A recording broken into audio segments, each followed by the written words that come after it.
All right, guys. Well, we are live here in my channel, Christopher Evans, the one, the only. I'm here with Trevor Swain, James Letchworth. I was just about to say Letcher too. my man Marcus and Christopher Blake. What's up? Wait, am I? Can you hear me? Yes. Everyone can hear everyone. James, your mic could go up a little bit, I think, still. So what's happening, guys? Hello. Standard shit. Well, it took long enough to get it going, but we're here and we're all together, thankfully. So we can start conversing about whatever we like.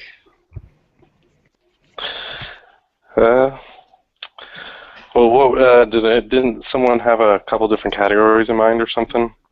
Yeah, I mean, this whole thing started out when I think Blake was having a conversation about free will and good and evil with somebody, and that kind of snowballed from there. And I was like, and I thought some of the points were interesting, and I'm kind of sick and tired of talking about the fucking Muslims all day and fucking politics, and it can get so tiring, man. Like the same, it's worth doing, and the effort is worth it. But Jesus, dude, it can be nice to have another topic to talk about. Yeah, something not so fucking dreary. Yeah, which I'm sure it always drags it back to that in the end because it's so important. But to at least to have some other topics in mind are good. So I was thinking that, or whatever else. I know the James and Chris were talking politics earlier. I'm sure we can get into whatever we want, but yeah. See how long we can go without saying Trump. Yeah. Trump Hashtag.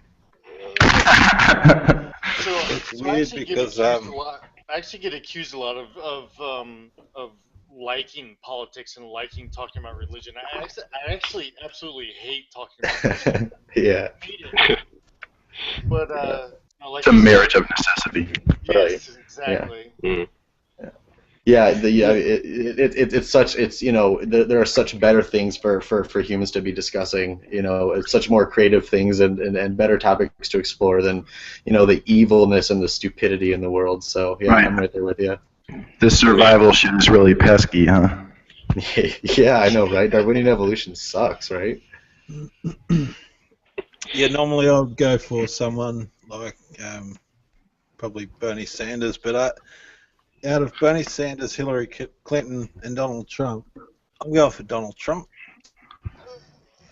Well, that's the big issue, isn't it? So I just want to say that like earlier in 2015, when Bernie first started campaigning, I was like his speeches were bringing me to tears because I was like so in line with what he was saying, and as soon as he flipped that script and got regressive on Islam, and then Trump, and then Charlie Hebdo, and then more shit in Paris, and other shit in Sweden, and other shit in England, and all across Europe.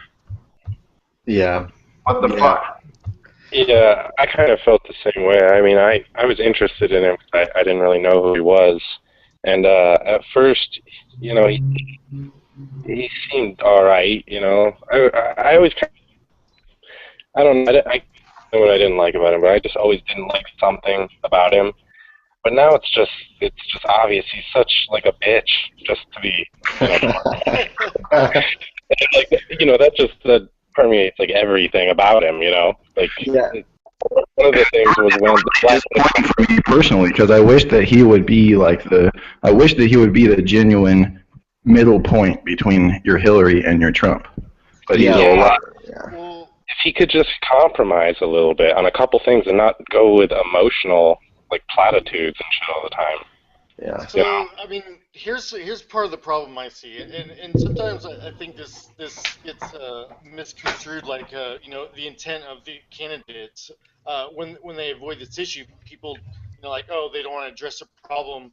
I think the actual problem is what we are fighting so hard against is it's making this conversation so toxic that nobody wants to actually have to identify with Hmm. this conversation, because you can't be a presidential candidate and labeled a bigot or a racist or a Yeah. misogynist, whether or not that is actually his stance, or any of the other people's stance, on those stages that aren't actual racists and bigots. um, that's what I see as a real problem. Is Yeah. Well. Oh, go ahead. Go It's ahead. self-censorship. Mm. They don't want to get they don't want to get involved in this conversation, so it's just easier to not get involved. Which, I Well, mean, is bitching out, obviously, but I still think that has to be taken into consideration at some level. I mean, I think one of the reasons why this conversation is so toxic and it's such a hard one to have for so many people is Peter Boghossian kind of explains it well that right now the political spectrum is not really a straight line or anything, but it's a horseshoe, and the two Yes. ends, the far left and the far right, are way closer to each other than the middle, and there's not enough people in the middle to make up any actual sense. So I think that's the problem you have is you have people on the far left who aren't willing to do anything about it, and you basically ignore the problem, and then you have people on the far right. But then if you take that one step further, it's like it's an even more compounded problem than that, because it is a horseshoe like that, but the different ends of the horseshoe, there's like a very complex map of like where the two different sides are negatively influencing the world. Mm-hmm. And no one seems to be able to see straightly like who is causing what to happen. I don't think it's that complex, actually. I think the rhetoric is different, but the end result is the same, and that to me is the problem, and that's what I've been trying to impress, on Chris, on our meanderings on Twitter is, if the end result is the same, it doesn't matter what they're saying, or why they're Right. saying what they're saying. The end result is still, we lose personal liberties, Yeah. in the name of whatever. I'm going Who to is we? we we as individuals, we as people. Chris, I don't think you need to hold your mic up to your mouth. We can. It's pretty clear to hear you. Okay, well, I don't know. I was in a Hangout another time once, and I didn't, and then I was like inaudible in the thing, so I don't know. Oh, I don't know about anybody else, but I can hear you perfectly with it down. Yeah, Chris is Yeah. loud Am I- and James still too Am I quiet. audible to all? Yeah, I can hear you. That's good. But anyway, I forget what I was saying. oh, well. Well, I mean, I think the like we were just saying, you have such polarization of the conversation that it seems like the extreme right seems for a lot of people the best way to go, and there isn't really a lot of other options. I personally think if we're talking about If priority, we're talking about an extreme right or a more extreme left, I'm going to go extreme right if those are my two options. yeah, that's what I'm saying. I mean, but the problem is, Trump is just he doesn't have any military experience. He's not a lifelong political person. He says He says fuck PC, and I think as president, I honestly think that if he was president, I think in America the president sets the cultural tone for the people, and there would be he does, but a 4-year fiesta of just fuck PC if he was president. Like, well, yes, but there would also be a 4-year issue of him wanting to ban people out of the country and basically and us saying fuck no, and then let me finish. There's no one we can police better than Americans. Okay, great, but look, if you want to vote for someone like him, you have to understand that he's going to do some really extreme things, and I don't know if what he knows about the Middle East is something that is of importance. I mean, I don't think he has any knowledge in that area. At least it doesn't seem like it. He just wants to ban share your lack of faith. Let me finish for just a second. You know, he even says he wants to ban all the Muslims from the United States. I mean, I don't want to do that. That is something that I am fervently against. You know, there are much better ways to deal with it than that. And you know he's going to carry that kind of fervor and that kind of conversation into his whole presidency. And I'm not willing to support somebody who does that, because that's against so many core values of mine. Now, there are much better ways of dealing with it. If we want somebody to deal with the Middle East as soon as possible, get Rubio in there. Get somebody who knows the situation out there. Rubio is a fucking career politician. He's a all I think of when I see him talk is just bullshit doublespeak. He's a sock puppet. You can see somebody else's fucking hand up his ass making his mouth move. Right, but you can see that with everybody else, though, right? I mean, that's the whole point, is that everybody... Not Trump. He's his own bullshit. Well, yeah, great. That's even worse to me. Yes, exactly. I don't know. I mean, at least you know, Rubio will have some political agenda. I mean, Trump just wants popularity. He just wants people. He's an I think he honestly cares. This is the same as Reagan, man. This is the exact same as Reagan. Reagan was an actor, and he was just known to, people knew that he would be able to push the public in certain ways. And this is Trump is just making a chess move. Russia, or did he not? Was that? Well, I mean, yeah, granted, but you can do all kinds of horrible things to, you know, in the wake of that. And is it worth it to me? You know, to me, it's not. That's a good question, but to me, again, if you go back to the Russia analogy, Islam is far, far worse than Russia, in my opinion. I'll agree with that. I would agree with that, absolutely. You know, the difference is the Russians want to live just as much as we do, and when you have an ideology that promotes, you know, sacrifice, self-destruction. Right? You know, Yeah. That is peace. Pathway to, you know, whatever their version of, you know, eternal paradise. 42 virgins. That is a fucking problem, you know.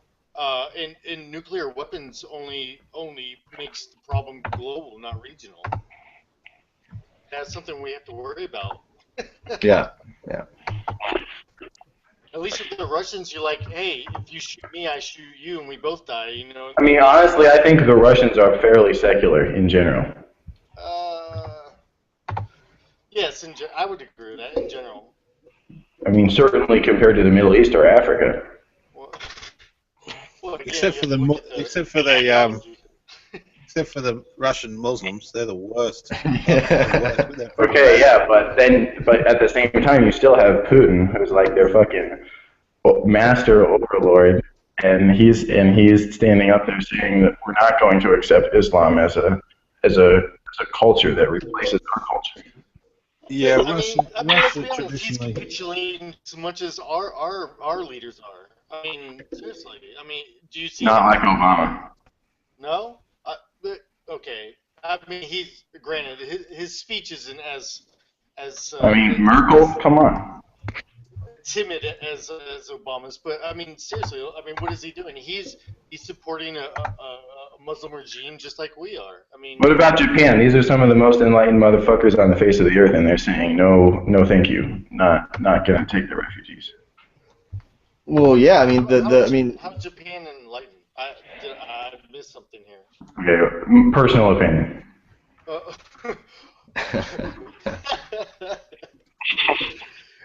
Well, no, I'm Buddhism. interested in this. I'm actually interested. So, I'm not by any means, you know, saying that isn't the case. I'm just curious as to what leads to that opinion.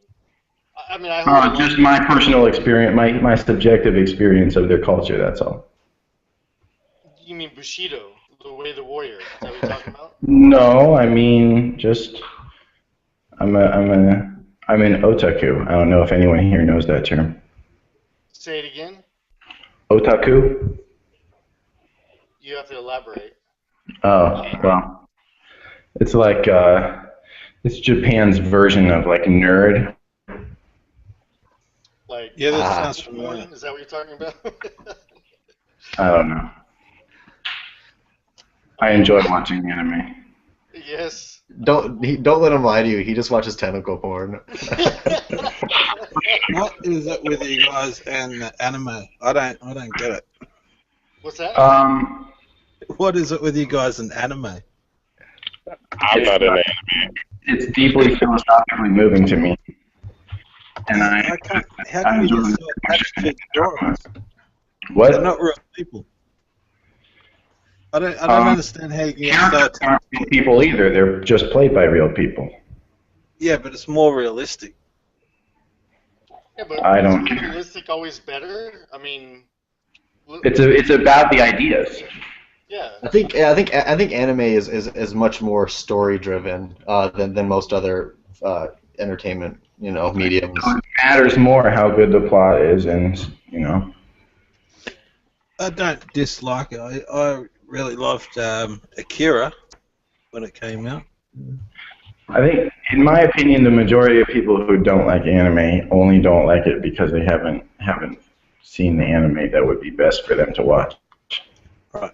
Yeah, I mean, I think you just have to find the things that you like about it. I mean, there's only been a couple shows that I've liked. Most of them I honestly don't, but there's been a couple that I don't mind watching. You know, it's fucking art. I don't give a fuck what anyone likes. Absolutely. Well, all Absolutely. entertainment is art, yeah. It's a bizarre So obsession that all the young guys seem to have. I don't understand it. I really like that F is for family, but that's because it's Bill Burr being a funny cunt. F is for Family is really funny. I just started watching that. That is hilarious. Yeah, I Like loved it. there's the episode where I can't remember the boy's name, but he's under the mom and dad's bed and they start fucking on top of him. He peeks his head out from the bed and like looks up and you just see like his dad's like Just a cartoony ball nutsack sack. like swinging. Yeah, it was really fucking funny. I'll tell you my attraction to anime. I'm a huge like sci-fi junkie. Like I read a ton of sci-fi books.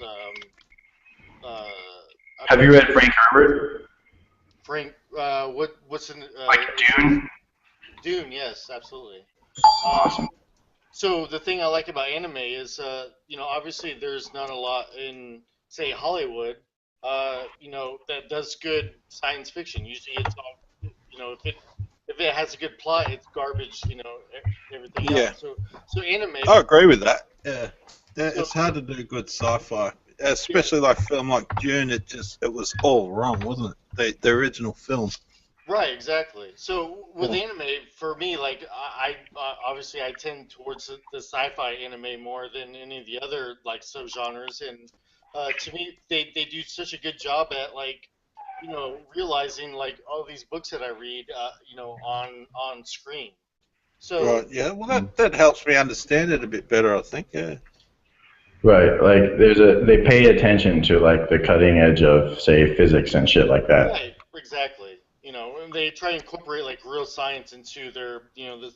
I mean, because that's all science fiction is. It's like, I mean, Jules Verne like trips to the moon. I mean, all science fiction always is like what they It's perceive. an extrapolation of the science today, isn't it? Exactly, Yeah, I mean, some is extreme and some is not possible, but some, you incorporate ideas and then see what you could theoretically push with those boundaries. I exactly. really do. I mean, I feel the same way about actual Jules Verne novels as I do about modern day, what I would consider high quality Japanese anime.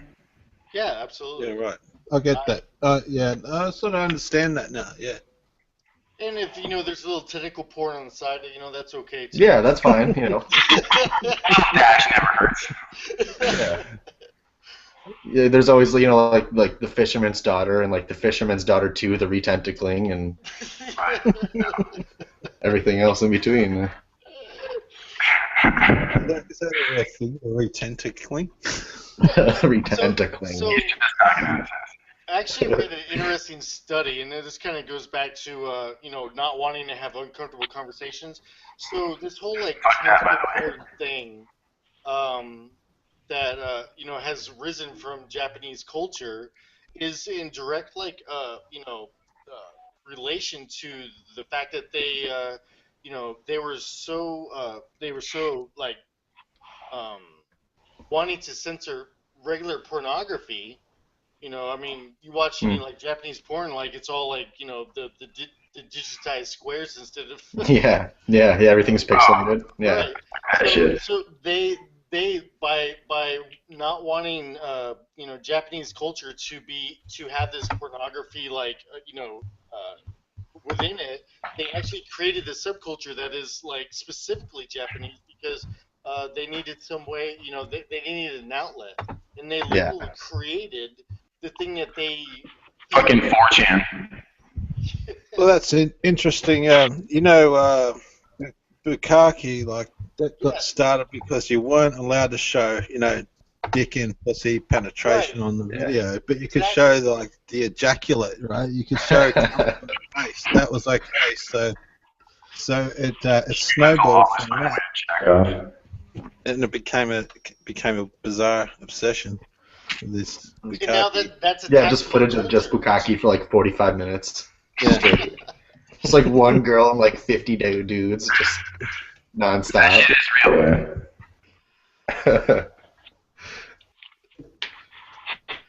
Well, that was awkward. Next topic.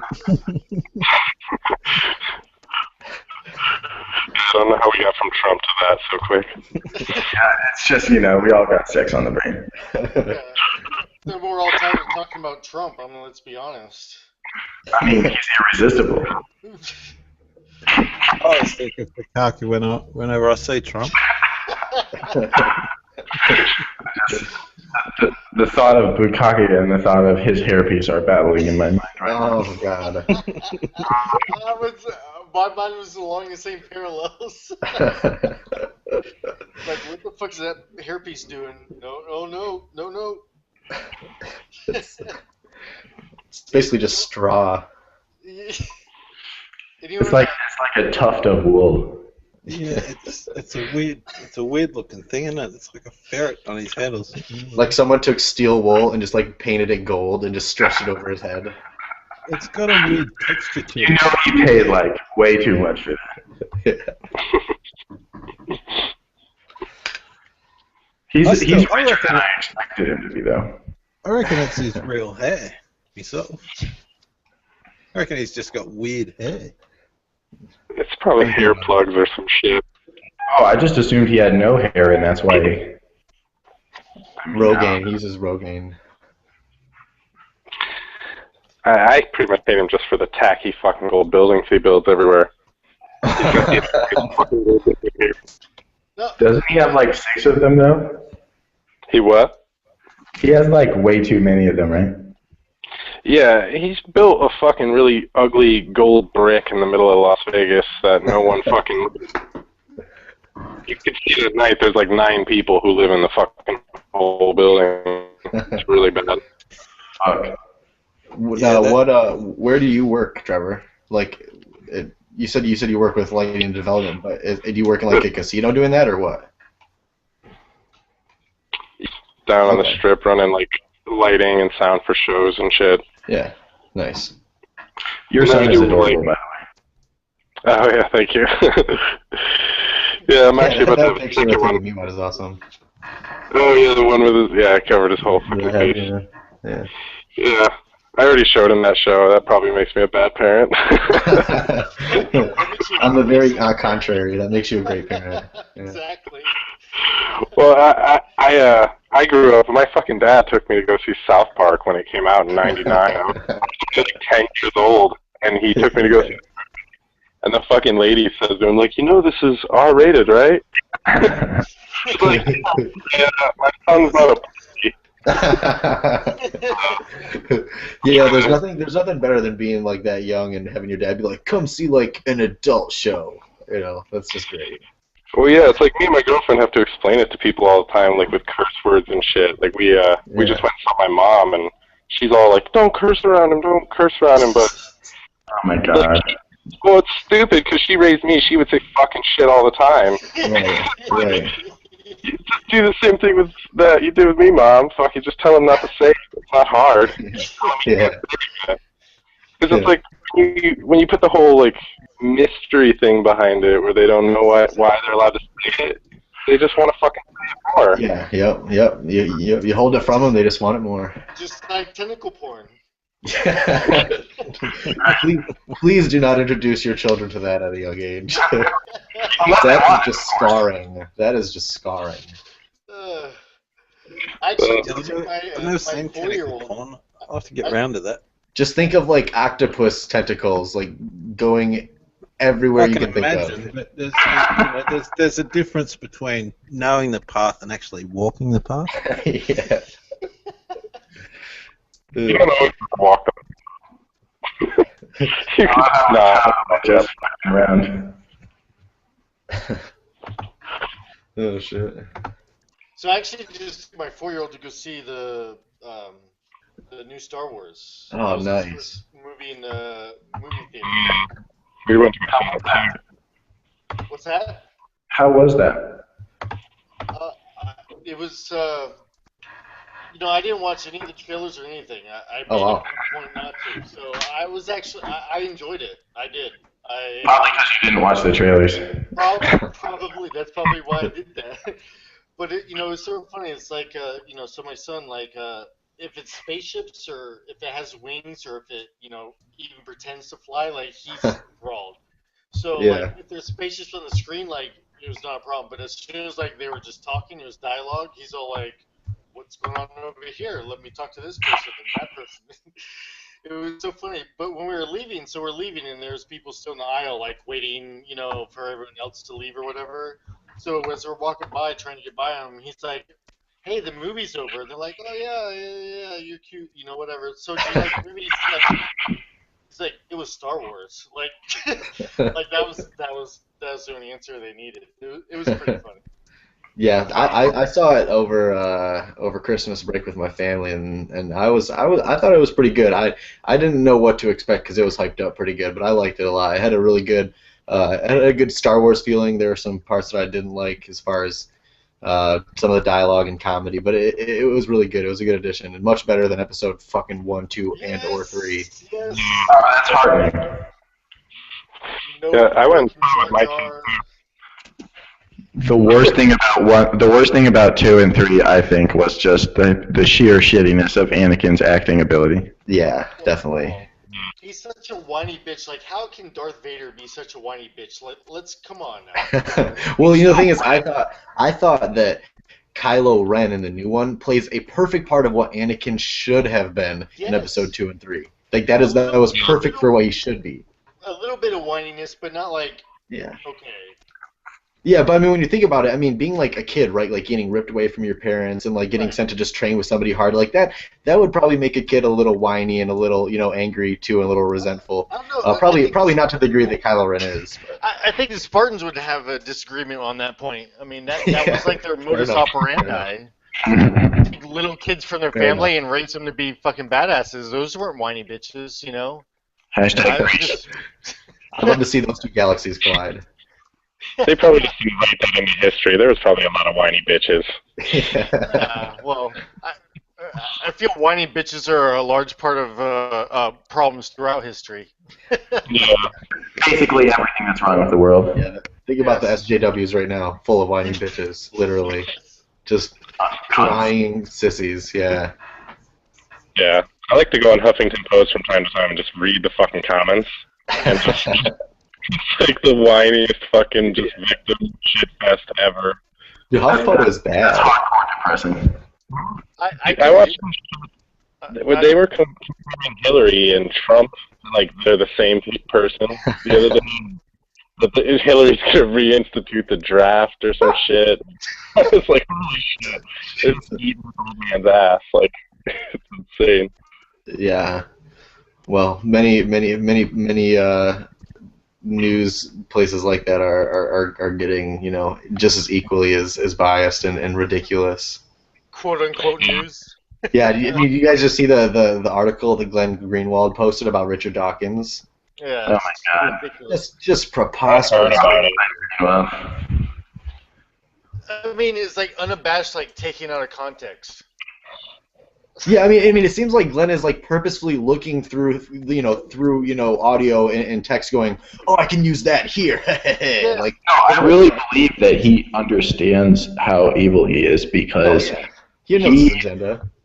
like, but there's like shit that he's quoted saying that is completely like he knows what he's doing. No, I have no doubt he's an apologist. He's a fucking Muslim apologist. I have no doubt about that. Glenn He's just like Shank, Greenwald. knows what he's doing. Glenn Greenwald is a cretin of the lowest order. Yeah. And there's Yeah. absolutely no Well, doubt about that. him and whatsoever. Murtaza Hussein both are just fucking pathetic. CJ Worldman. Yeah, CJ Worldman's on a both whole of other them. level. He's just a professional troll. CG Welly Man, as I like to call him. He's a fellow Australian, and he should be deported back to Syria. That little shit. To me, CJ Whirlman is on like the same level as that fucking Montlake man motherfucker. Who? The Christian that goes around, you know, telling everyone that everyone has to be Christian because nothing can come from nothing.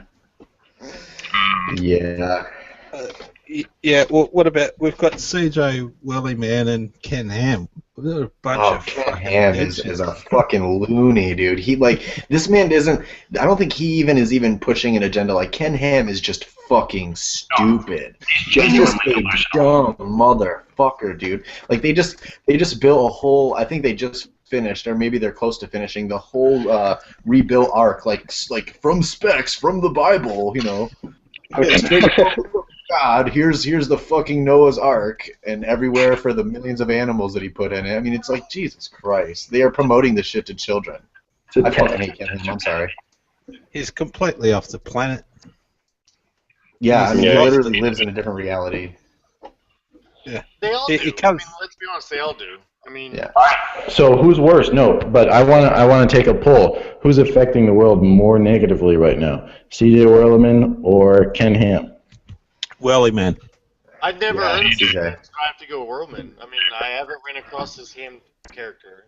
Yeah, I mean, well, the thing is, you know, Ken Ham is promoting this idea of creationism and Christianity, which is already a basically subdued religion. You know, I mean, there might be crazies, but they might have dumb beliefs, but they're not. You know, 99% of Christians aren't as violent as Muslims. And the problem is, CJ, and CJ is a huge Oh, no, the Muslim foundation's apologist, are and weak. and makes room for all kinds of apologies and people to pander to Muslims. That's what he does, and it's much worse, in my opinion. Yeah. So the thing with Exactly. Christianity is, first of all, they have an authoritative like structure. So they can say, okay, these are this is the canon. These are our dogma. You know, to be a Christian, these are the tenets that you must follow. So with that infrastructure in place to go through a reformation, that's what Islam is lacking. Jay, go. I just read them in the chat. It's funny. Sorry, keep going. They have neither the hierarchy or the reformation that hasn't taken place to do the same thing. Because I mean let's be honest. I mean, you can find just as much bullshit in any of the Bible as you can the Quran. The difference is there's no one to say, okay, well, we're not actually going to we're only going to cherry pick these parts and not those parts. There's no one to do that in Islam. Like anyone can pick up a Quran and say, okay, well, I have this amount of people following me because I'm charismatic or whatever. So I'm gonna, I can read the Quran and this is what I get from it, or I can read the Hadith and this is what I get from it. And there's no one to counter them. That's this whole like, well, they aren't true Muslims. They aren't true Muslims. The Taliban says ISIS aren't true Muslims. ISIS says Taliban aren't true Muslims. They can all say that, and it's. We are the arbiters of what is a true Muslim, not them. Well, I mean, I think I think if you identify as a Muslim, you're a Muslim. Period. I mean, that's how simple it is to me. If you identify as a Muslim, but you don't believe that Allah exists, and therefore that paradise exists, I say you're not a Muslim. Well, okay, but that's another way of doing the no true Scotsman fallacy. I mean, if they say they're a Muslim and they will, it just is. I mean, sorry. But, I mean, if they hold on. If somebody says that I am a Muslim and I follow Islamic religion, then there's nobody else to say that you are not Muslim. Like, They are wrong when they say they follow the religion if they don't believe it. It's the same thing with Majid Nawaz. Majid Nawaz is like Devin says, is a shit Muslim. He's a horrible Muslim, but he still says believes a a lot. prophet. He still. He believes that shit. He's a deist. That counts. So you're saying that some Muslims don't believe in Allah. So you're just saying there are cultural Muslims, like there are Jewish cultural Jews, like. It's like saying there's Jewish atheists. I mean, that's actually a thing. That's real. There are people who identify to that. So, why not? I mean, I like that. I hate that whole idea though. Just because, like, being a lifelong atheist, it just doesn't make fucking sense to me. Because what are their kids going to be? Are their kids going to be Jewish atheists? I mean, that seems like a generational thing. Yeah. You know what I mean? Because it's the thing I always ask people when I say, they act like being raised as an atheist isn't maybe better in some way. But then I say, well, are you going to raise your fucking kids the religion you were raised with, since being raised an atheist isn't superior? And of course, they never fucking answer that, because of course they're not going to raise their kids religious. And it's just, why hold on to it? Why call yourself, it just doesn't make sense. Have its own value.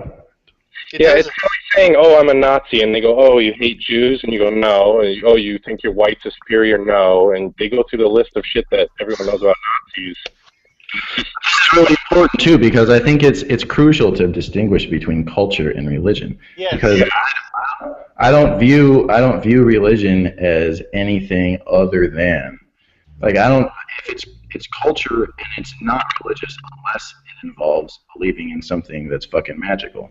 Right. Okay. So by that, but my whole point was that if someone is going to call themselves a Muslim, then obviously they believe in Allah and they believe in some form of Islamic religion. So of course, then you have to at least give. Yeah, but that's where they're at now. They're not being honest with themselves. Well, but what? That doesn't make sense to me. I don't understand what you're saying. Fucking agnostics, man. Well, but then how can you say I'm agnostic Muslim? I mean, I don't know anybody who says that is just we're not worth talking to anyway. Well, no, that's okay. So I don't know what we're talking about here. Think of like Pascal's wager. Okay, so let's take a lot of your birth into account. Okay, you're born in a Muslim world. Your family's Muslim. That's how you're brought up. I mean, for whatever reason, you were able to see through the bullshit, but there's still that nag, that lingering, like, okay, well, everyone I know in my entire worldview thinks that if I don't agree with what they think, that I'm going to burn forever. So at some point, like, Pascal's wager comes into play, like they're okay, well, is it really going to affect my life if I ascribe myself as a Muslim? That's what I mean. Coming from someone who was, just to give a little perspective, like literally, like I have family members that have been, the U.S. Ambassador to the Vatican. This is my family. This is what I was raised with. So, I can totally understand, like, not agreeing, not agreeing with what they're telling me, like, about how life actually works, but still, there's that lingering doubt, like, okay, well, everybody I know, my parents, my grandparents, aunts, uncles, growing up, every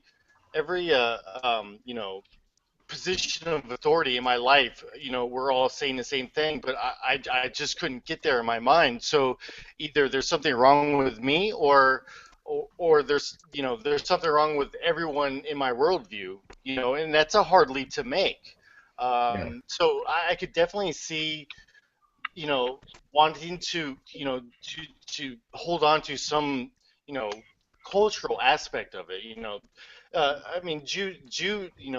Speaking of the Jews, like, you will find lots and lots of Jewish atheists. You will find Jewish atheist rabbis, and they make no bones about that. But that's of the Abrahamic religions, that is by far the oldest, and they've gotten to the point where, to them, that is something that is permissible, in their mind, and I can see how they get there, even though someone who was born and raised an atheist, it might not it might not make sense. It might not be able, it might not come across. Does that make sense? Is that No, yeah, I got that. I mean, I guess I just didn't understand the context of what we were talking about when we were talking about these kind of, Muslims, I guess. I think with Muslims, you were talking more like how the Shias and the Sunnis kind of call each other not Muslims, right? well, I mean, they I all think, do.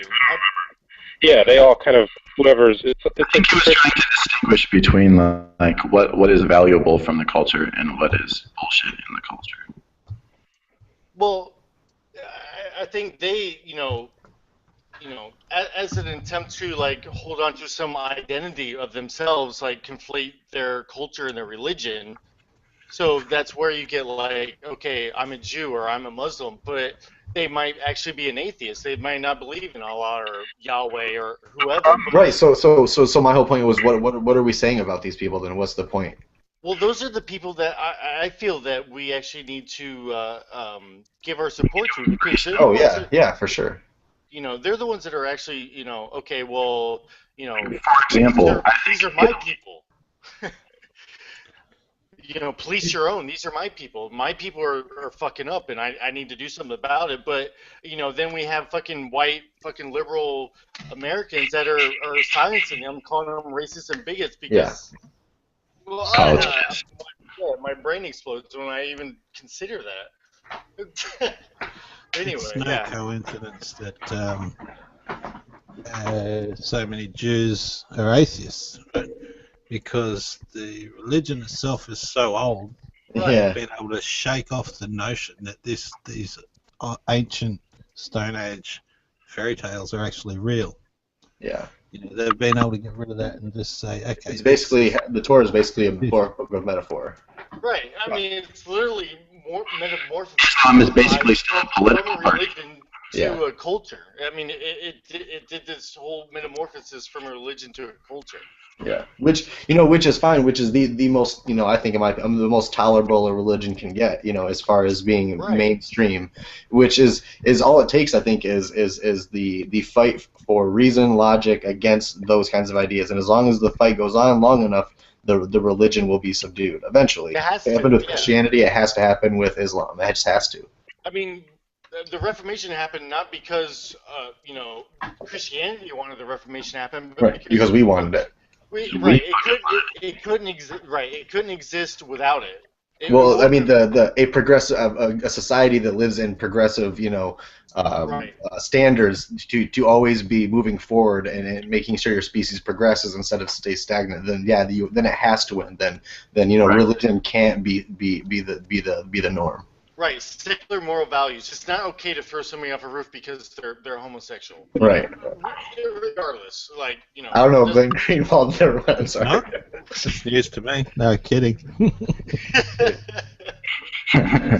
No, guys, we should respect that. You're right. Yeah, It's a yeah. It's the culture. culture, man. It's all relative. All morals are relative. Who are we? Yeah. Fuck. Mark Joey says to stay in here until he gets here.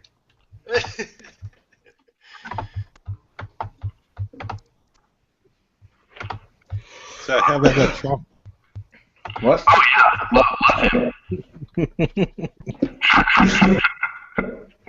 So I argue, especially with Chris, a lot about Trump, but I honestly feel that he's an actual candidate. I feel like he's a Trojan horse, like sent to subvert the GOP from the Democrats, like destroy their whole. See, that's really interesting to me because I view him as like a Trojan horse against political correctness. Well, I mean, Really monstrous Trojan horse against yeah, political absolutely. correctness. I mean, monsters don't matter. I mean, whoever is. Political candidate isn't. What presidential candidate isn't monstrous? Well, I mean, it's just like bad ideas. Like monsters has different levels. There's levels to all that shit. Yes. And I feel like that's part of the problem is that it's not people aren't selecting the best candidate; they're selecting the least worst. Yeah, yeah. That's all we can do. It's a representative democracy. You know, India is a much better democracy than America is. Nah, no. No? I judge a society on its level of freedom. I don't get macheted for saying the shit that I say. In India? India, I mean, purely Well, political yeah, speaking, I mean, that's yeah, not. India's a pretty big place. I mean, it's got yeah. a I mean, I'm not huge amount denying of that there are people. good and bad places in it. It's a huge country with fuck tons of people. I'm just saying, Well, I mean, you could just say all you want. I freedom mean, level in America is pretty high compared to the rest of the world, in my opinion. well, Well, I mean, yeah. go to small town Alabama and tell them you're an atheist and get back to And where I you're don't from. think they'll shoot me. I mean, I don't think that they will hurt me. I don't. I think well, that you You're not don't know going to the get your rednecks head I know. chopped off. I mean, I do have the advantage of being white. Well, there is that. I also have the advantage of being armed, so There is that. yes, that is something I definitely I'm just saying, at least they wouldn't be racist against me as well as bigoted against well, my. they would be bigoted, but not racist. They're like, oh, you're white, but there's obviously something wrong Well, with you your brain. disagree with So, me. Fuck. How am I gonna attack you? yes, right, exactly. You got a pretty mouth, boy. No, but I mean, India has, I think, it's something like 1,200 political parties. We have two. I mean, and we don't really have two. We have one that has two different Yeah, sides. yeah. I don't know. I'm really conflicted about whether or not I like that or don't like that because I mean the merit to it is that if you win, it's an all or nothing system. No, it is definitely the only reason for a two-party system is to divide us. It's divisive. That is the only reason for a two-party system. It helps Well, you switch directions faster for your I country. wouldn't mind having something like in Israel. It's not a two-party system. There's as many parties as you want. It always just ends up that there's a head-to-head battle between. If we could have a political, like a cultural awakening, then we could have as many parties as we want. It's just that people just go for the binary shit. It's Well, the nature of no, democracy. yes. You're either for or against. Well, and that's the problem. I mean, that is, just like, this whole liberal mindset, like, oh, we have to protect the oppressed, and then in that action, they're actually protecting that which will destroy them. It's something that we have to protect against. It's something that you have to always be on guard of. Yeah. Because it's easy to get to there. Thought police. Yes. And I want to attack James on thought police because I don't think that denying Syria whatever list anything fill in the blank is hurting my freedom or America's freedom in any way, and I don't care about other people's freedom. What's that got to do with me and thought police? I mean, we can talk about Syria if you want, but I mean, that has absolutely, in my mind, has nothing to do Well, with that was like, Trump wants to shut down their internet, and you're No, saying no, that hurts no, my no. freedom. See, there's two things going on. One is a fundamental I'm with James on that. misunderstanding of how the internet works. So, Yeah. the Great Firewall of China works not because they censor all of our internet connections, but because they built a firewall around their own country. Yeah. So that's what Trump is proposing, whether he realizes it or not. Yeah, he might not realize it, but that's basically what would happen. Yeah. Yes. So he is actually proposing exactly what communist China does. I can't reiterate this enough. He is The great Can you explain that to a layman like myself? okay. So the internet is nothing more than distributed networks. Okay. So you have think of nested circles. Okay. With the largest circles being national in scale. in order to censor anything, let's take China for instance. For instance, they don't allow porn. Porn is you cannot go inside China's borders. You cannot look at porn on the internet. As shocking as that seems, I mean, Gay. right? In my mind, like the internet is like 80% porn. Like, what the fuck are they doing with the internet over there? Right. Oh, we gotta find some business application for this so we can validate why we're watching. I mean, our species is trying to survive after all. Right. So in order to Technically, do you that, can't look at porn, but they've always got that bukkake thing. that's Japan. China, I was totally. I mean, I'm they sorry, that was very racist of me, wasn't it? China's all about like train groping and stuff, right? To be fair to Islam, even if the whole world becomes a caliphate and a fucking terrorist wasteland, our species probably will still continue on until the death of this planet. Ooh, That's that's a big wager to make. yeah. I'm not I so would sure imagine about that. There's so many things that could go wrong. I mean, Yeah, any number of things could go wrong. The Yeah, no, virus, I'm saying like 60-40 chances we survive. I mean, it's hard to say, man. 99.9% every species that has ever been on this planet has gone extinct. exactly. We just happen to be the Wiped out. 0.1 that has just been strong enough to survive. We could die off any time. So listen, all it takes is for us to do something stupid to ourselves to regress us to a point where we no longer have space capability. We're trying. And then, right, we're, and then all it takes is one asteroid. I mean, something an order of magnitude larger than what killed off the dinosaurs. Or all it takes is one deadly disease. That's all it takes. Yeah. One bad virus, one bad bacterium. I mean, it takes one genetic mutation to ruin a species. That's Oh, there's this awesome app game where you craft a virus and destroy humanity. Yeah, I mean, you can buy gene splicers on the fucking internet, for Christ's sake. Pretty soon there'll be 3D genetic printing. Yes. So anyway, until we've inhabited another planet, our existence is constantly, it's constantly under threat.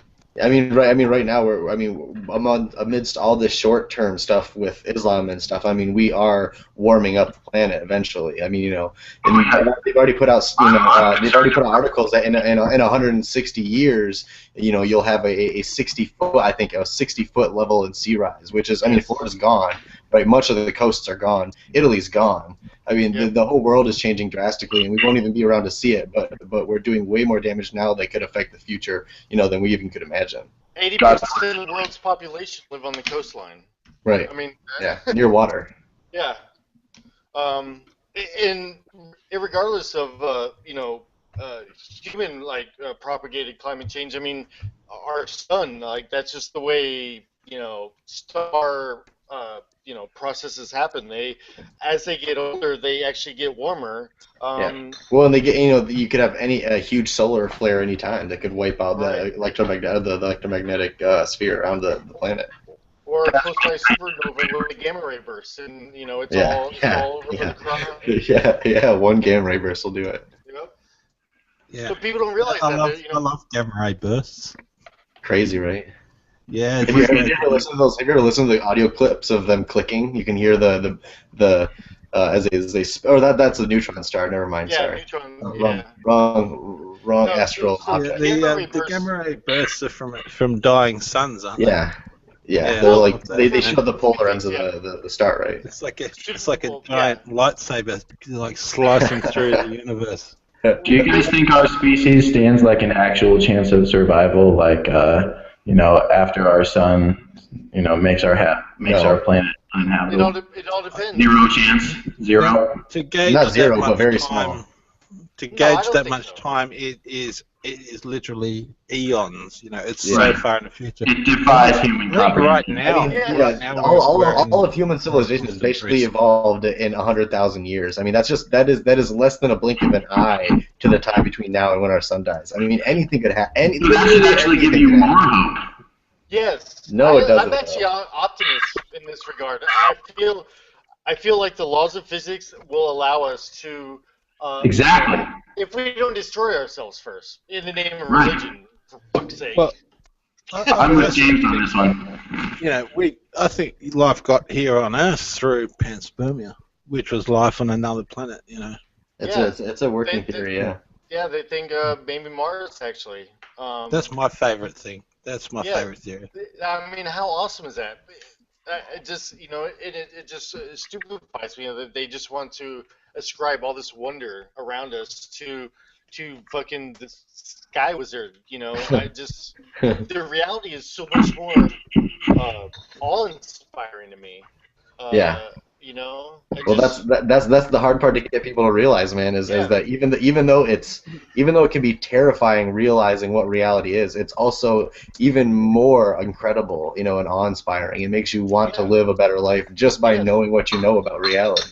But you can't appreciate it unless you can see and know the complexity of it, Yeah. Yes. I would say it's the duty of every man, woman, and child on the face of the earth to help, get off this planet. Yeah, the next absolutely. Elon Musk is doing that almost single-handedly. That guy is my fucking hero. Dude, he's amazing. He is. And he catches so much flack. Did you guys see what PC Myers said about him? Where he was fucking PC Myers. PC Myers is a piece of... Oh, I got that fucker to block me a while ago. I can just see him like at his keyboard and just like slamming his fingers down with the red fucking face and like, yeah, like breathing really heavy and like just about to have a heart attack, but just right on the edge. Almost overcome with his own condescension toward us. He's such a useless, beady little twat. Fuck him. I just don't understand how I can't fucking stand him. position. Yeah, right. Yeah, I just don't see how you could get to that from what Elon's done. It's just fucking delusional. I mean, and like he says some really good things about genetics and stuff, but I don't know how I don't know how he continues his life with that kind of like work he does. At least on the side, I mean. I don't know. It's just all those guys, those atheists who are fucking on the regressive side. They're all just bandwagoners who couldn't be Hitchens and couldn't be Dawkins. Yeah, not good enough. Just subpar. And, It's all very. make money. They jumped on that shit. Yeah, it's true. It's all I mean, very that's C.G. World atheism. right It's there. It's like atheism light. It's like God code for atheism. Fuck that. You're either in or you're out. Get the fuck out. We're like, So- go ahead. So this is actually, you guys will find this extremely entertaining. My family, like I was telling earlier, majority of my family are all, Christians. My wife even is Catholic, and we have this conversation all the time about Oh, we got a Dave Silverman over here. how to raise the children and stuff like that. So they'll, I told them like, I needed an outlet, and one of my outlets was Twitter, as far as like these debates. So they all assume like I'm on Twitter like bashing like Christians all day long. I'm like, Bashing atheists. yes, exactly. Like Yeah. 99% of my shit online that I'm debating these people, and these are other atheists that just are so like, As fuck.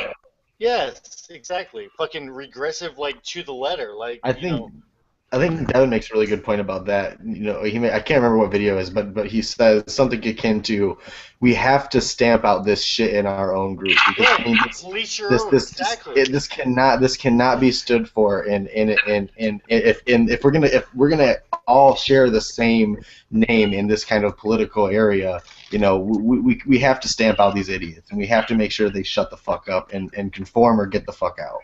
Right, and I think that's true at every level of the spectrum of theology, like the closer you are to agreeing with someone wherever you are on the spectrum, the more easy it's going to be for you to have a discourse with them because the less they're going to shut you out. Yeah. Right, because you aren't totally alien to their whatever they hold to be their worldview. Yeah. If you have some congruity with something that they believe, you can expound upon that to get to where you want them to actually be. Right. I mean, it sounds manipulative, but I mean, I see it as it's for their own good. It's absolutely a good thing that Yeah. atheists constantly challenging each other. Absolutely. And that debate should never end. Yeah. I mean, it should be one of the things we do most is make sure we keep each other in line. I mean, that has to be, one of the main point of being a skeptic person is taking people even that you like or people that you agree with on most things and making sure you say, hey, you're right about this or you're wrong about this or we have to talk about this, and it has to be discussed.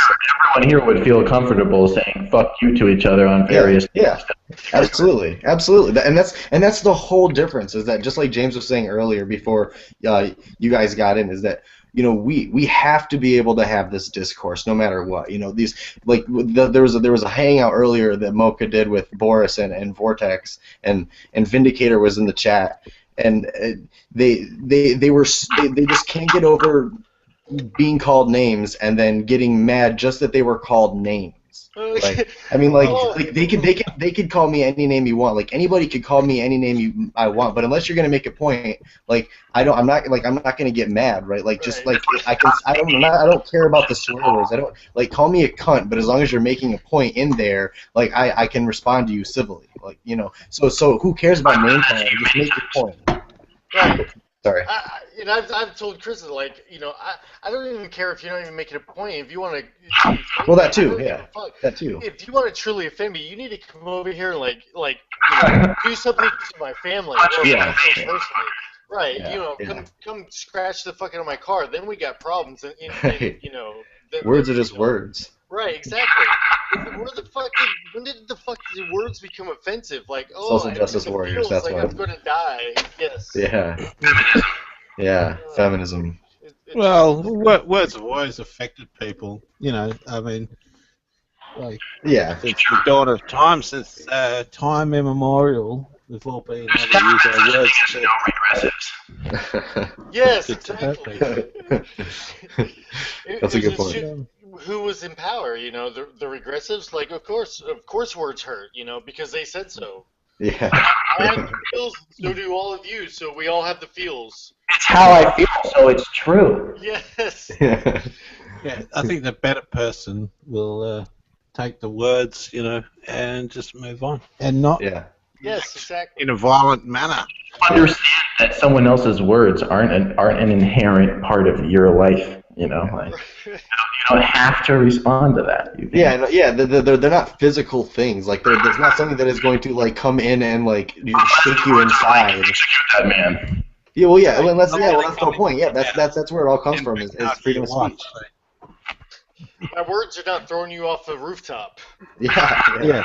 Unless you're saying, hey, throw this faggot off a rooftop. I don't have any problem with you calling him a faggot or saying he's a dumb cunt and dumb faggot. It doesn't matter. If I just say some tame shit like, I'm personally against every single Muslim.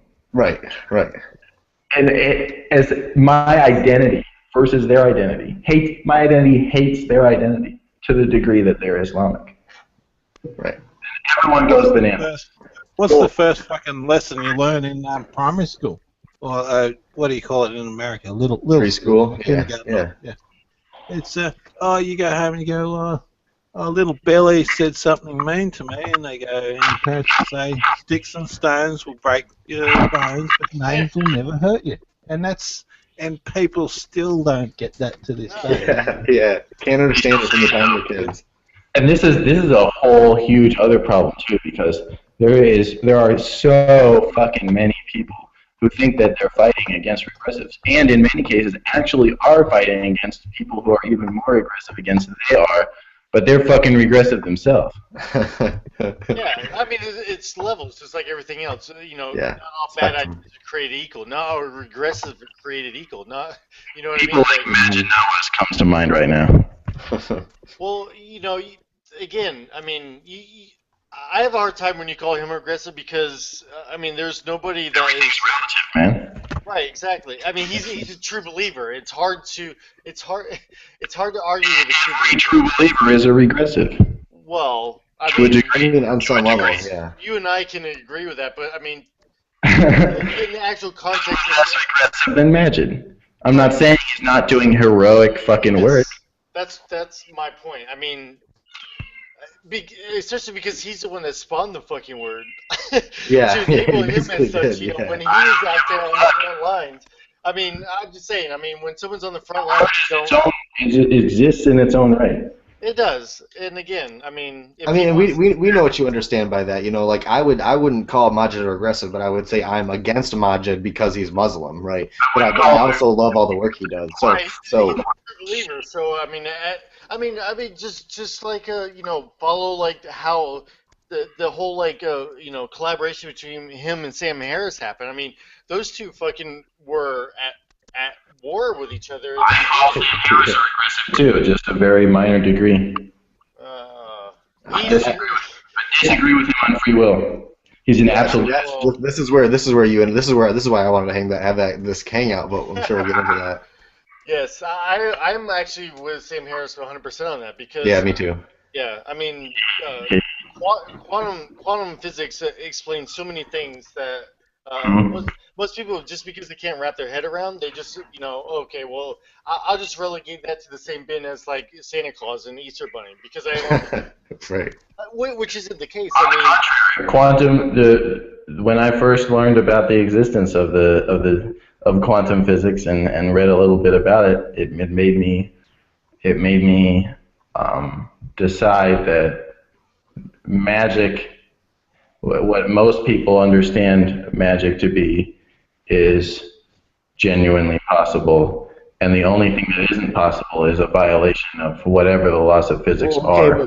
But now you're just getting into semantics, though. Yeah, I mean, you're mixing up words. Magic has to be clearly defined. Magic is something that violates the laws of physics, right? No, exactly. Okay, so science fiction actually has a great explanation for a terminology for magic. Magic is something that somebody that is not sufficiently advanced in technology cannot comprehend.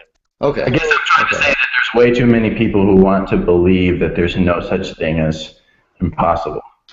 Well, there is no such thing as impossible. Impossible is impossible. Yeah, quantum mechanics has nothing to do with possible or impossible. It has to do with... Possible is not impossible. Impossible is defined as violating the laws of the cosmos. Dude, you are starting to talk like Deepak Chopra right now, man. Right. Seriously, so the laws of the cosmos, there are no laws, there's only theories. Like, you know, I try to explain this to people all the time. They're saying, I'm not talking about what we understand them to be. I'm talking about what they are. Well, we don't even know what we are. Our understanding. I agree that we don't know what they are. Okay.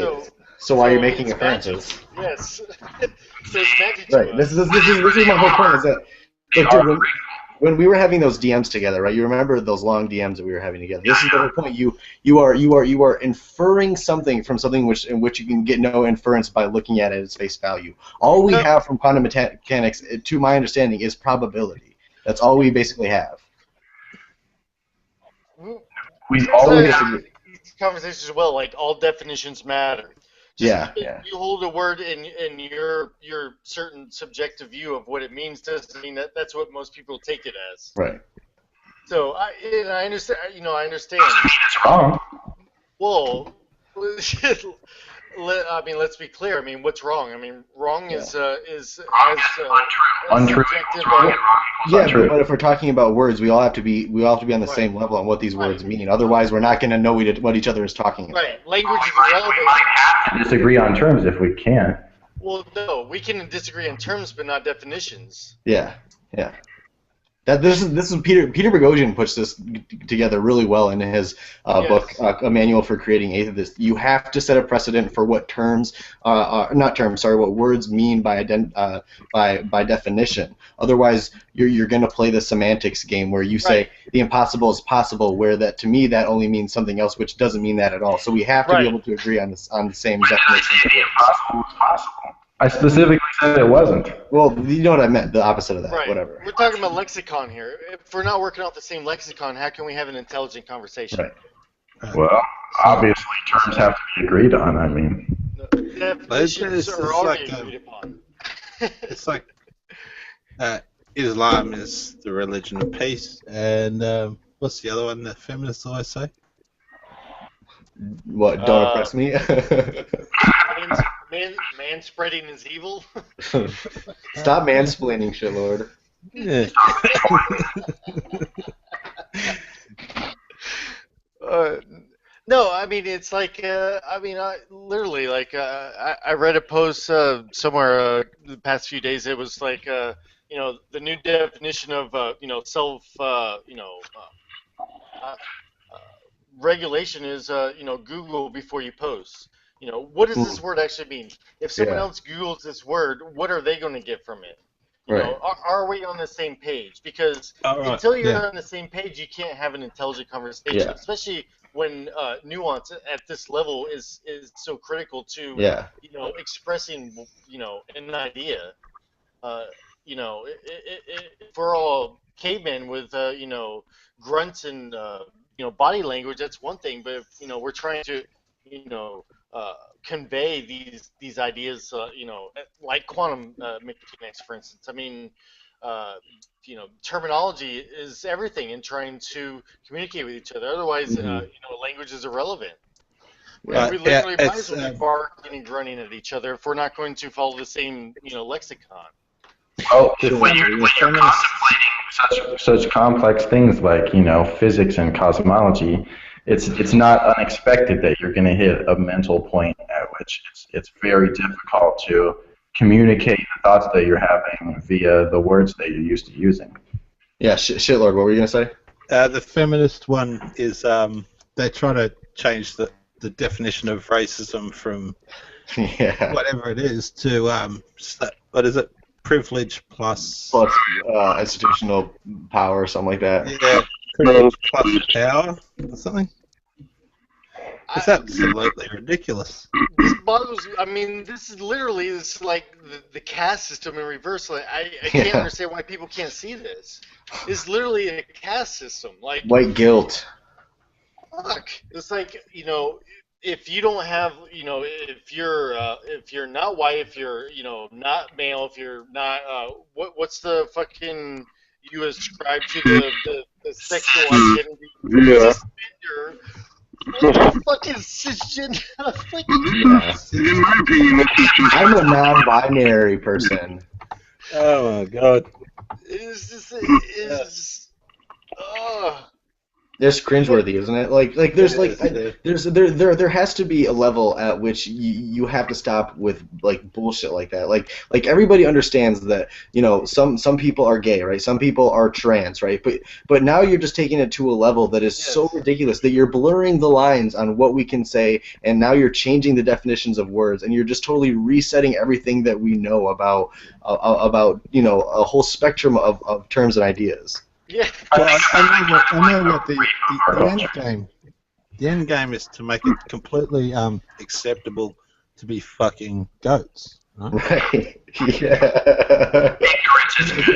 Wait, what's wrong with Because fucking Islam. goats? More is peace. Gotophobic or what?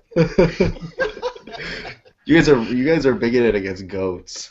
Yeah, right. I have nothing against goats. They taste delicious. And also warm and moist. Yes. Moist, I believe is the word you're looking for. Yes. Stopping wet and moist. Alright, so Destiny Gamroth Trevor in the chat says we should talk more about the difference between ex-theists and lifelong atheists.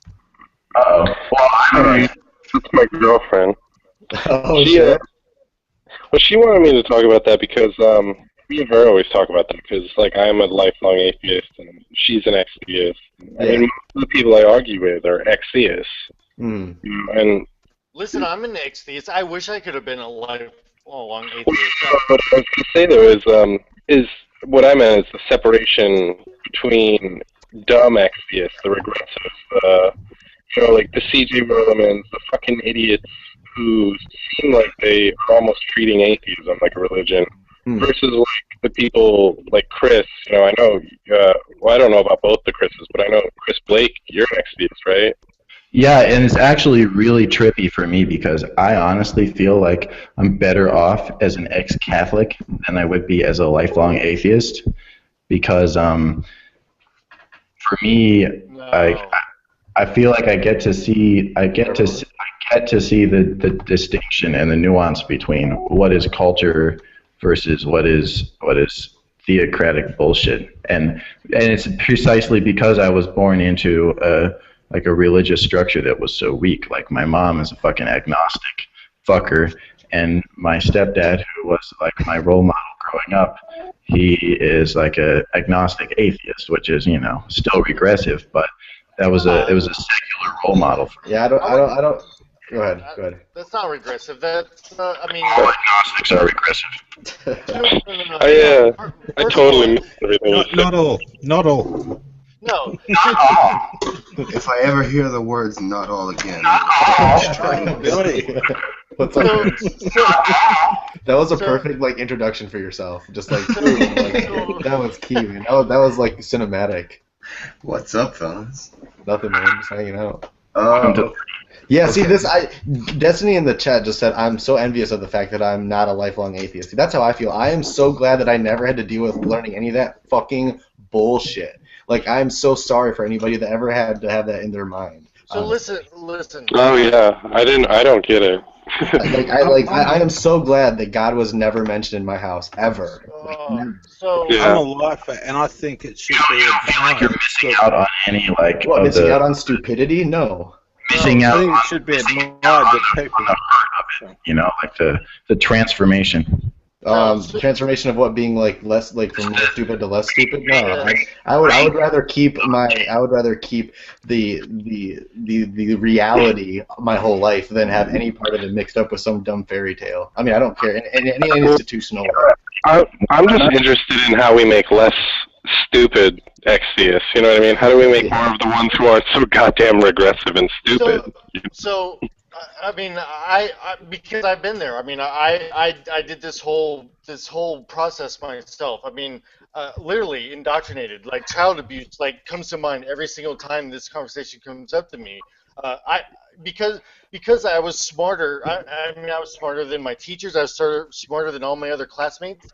I just couldn't understand how they thought this God that they were telling me about was so loving, but I was condemned. Like I thought there was literally something wrong with me for the first 15, 20 years of my life. Yeah, it's so My fucked up, teachers- man. That's so It fucked is. up.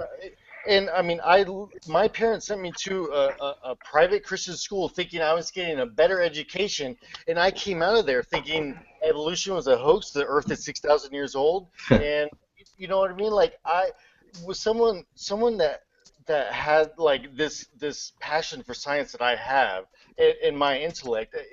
It set me back so far that I never recovered from it. I mean, I can only imagine where I would be if I would have had a proper education growing up. Right. So growing up in this where everybody in your worldview believes this, and you think there's something literally wrong with you, and you're going to hell because that's what they all tell you. You know, your mom and dad and everyone who loves you tells you, well, if you think this, that, or the other, then you're going to be tortured for infinity. Like it does something to you. And that's where I agree with Richard Dawkins and Lawrence Krauss. It is definitely child abuse to tell a child that. I try and tell people all the time. They're like, Yeah. "Oh no, that's you're overstating." No, I am not. I am absolutely not. Yeah, no way. Religion has It's harmful to lie to your child. literally destroyed everything that I wish that I could have become. Because by the time I realized I was already so far along in my life path that there's no unaltering that course. I literally had to undo fucking 20 years of indoctrination before I got to the point where, okay, well now I'm at least where everybody else is, irrespective of their religious beliefs. Yeah. So go ahead. Well, I it- think so- I was brought up, given the choice, actually, really. Hmm. My parents said you can believe whatever you want. They didn't force atheism down my throat, nor did they force any other religion down my throat.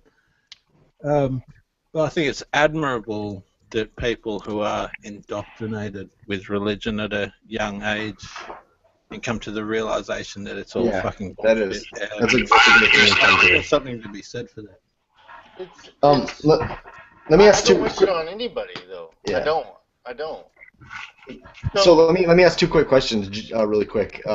James, well, when did you stop believing? And Billy, are you an ex-theist or have you always been an atheist? Respectively, James first.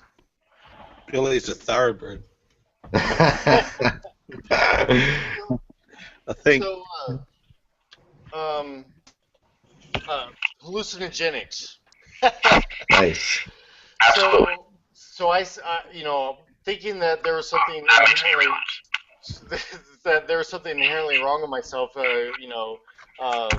pushing me towards self-medication, heavily.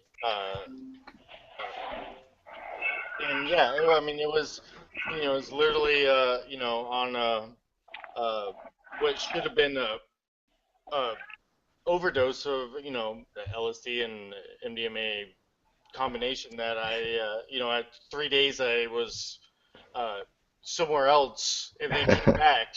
I understand that kind of trip. Yeah, that was, when, I had known subconsciously for a while, but that was when it was actually like Put you brought over. to the forefront. Yes. And how long ago was that? So probably, I'm 39, 15, 16, 17 years ago. Okay. So, Nice. and and even from that point, like, it has been a progression, because you gotta realize, like, that is your whole worldview. Like, even if you all of a sudden, like, okay, so I realize, like, if I look at the facts, like, I don't believe in a deity. But you still have this, all the stigma, attachments, accoutrements of religion to your worldview. So that's how you tend to. So that's why, like, these new ex-theists that you guys are talking about. That's why because that's the only way they know how to, categorize things, is because that's their only worldview they've ever had. Right. Yeah. So I do I don't do the snarks to these guys. I don't try and bite their head off. I just try and walk them along, because I know for me it was a decade-long process. Like, okay, fine. I no longer believe in God. And even if he is real, fuck him, because he's a fucking asshole. Right. And it just progressed, and finally gets to the point of, like, when I actually had children of my own, and I really started looking into, what makes our civilization tick, I realized, like, how inherently corrosive religion was. Because even before that, when I realized, okay, I no longer believe, but if other people don't believe, okay, I still under that, like, worldview that religion overall is, a net positive for society. I no longer believe that, but that was quite a process to get to, and again, for a lot of people, to them it wouldn't be, it's not worth it to them to fight as hard as I did. I just, again, just being such a fan of science, it totally helps out. There's something extremely galling for me, anyway, about people like Jacqueline Glenn, who sort of new to atheism or whatever, and they preach it like a religion. It is it grates me. It really annoys. It really annoys me. I think going back. Right. I think going back to James just said, about him, used to being a theist, and even Chris used. I mean, they came from that place, so of course, they think that's a better use for them. But as long as we're all on the same side, we can all. It takes all different types to help people along the way, and everybody's has their own personality. But anyway, Billy, so when did you were you always an atheist or what? All right, real quick before I get into it, I just want to run down who's here real quick, because I haven't spoken to everyone yet. That's Christopher with the face. The live face. Yeah, that's me. Okay, you're Christopher Blaze, right? All right, and who is James? Do I know James? Nah, fuck him. Let's not talk about James. Well, he sounds traumatized by his experience, I have to say. Well, it's traumatizing. I'm not gonna. I hear you. I don't know. I just followed James one day. I think he might have been talking to Blake. What's his handle? He's James. Yes. What is it? Yes. JALETCH. I don't know if I have one. I'll check it out. Because both crafted our Twitter handles similarly. We just took part of our first name and part of our last name. All right. And that's think Trevor also? Yeah. What's up, Trevor? And Marcus, I know you, of course. Billy. All right. Where do I start?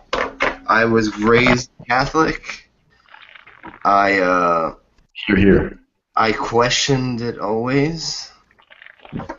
I don't know if I can, it's hard for me to say if I ever believed really or not. I would guess you'd have to say at points I did believe because I did things like pray. Yeah. Okay? So, but I don't know if I prayed out of desperation or because I actually believed. And at the time I could probably tell you, but right now I can't because I'm sure marijuana has had that effect on my brain. And if not, it's just science has had that effect. That's weird, right?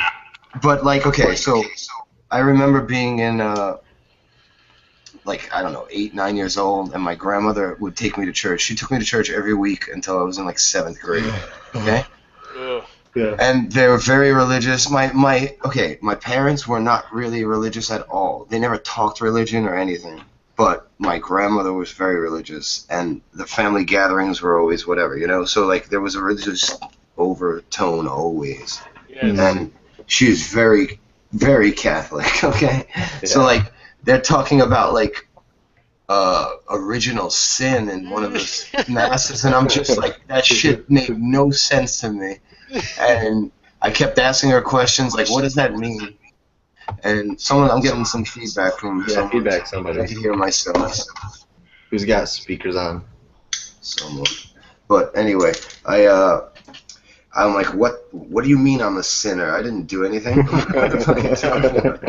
And she's like, and she would just say, yeah, no, I was like 8. Like, and she's like, Jesus. Everyone's born with it. I'm like, why? Because of Adam and Eve. I'm like, what are you talking? Like, it made no sense. Okay. This is exactly why people who switch from one religion to another religion piss me off more than anyone. Because, like, how can because they think there's a God and that they have to find the real way to it, I guess. But, so, anyway, I fucking, eventually, by the time I was getting out of high school or entering college, I was pretty sure I didn't believe in God, but I never used the word atheist. I don't know why. If I just didn't think of it, I always said I'm a non-believer or I don't believe. I'm just ignorant of the political connotations of being an atheist or not. Right. Probably. Exactly. So, like, I remember people telling me in my early 20s, like, what do you mean you don't believe in God? You gotta believe. I'm like, what do you mean I gotta believe? Like, you gotta give me all the money in your fucking pocket right now. What do you mean I gotta believe? Like, are you stupid? Right. Like, so, I'm very anti-theist. Like, yes. And so I don't have Cenk Uygur grandma syndrome. I don't have my grandma syndrome. I don't have it. I will go to town with my family if they want to. Yeah. I think they've learned not to bother. Yeah, they avoid me like because I will end the conversation. I will not let them end it. Right. Yeah. Like, so I think they've learned not to start it. But actually, during Christmas, I was talking to my cousin about mediums, and she thinks she's becoming one. Oh, Jesus. Fuck. And I told her, yeah, my ex-girlfriend, she was a medium. She fucking suckered people out of money. She's like, oh, she was a fake? And I'm like, they're all fakes. What are you talking about? They don't get it. But here's another couple of things that brought me to it. And it's very bizarre, and it's embarrassing to even say. Like, I was sort of... Our stories are. I sort of thought that, okay, I believed more, like, stupid stories, like ancient aliens shit, than I did, like, Bible shit. So I thought Yeah. that shit was more plausible and sort of believed some of that shit at certain times. Man, Just like over that, but I about guess that was. aliens too far. You got But too now, far. Yeah. but that's the thing. Like when I've I gotten, love ancient aliens. what's that? I love ancient aliens. Hey man, you've gone too They, far. they call that off the You've, Deepak you've, Chopra. you've disrespected my belief system. No, yeah, well, no, but I want to finish real quick because I don't want to take all night and take all this. Oh, you're fine, man. Because there's plenty of people here to talk. Just fucking around. But so yeah, so I sort of like, not that I definitely believe those things, but I was like, oh, these things are possible until I looked at it in a different way. Once I realized, like, I was definitely an atheist, I was like, wait, I can't believe this shit. That's crazy. So like whatever, but like I always like was into ghost shit, like so like I thought that shit was possible, but then like eventually I just like this shit is all bananas and Your reason strengthened over time. yeah, and it basically built up over time. Like I was very naive as a child, and I think that is also what makes me so harsh sometimes, like about being an atheist is because I will not. Like, I will question everything now because I will not be naive and suckered. Like, Because I know it's possible to change because I did it, so I want others to experience that also.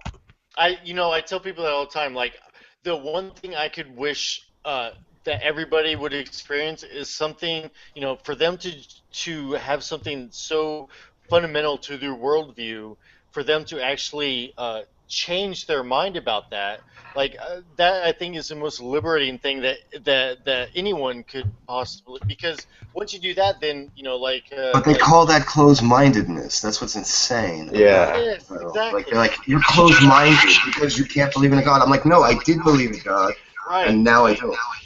So I actually changed my mind. Pure fear. They don't want to confront the mystery. They don't want to confront the nonsense. Well, yeah. I mean, go For ahead. whatever reason. Go. Speak. Someone. Silence, just dead silence. No, someone was about to Yes. speak. Maximum And I'm oxygen. still hearing my echo. Yeah, I got Sorry.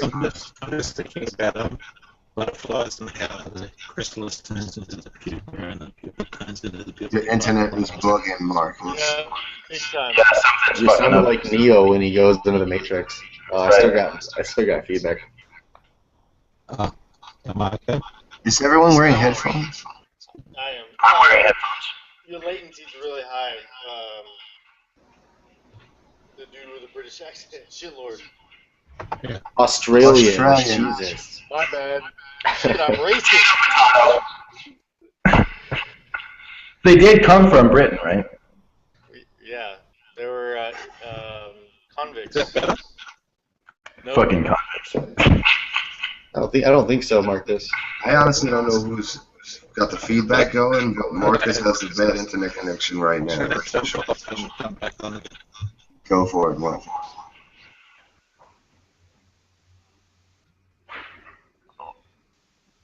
Test, Yeah. test. Feedback is gone. Who was talking Deepak Chopra before? I mentioned By the that. way, it's not Marcus with the feedback because he's gone and it's still here. Try muting yourself when you talk. I mean, when you're not talking. Who are you talking to? Anybody. Okay. So, obviously, it's not us. Is it me? Nope. Chris, unmute yourself. Now I'm unmuted. Say something. Oh, yeah, it's you. It's me? Yeah. Fuck. For whatever reason. But you just fucked this whole thing up. Headphones crucial. I think he has headphones on, but Does it? Yeah, you there? Yeah, I have. that's better, Marcus. I'm sorry. Fuck this technology with a. You're down under. Moving faster than we can keep up with. Hey, Chris, maybe try exiting and coming back. Alright. Yeah, fuck all this newfangled technology. We should just throw it all out and start a caliphate. I reckon. Start chopping people's heads off. I just turned off my video. Did that do anything? Well, no, I mean like leave the hangout and then come back. No, it's definitely your audio that's causing the issue. Okay. Well, hopefully that'll work. I don't. If he has headphones on, there's no reason. Something must be the sound must be projecting out of the headphones. It's so loud or something. There's so many that variables. I mean, he could have a. Yeah. It's not you. no, It's not you, yeah. Marcus. You were just having latency issues before. You're good now. Yeah. I am on the other side of the planet, so could be that. Well, there's latency and then there's latency. You know. I don't hear it Bad anymore. I ideas think that might have done it. You did it. You did it, yeah. That might have been me, actually. No problem. No. Marcus, yours I was had, your connection, his was the audio. I was monitoring on YouTube as well. I might have switched the sound on or something. Just to be Whoever clear. it was, it's gone. Okay, awesome. Yeah. Hey Billy, that bong sounds so fucking tasty right now. I don't think I hit it with the mic on, did I? You guys don't even understand. I don't smoke weed, but man, that sounds good. Oh, you're missing out, brother.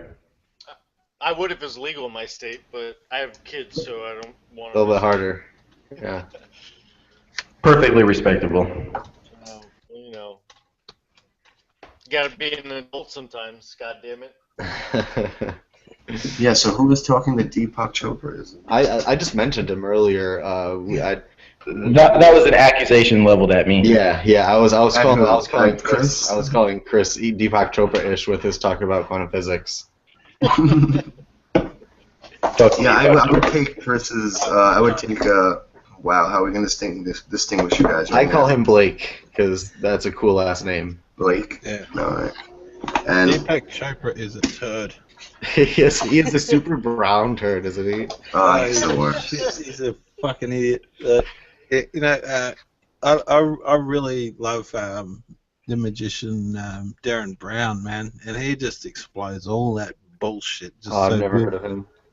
Darren Brown is this British magician, and he's really good at it. Nice. And he sort of debunks these hacks that sort of Kind of like James Randi used to. Yeah, right. He's the next James Randi. He's probably the best magician on the face of the planet right now, I would say. Yeah. Oh, it's amazing. Some of the tricks he does. He doesn't give away all his secrets, but he does explode the myth about some of these sort of hippy-dippy bullshit. Yeah, I've got a feeling about this sort of... Yeah, woo-woo, exactly. Yeah, I hate to call him out by name, but, we were talking to John the Baptist, and he said some really crazy Deepak Chopra-ish shit, and I was like, damn, dude, he was talking about a reincarnation, and I was like, that's some heavy shit to talk about, like, that's some out there shit. He wasn't trolling you guys? I don't know, I thought he must have been or something. He likes to fuck around like that, I think. Okay, he must have been, because I was shocked, I couldn't believe it.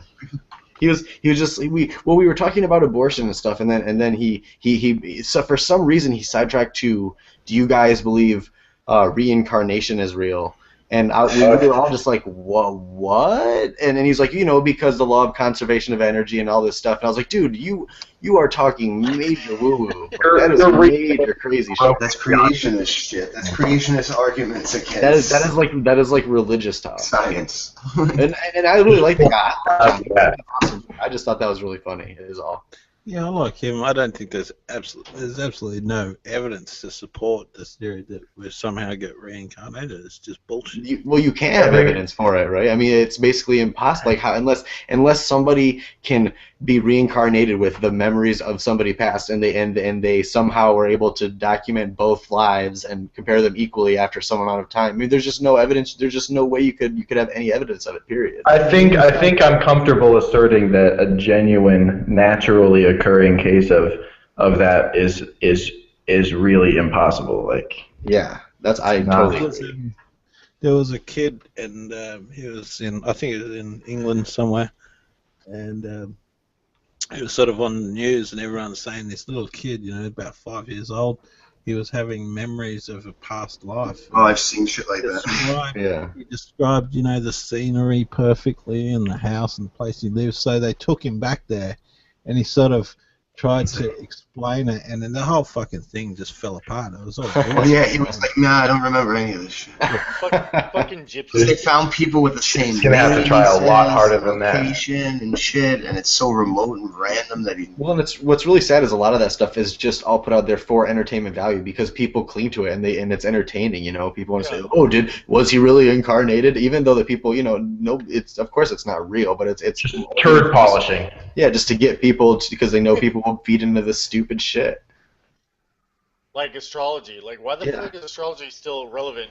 Oh my god. Yeah, I can't believe that major newspapers print that shit still. It's unbelievable. That'd be like Christopher Hitchens made fun of it about the New York Times. All the news that's fit to print, and they still run astrology. I mean, it's Carl just Sagan like absurd. debunked that shit so quick. He's just like, yo, get in the room, That give shit everyone That this. shit was debunked a millennia ago. By the Well, yeah, whatever. Yeah. But like, what was he's it? like, you get everyone in the room and you tell them, this is whatever. What is it? Horoscope. They use suggestive language. Yeah, they're like, what do you think this pertains to you? They're like, well, it's Oh, this. right. So how did it pertain to all of you? Yeah. I mean, this kind of leads back to the whole free will conversation. I mean, Everything does. Exactly.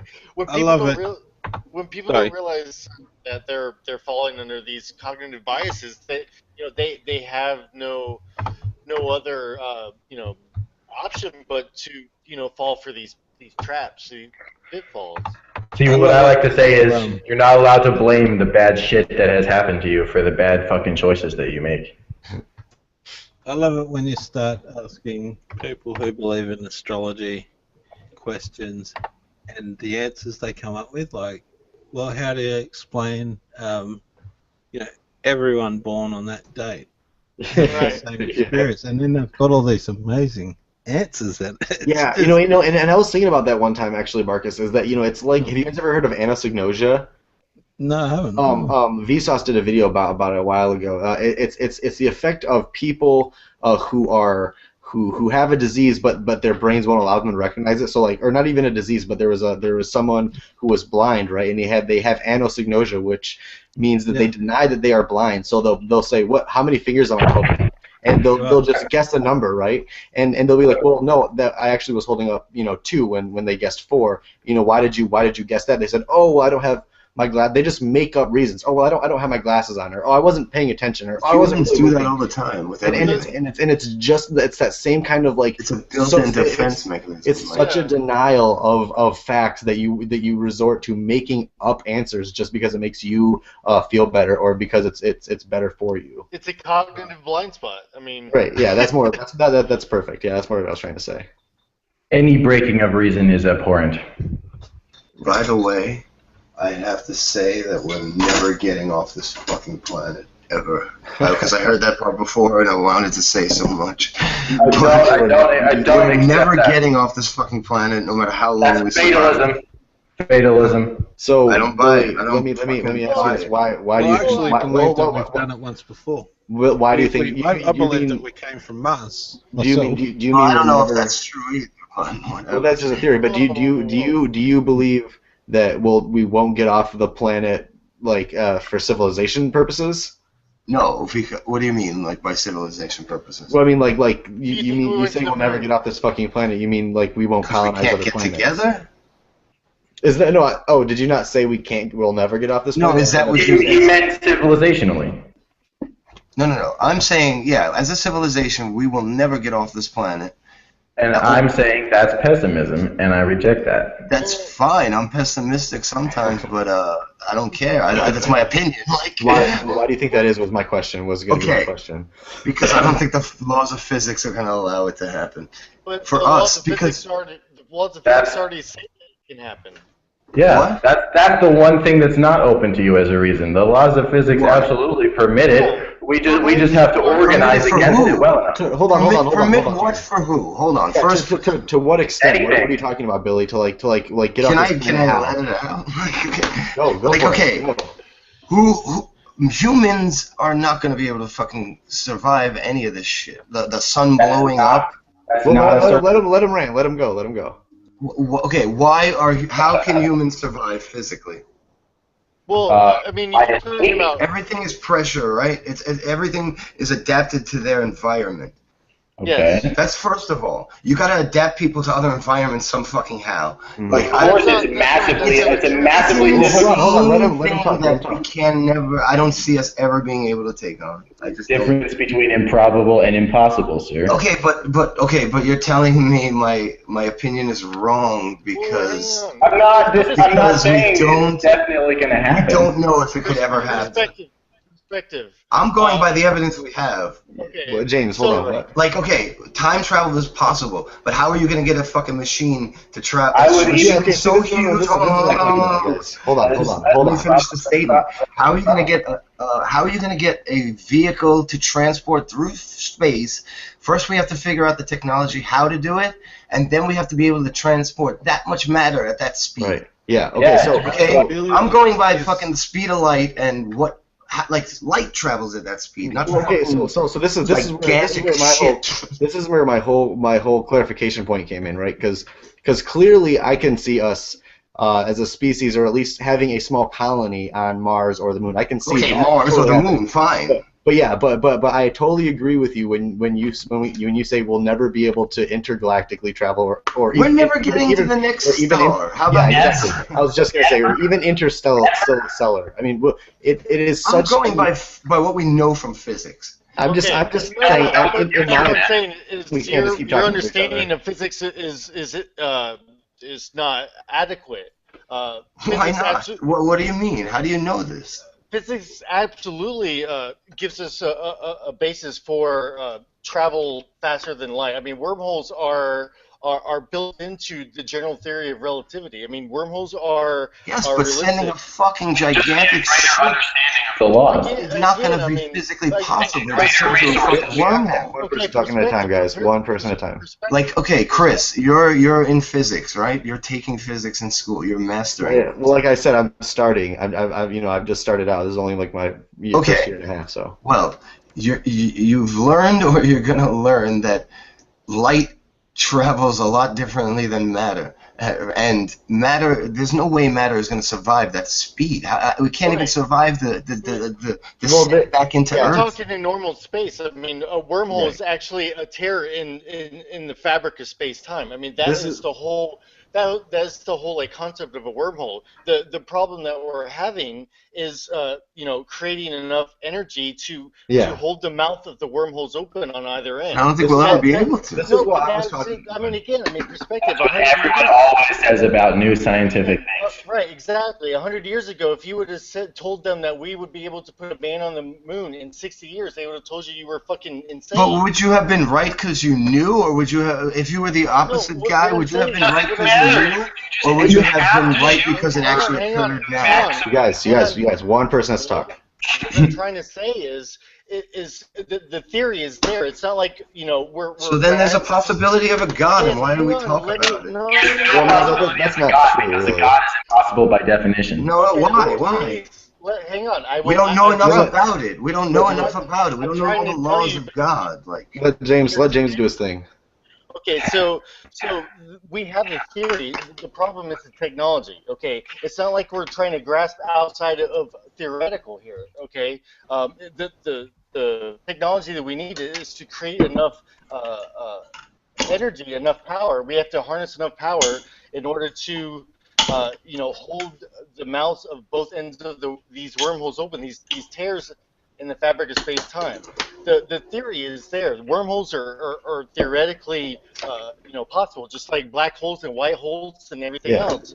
The theory is sound. It's just the technology isn't there to get us to be able to put the theory in practice yet. Yeah. So I mean, go ahead. So to say that we will never get there is just the same as like again at the end of World War II when Germany was launching V2 rockets to say we will never get to the moon. It's like, okay, well... No, the moon is so close. Like, Or you can go further back and talk about Galileo and the Church. I'm trying it's to such a different analogize extent. No, it's such a different size scale. But like, it's really not. It's just a matter of getting technology. Information is also spreading at an exponentially increasing rate. What I'm I don't know trying if to I say, buy that either. what I'm trying to say is is the theory is sound, and the technology just has to catch up to the theory, just like Yeah. it has always been. Trevor, Well, do you have call me anything when to say it on this? happens. I don't know what to say, man, because I'm telling you how I feel about it, and you're telling me I'm wrong for feeling that way, so I can't. Well, I mean, I Like- can't help that you have Like the theory, Wrong. you're positive that you can send some gigantic ship through a wormhole and it has no effect on its structure. Right. Well, I You think know that's- this? You know this? No, all I'm telling you is the theory is sound. Yeah. Let me just. No, but I'm asking you if that's possible. Because I don't don't care if the know. theory's sound, if you could send a feather through it. But if you can't send a fucking ship with all the people on Earth or something like that, or parts of the people of Earth, what is the Obviously, you're assuming a necessity for superior technology. It's not. It's a dream. It's like Jules Verne, man. That's what I'm saying. This is a dream of you guys that we're going to get somewhere like that. But, Well, I I think mean, This is without dreaming. right, exactly. Yeah, that's the Without whole goal. I mean, imagination, we're No, you nowhere. can strive for it. I'm not saying don't try for it, but I'm Right. telling you I don't think it's going to But to happen. say it's yeah, an I mean, impossibility is You'll strive for it, but it's fucking impossible. BTW. That's what we hear you saying. Well, that's what I'm saying. That's not what you're saying. I'm saying, all right, guys, go for it, but I'm not going to be. yeah. Well, I mean, look. Let me just clarify a couple points. That's Okay. all. I don't know. Look, maybe I mean there's so much crazy information needed to understand the actual technical thing the theories the technical bits about the theories about advanced physics and what we can do further down the line, right? Like you were saying, like, of course, no piece of matter can travel at the speed of light. It's impossible. You need an infinite amount of energy to do it, and you just can't get it. The only way you can do it is because we know that space-time is a fabric. You can warp space-time around yourself, so it'd be as though you were moving at the speed of light. All this is right.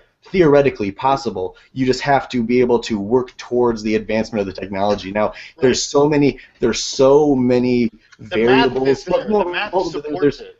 yeah, yeah, exactly. We just need- The math works. we The just math need works the out, energy. and everything. Yeah, exactly. The math works out. All the theoretical parts work out as far as testing goes. As far as we know, there's no flaws in it as far as the theories go. So of course it will work if we put it to the test. But we just need such a long amount of time to get to that amount of technology, that level Agreed. of scientific understanding, and I mean, and along the way, I'm sure we will discover new parts of physics. I mean, not too long ago, they think they just discovered a new particle at the CERN with like 7 times the mass of the Higgs, like all kinds of Right. new shit's coming out. So it's hard to say if we'll get to that point, but it is possible. Now, I am very skeptical on whether we'll get to that point because I think that'll take But if it's hundreds of thousands of years. possible, fine, okay. But what It we're offends trying me to that tell you, anyone would think I wasn't skeptical about that. I don't think I anybody's never saying said that. you weren't skeptical. Can I get Yeah, Like go- I feel like you guys go, think Lauren. I'm not being skeptical about it because I've been very skeptical about it. Like Go, I Sheila. can I get Jeff Goldblum on your asses? Go. I think life finds a way, and you guys are Oh talking shit! tech- Oh. about technology and Just writing put in Jurassic space. Park on it. wait. Life finds a way to breed, or life finds a way to get through town wormholes. Life finds a way To fucking survive.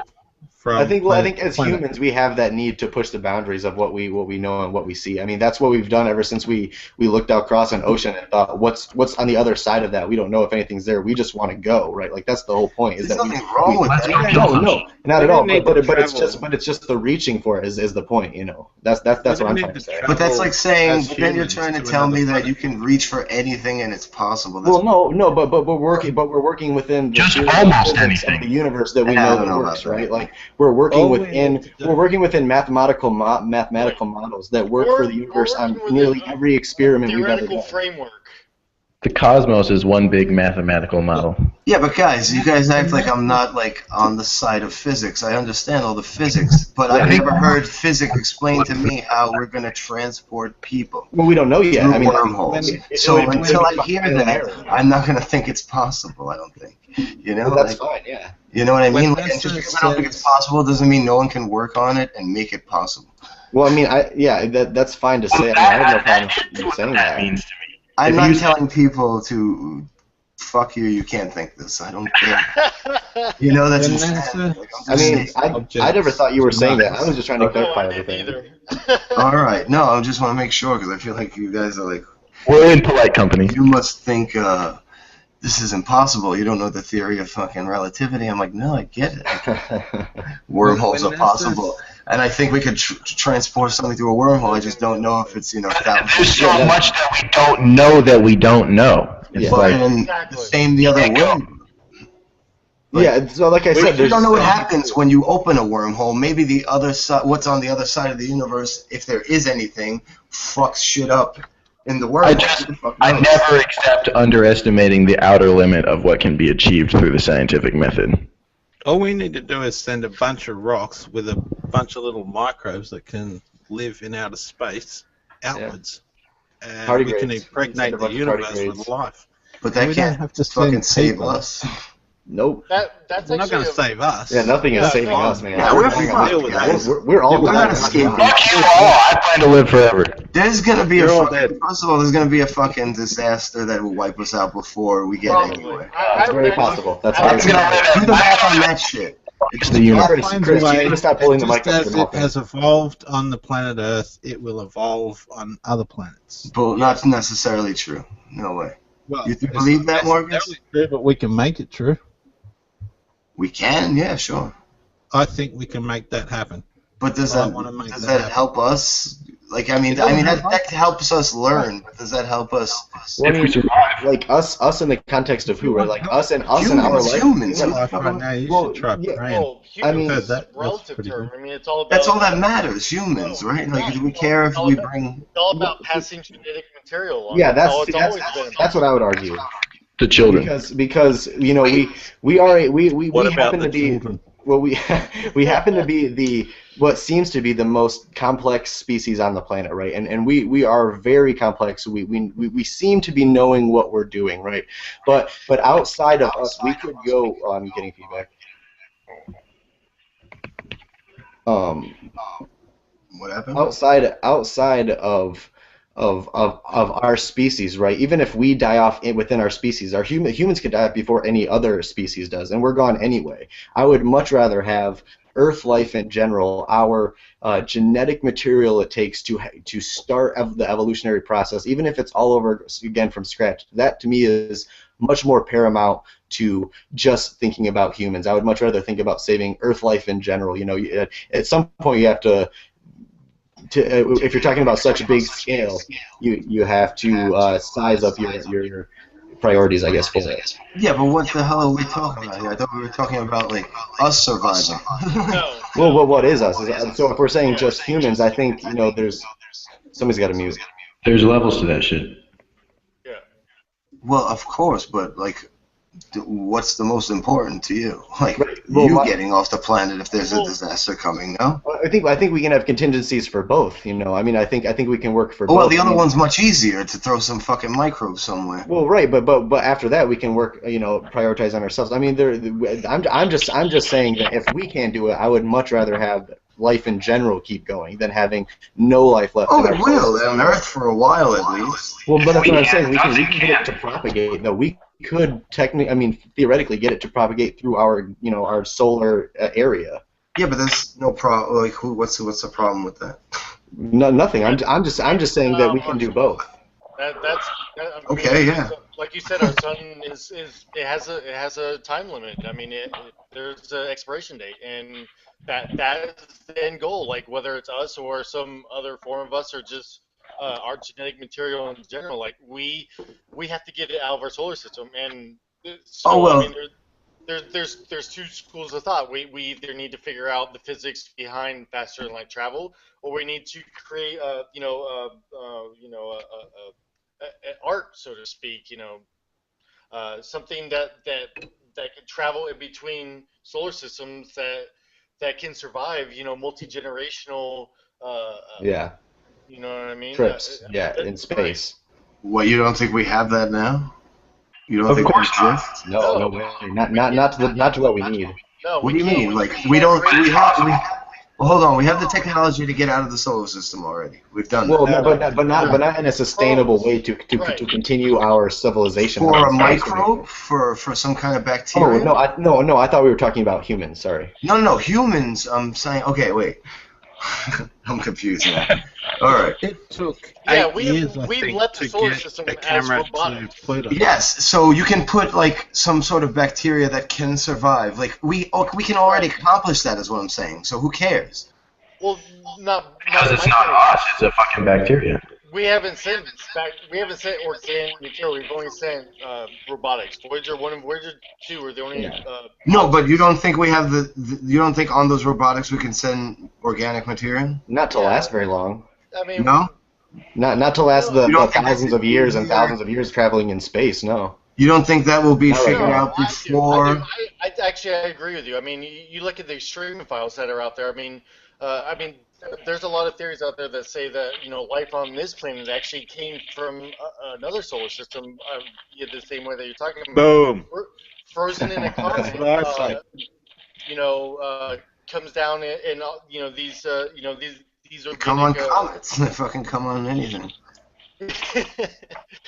Well, I mean, there are It's generally accepted, intergalactic bukkake. yes. But what I'm saying here is, like, aren't we much, much, much, much closer to doing that than sending humans away?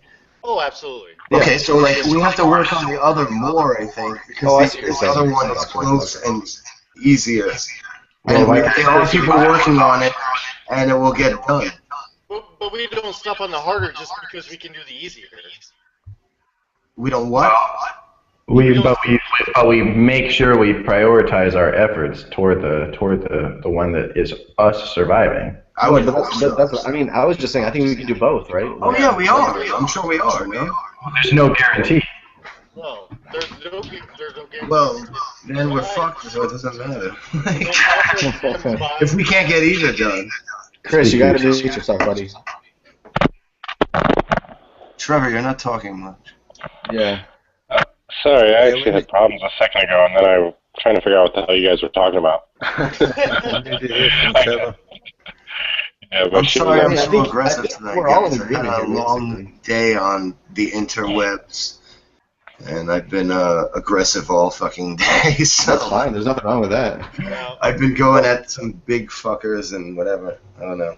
Yeah, I mean, I think we're basically all in agreement. I mean, it's just I think it's the different approaches we're using and our different. No, I opinions. think we should try and get us off the planet. I just in my mind see like it's like just one of those things we're working on. It's going to be futile. Like, It But could yeah, be, to me, I was listening, and it sounded like you guys pretty much agree. It's just some of you guys are pessimists that we're going to figure Yeah. new yeah, that's all. technology out. I think that's it. Some people, I mean, I'm kind of optimistic. I don't think we're ever going to stop trying to figure shit out, and that might, a lot of accidents happen that lead to shit that no one ever foresaw, Right. So, I mean, it could go either fucking way, is really the way it seems now. Who knows what we'll figure out in the next 100 years? I mean, Right. I think microwaves, right? No one was trying to discover microwaves. That one Yeah, fucking dude yeah. just figured it out by a cooked pigeon or some shit. So, I mean, it could be some fucking kid. It could be, Chris in college right now doing physics. Figures, I don't know, something out that does something, gives us more energy, gives us what the fuck ever it might be. I'm not a physicist, but I follow it, so I'm kind of more optimistic because you never know. There's so many fucking people. Someone might figure something out. Well, and that's why, I love the internet because you have so many people, and obviously our numbers are increasing almost exponentially, and all these people are coming online. You have all, 7, soon 8 billion people, all with their own ideas of what's possible. And this is something that has never before in the history of our of our planet even been capable, possible. Yeah. So many people collaborating, towards certain specific goals. We just got to keep the net jobs from derailing us permanently. Yeah, I mean, I'm pretty optimistic. I mean, even with the regressives and the atheists that a lot of us argue with online and shit. it's like, you see their Twitter thing, and they've got logical and science-minded in their shit, but then they don't think logically about feminism or any of these other anything. I've been betrayed by so many people. They're trying to, but at least they're trying to play the role. You know what I mean? So at least that's a step in the right direction. They may not be actually logical. They may not actually think that way, but they want to. They're striving to. Well, that was kind of the thing I say that a lot of them are ex-theists. It's like they become an atheist and they think they have to play the role. And it's like, it's okay. Just admit that you just became an atheist and learn about logic first. It's not, you can't just read one fucking book and be like, oh, I read Dawkins, I'm logical now. Like, you know what I mean? No, he's not a feminist. I hate him now. I mean, I've actually had people do that to me. They fucking, because they know I'm a lifelong atheist, and they'll be like, oh, I read fucking so-and-so, it all makes so much sense now, I'm going to be logical now. And it's like, you got to apply that to everything, though, you fucking genius, They don't get that. You can't just, you can't be logical about atheism and then be emotional about feminism and race and all the other shit. Right. What were you saying, Chris? It's when you come to a sort of a new revelation, there's an excitement there, and you want to sort of tell the world about it. Yeah, right. And you got to sort of back away from that, I guess, sometimes. Resist from that at least until or at least gather your information first if you're gonna Observe, take then that next step. participate. Yeah. When I was in grade school, there was this one day I was in like 8th grade or some shit, and my teacher had us all put our hands up, and then she said to put our hands down if we thought that men and women were equal. And everyone but me put their hands down. And, so just everyone just kind of lynch mobbed me with their eyes. And I was like, but I was so fucked. I wasn't even given the chance to explain. Right. I was just, if you open your mouth, you're dead, basically. Yeah. Wait, so you thought that women and men were equal? No, he didn't. No, everybody fucking not equal. It's like that's like saying that's one. semantics. What? It's semantics. Like, yeah, exactly.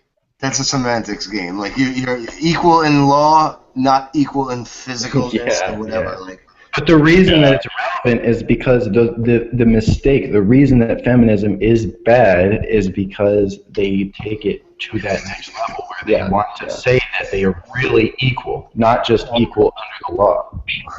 Well, what I was saying. Well, when it fits their agenda at the moment, sometimes it doesn't fit their agenda and they don't talk about it. Like, right. They use it however it works for them. Like, whatever. Slut is good or slut is bad. Yeah, but that's the general idea. I think though is that now is the same thing carried over to when we're older now. Is that if you even want to voice opposition to the norm, that you are attacked and totally disregarded. Basically, you can't, like, that's the whole point, is that we can't have this discourse because you're shut down.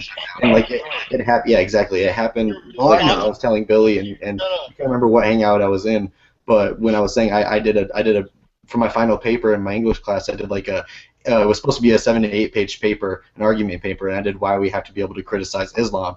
And I turned in my almost my final draft, and my professor read over literally the first couple sentences and saw the word Muslim and was like, no, this is wrong. Like, you have to mention Christianity, you have to do this and that, and it was bad, right? Like this total regressive teacher that I had.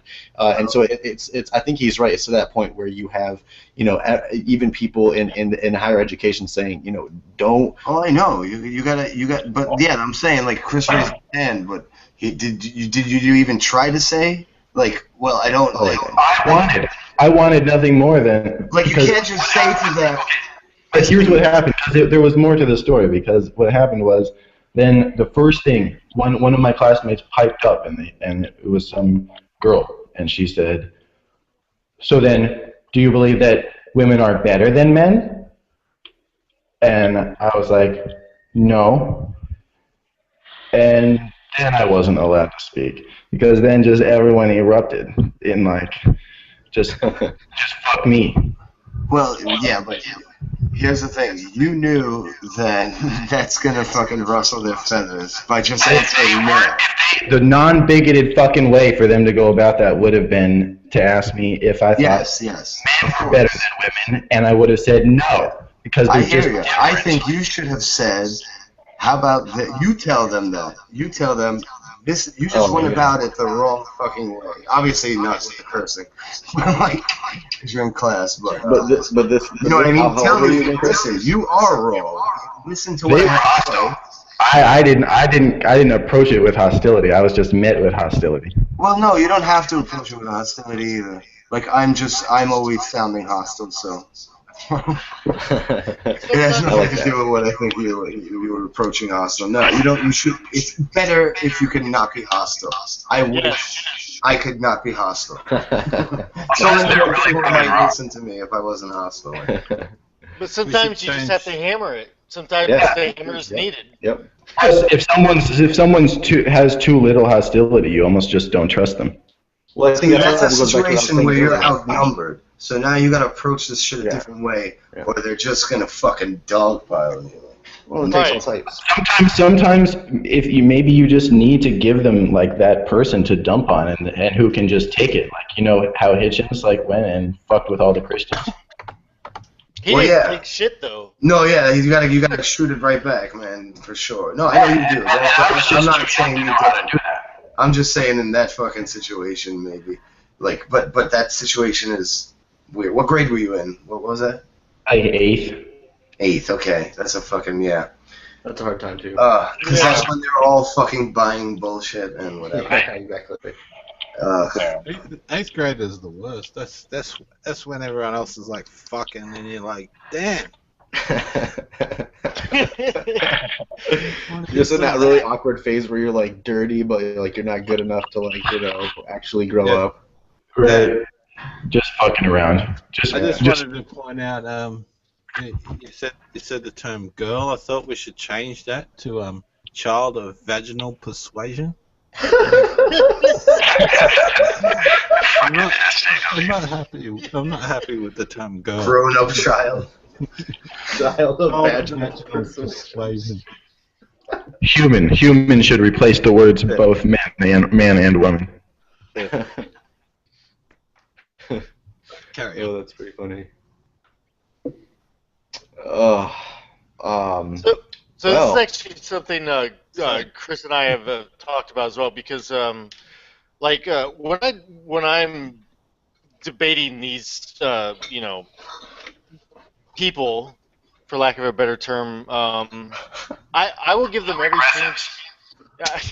I would give them every chance possible, no matter how infuriating, how pissed off I am behind the keyboard. Patience of a saint with them. Yes, I will edit, re-edit, and triple edit until it comes out as clinical as possible to give them every chance to hang themselves. But I mean, that's obviously that isn't different tools for different jobs. Like, that's not always the best approach. Right. And I think that's why having an eclectic group of people who have different methods of attack or what's going to make things better for all of us, because while some of us are better in one avenue, some of us are better in others. This is the fucking Vatican II of atheism right here. The what? This is the Vatican II of atheism. Vatican II. So again, Blake has heard me say, I'm like, all right, well, this guy is obviously a nail, and I need a hammer. I'm not the hammer. I'll give them every chance to hang themselves. Like, to everyone else, spectating. And again, I don't do this to change their mind, because most often they're fucking a moronic idiot that that they won't have their worldview change. It's a silent audience. It's a silent spectators that I'm talking to. There's a percentage that you can appeal to. Right.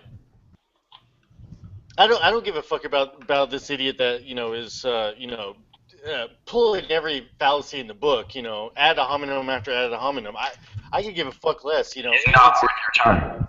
Well, he Ad isn't, hom, but drink. the conversation is, because he's basically outing himself to everyone that's watching this, that's spectating. He's showing the holes in his own worldview, and if they happen to share the worldview, all of a sudden he's highlighting these inaccuracies for them as well, and that's the whole reason I do this.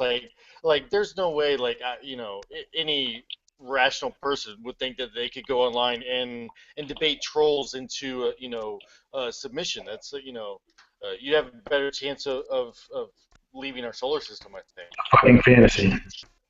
Yes. But that's why I do. I mean, again, results may vary. Oh no, everyone has a different approach. Some people can't get out of their approach. Sometimes I can. I've had mixed results. Yeah, I mean, well, I think that it just takes all types. It takes the brazen aggressive people. It takes the harassers. It takes the really soft people. It takes people who are just willing to work with people no matter what. It takes people like Hitchens. It takes people like Anthony Magnabosco, like you, like me, we just need everybody to join in any way that they can to try to stop this bullshit. And the less aggressive, the better. Right. There's trolls on Twitter that have like 4 followers and that follow you and sort of start talking shit at you. Yeah. There's a sadness there, isn't there? It's all kind of pathetic. It's a deep. There's something very. Those people try the very limits of my commitment to not block anyone. I block people. I don't give a shit. I block. Oh, I block fucking anybody. If I tell you this, It's just too Orwellian for me. Feedback. Block. Everyone has. I know people who use Blockbot, which is fun. I don't how does that even work? Well, you just go to the Blockbot Twitter thing, and everyone that follows Blockbot, I just block them. Oh, okay. Nice. So because if someone blocks you, they can still see what you've got. Right. I don't think that's fair. Fuck them. If you're gonna block me, then I'm gonna block you. Right. Yeah. And I'm gonna start another secret account. And Actually, I diverge from that opinion a little bit, just because I genuinely feel bad for a lot of the people that block me just for the stupidity of blocking me. So I hope that someday they'll come around to their senses, Well, I mean, Fuck let's people be honest. blocking. I mean, People have me blocked. I don't give a shit.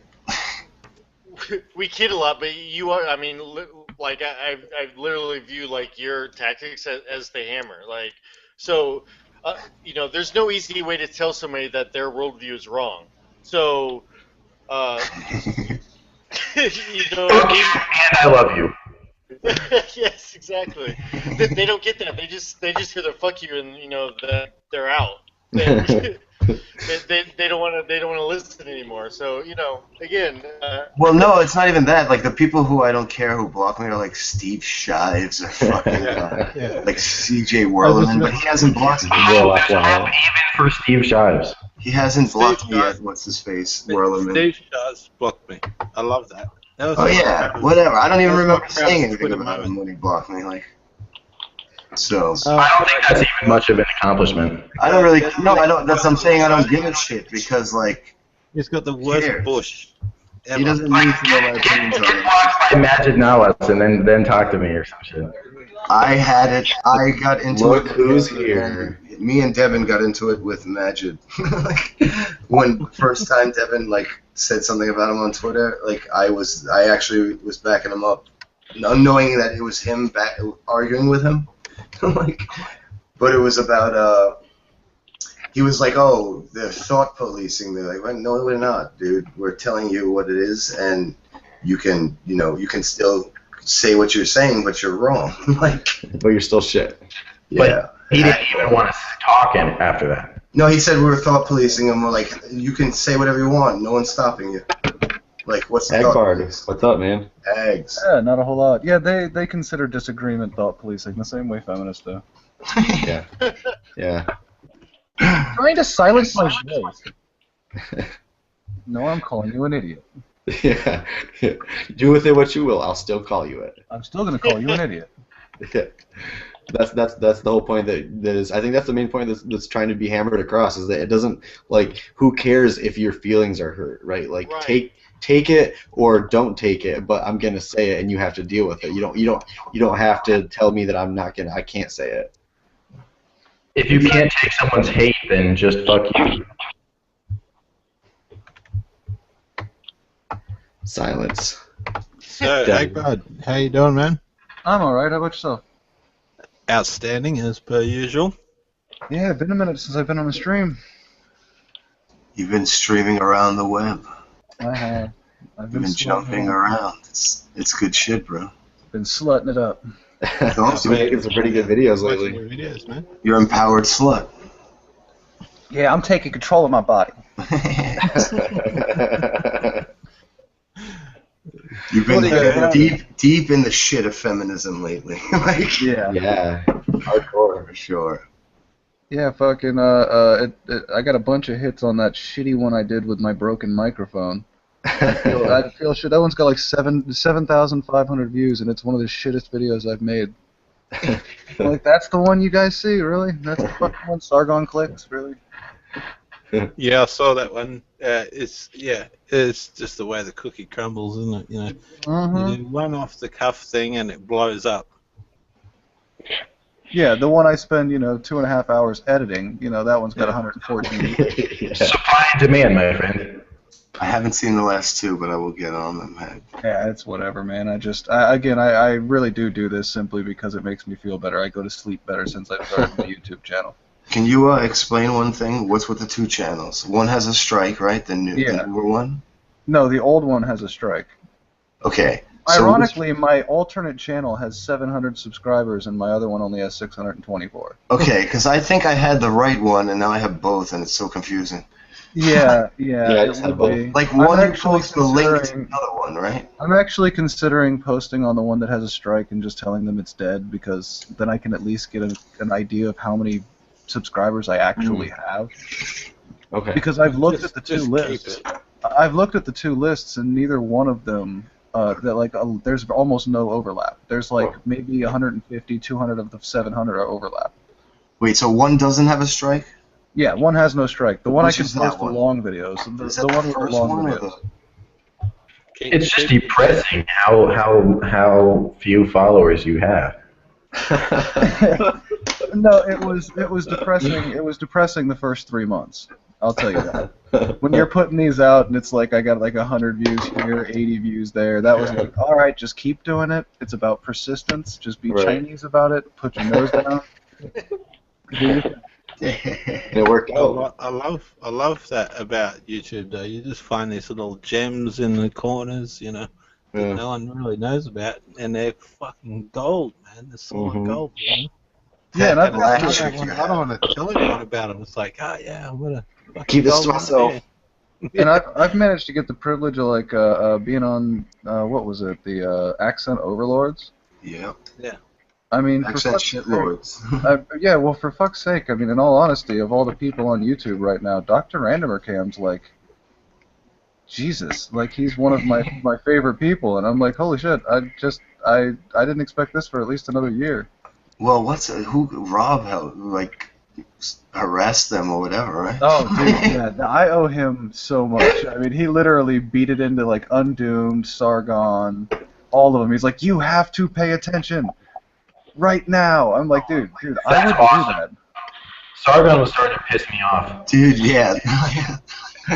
Not piss me off, but like I was just about to say, Hagbard is like doing hangouts with them, and I'm like questioning Sargon in one of his videos about his fucking like what he's thinking about Muslims. I'm like, are you saying I hate Muslims because I criticize them? And I wanted him to answer me, and he didn't answer me for like 2-3 days until like I questioned him for like the third or fourth time, like, and he's like, "Oh, I don't think I'm conflating it, but whatever." And it was Yeah, like, okay, we See, can't that say. sounds like the amazing atheist. No, but like I'm such a dick. Like you said, I'm the hammer. I guess I'm going. Like this kid just wants to have good civil conversations, and I'm like, what the fuck is going on here? Are you trying to say this? And I probably fuck up a lot of shit for conversations. Well, that's why I try not to like. I'd love to get a stream going with some of these people, but they're all too scared to hop on. I know that's Because why. I'm actually, all of you guys know, I'm actually quite civil. Oh, we Yeah. know that. Yeah. I'm actually quite civil. I have no interest in doing what I do. What I do online when I make my videos is literally punching you. It's just I'm venting. I'm using you as a Right. punching bag. It's not Yeah. personal. I'm training, if you will. I've been doing this my whole life, and I don't want to get bald. Yeah. That's what I mean, makes like- it epic, though. Yeah. Yeah, and I can't wait to get big enough to get the attention of people where they can't ignore me. Where I can Right. finally be like, motherfucker, come talk to me. Like, right now, I'm done with this fucking you hiding shit. Well, that's what I like about what we do. What like lots of us have been doing. Like at least like okay, those guys. Like some of them will interact with me, right? And some of them only if you're known they'll interact with you. You know. So like, I like this. I like to try and get this bridge between the two. It's like, yo, you're not smarter than other people because they're not fucking known, like. Yeah. So like that's what I like about what we do, and like Devin interacts with a lot of us, bro. Like we get on Hangouts. He goes on Hangouts with his fans all the time, like Yeah. Sargon doing Hangouts with his fans all the time. I love the guy. I love his thoughts and all this shit, but I think it's really important to tell everybody that to push them to create content. I think that helps a lot too. Just Yeah. making sure everybody's involved in some way. And then promoting it. in some way, like I'm trying to be in any way I fucking can, like, and I'm trying to get better at other things to be in more significantly, like, I'm trying, I guess, in my own way. And I'm kind of planning a whole format change. I'm going to do kind of a Dr. Randomer Cam switch over here shortly, and I'm going to backlight myself. So Oh, really? Turn a camera on, yeah. Nice. I'm getting tired of the animation software. It's so deeply limited.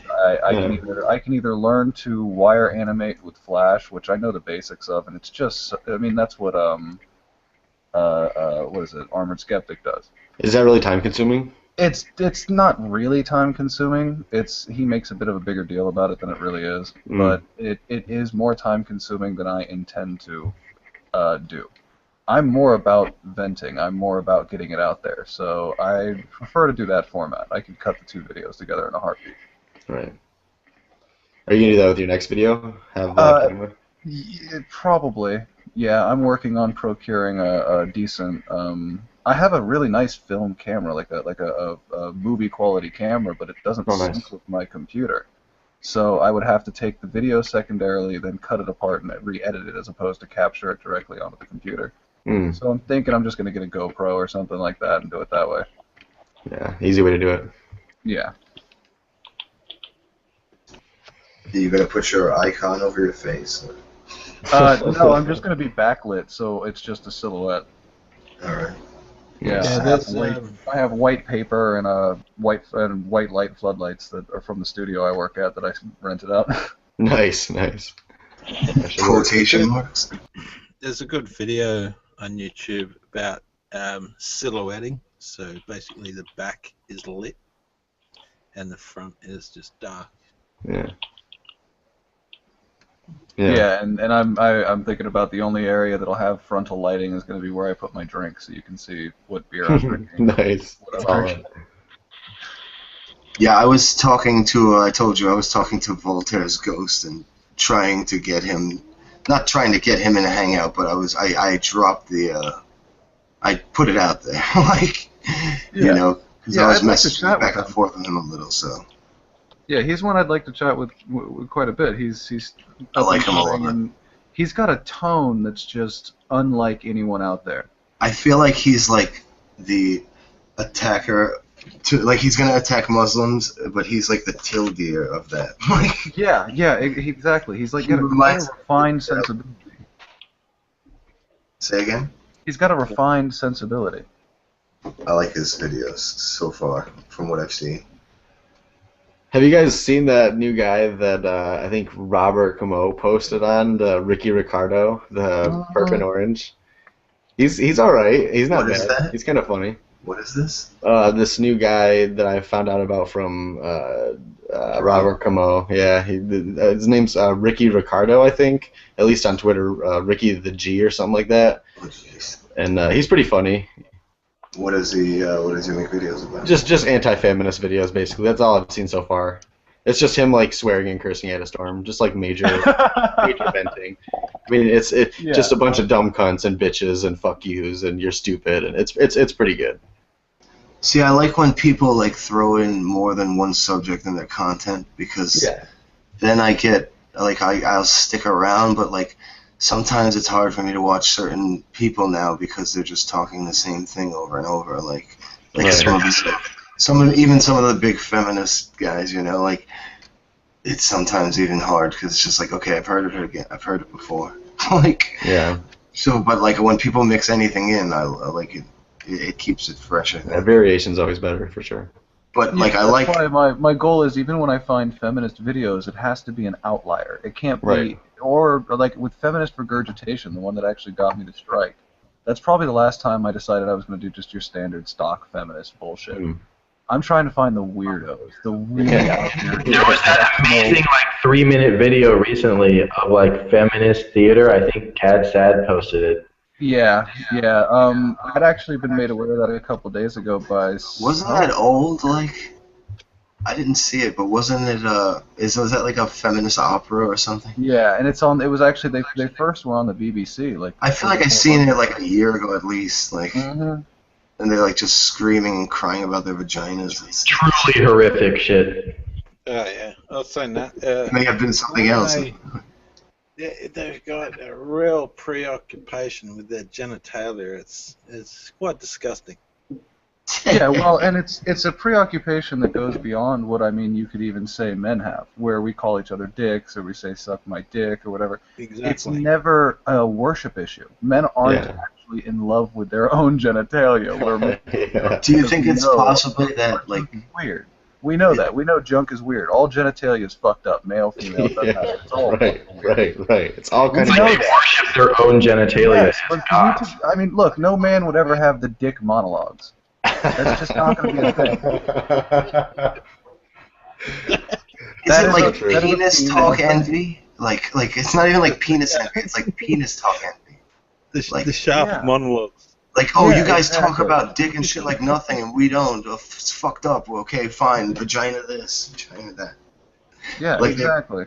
They're pissed that they can't do what we do, like, and not feel They held back. want to be literally equal to us. Hey, Chris. Yeah. For some reason. Hi, Trevor. Hey, well, I was actually, Chris, I was going to say, you know Isaac Cohen from YouTube? Which one? Who? Chris? Who? Well, you, Chris, because it's your hangout. Whose hangout is it? It's yours, right? Mine, yeah. Yeah. I was going to say Isaac is in the chat. Is he? If you want to, I was going to say you should send him a link. Oh, if yeah. There's not enough, if there's not too many people already. Hang out with Anthony yesterday. It was fantastic. I love Yeah. Isaac. If anyone wants So to many understand fucking what's nuts. going Yeah, on right now, just listen to that fucking hangout. It was amazing. The Hitchens video he made was epic. Which one was that? I might not have seen it. It was like a montage of video of Islamic terror set to like great music and Hitchens quotes. Sweet. Yeah, talk about nightmares. Jesus Christ. Dude, that Sandman video was amazing. I have to say, that was like mind altering for me. I haven't watched many of his videos. It's hard. It is hard, yeah. It is. So, but I read a lot of the shit he puts out on Twitter, and I listen to what I've heard him say, a lot of stuff he said. And The last one I really watched was one where there's like just ISIS dudes driving in a car just blowing people away in cars and stuff. Oh my god. Oh yeah, ISIS drive-by. Look it's just fucking horrible. I mean, The ones cutting off their heads with fucking knives is pretty fucking We horrible. need to bring it back into the Western colloquialism to call certain groups of people savages in the open. Yeah, We need to bring absolutely. this back. Yeah. Oh, sure, why not? Absolutely. It's come out of our vernacular because it's like, oh, that's offensive. Those people Right. aren't savage. No, those people are It's fucking savages. totally applicable. Savages are savages. Don't call the killers bad words. Yeah, like I said, barbarian's gonna be barbarous. That's what I see every time I see him. Yeah. Yep. Oh, hi, Isaac. Hello, Isaac. We are graced with your Jews presence. arrive. Hide your gold, hide your diamonds. Procure Most Jewy. It's a lively hangout now. Yeah. Yeah. Way too Isaac's mic's not working, I think. something. It's okay. He could just like screen share death videos for this. Yeah, that's fine. Just put your screen up and just show like people ripping other people's heads off with their bare hands. You guys are fucked up. That's the problem. That's the point, man. I guess. The real question is, who's more fucked up? Isaac or all of us for watching his videos willfully? Right. I've contemplated. People always give me that argument that you're spreading the Islamic State's propaganda. I was like, I don't think they like it when I put "It's Raining Men" on their No, probably not. I don't think they like this. I feel like any music has got to be really annoying You know, than this. In all seriousness, I think you do a valuable service. Like, Me too. Absolutely. You really do. You're doing great. I was juice buying it up over there. I don't know, it's fucking 10 minutes, 15 minutes just sitting in the chat, and that was interesting. It's I never get to hear what you guys are saying normally, because obviously anytime that I hear you guys or talk from you guys or hear anything about it's with reference to something I'm on or on a hangout, so I never really get to see what you guys are like. And you guys are cool. Yeah. You guys are awesome. Cool. I'll tell you that, like I said, that whole thing, that parody of you putting their, It's Raining Men over their shit. That's they just do so that. genius. That's so That has genius. to be done. That is the whole point. That has to be done, man. And It does. It does have to be done, but boy, I feel bad doing it. I mean, the guy died. It's not like he fucking died. What you do is literally the opposite of Nazi propaganda. Yeah. It's gallows humor. That's exactly what it is. That's the only way to look at it. I mean, Yeah, well, so I'm just taking away it takes. So when I post it, I always make sure that I remind people, someone fucking died. When this Yeah. happened. right. Yeah. Right, exactly. But it completely takes away the fear aspect of it, because the whole point of it is they want to scare you. They Yeah. want to make you feel real fear, and they've been very successful. I mean, people are shutting down stadiums in Germany. People are pulling down planes for moderate little bomb threats. I mean, people are scared. People are hysterical right now, and so it's just funny. It's fun to really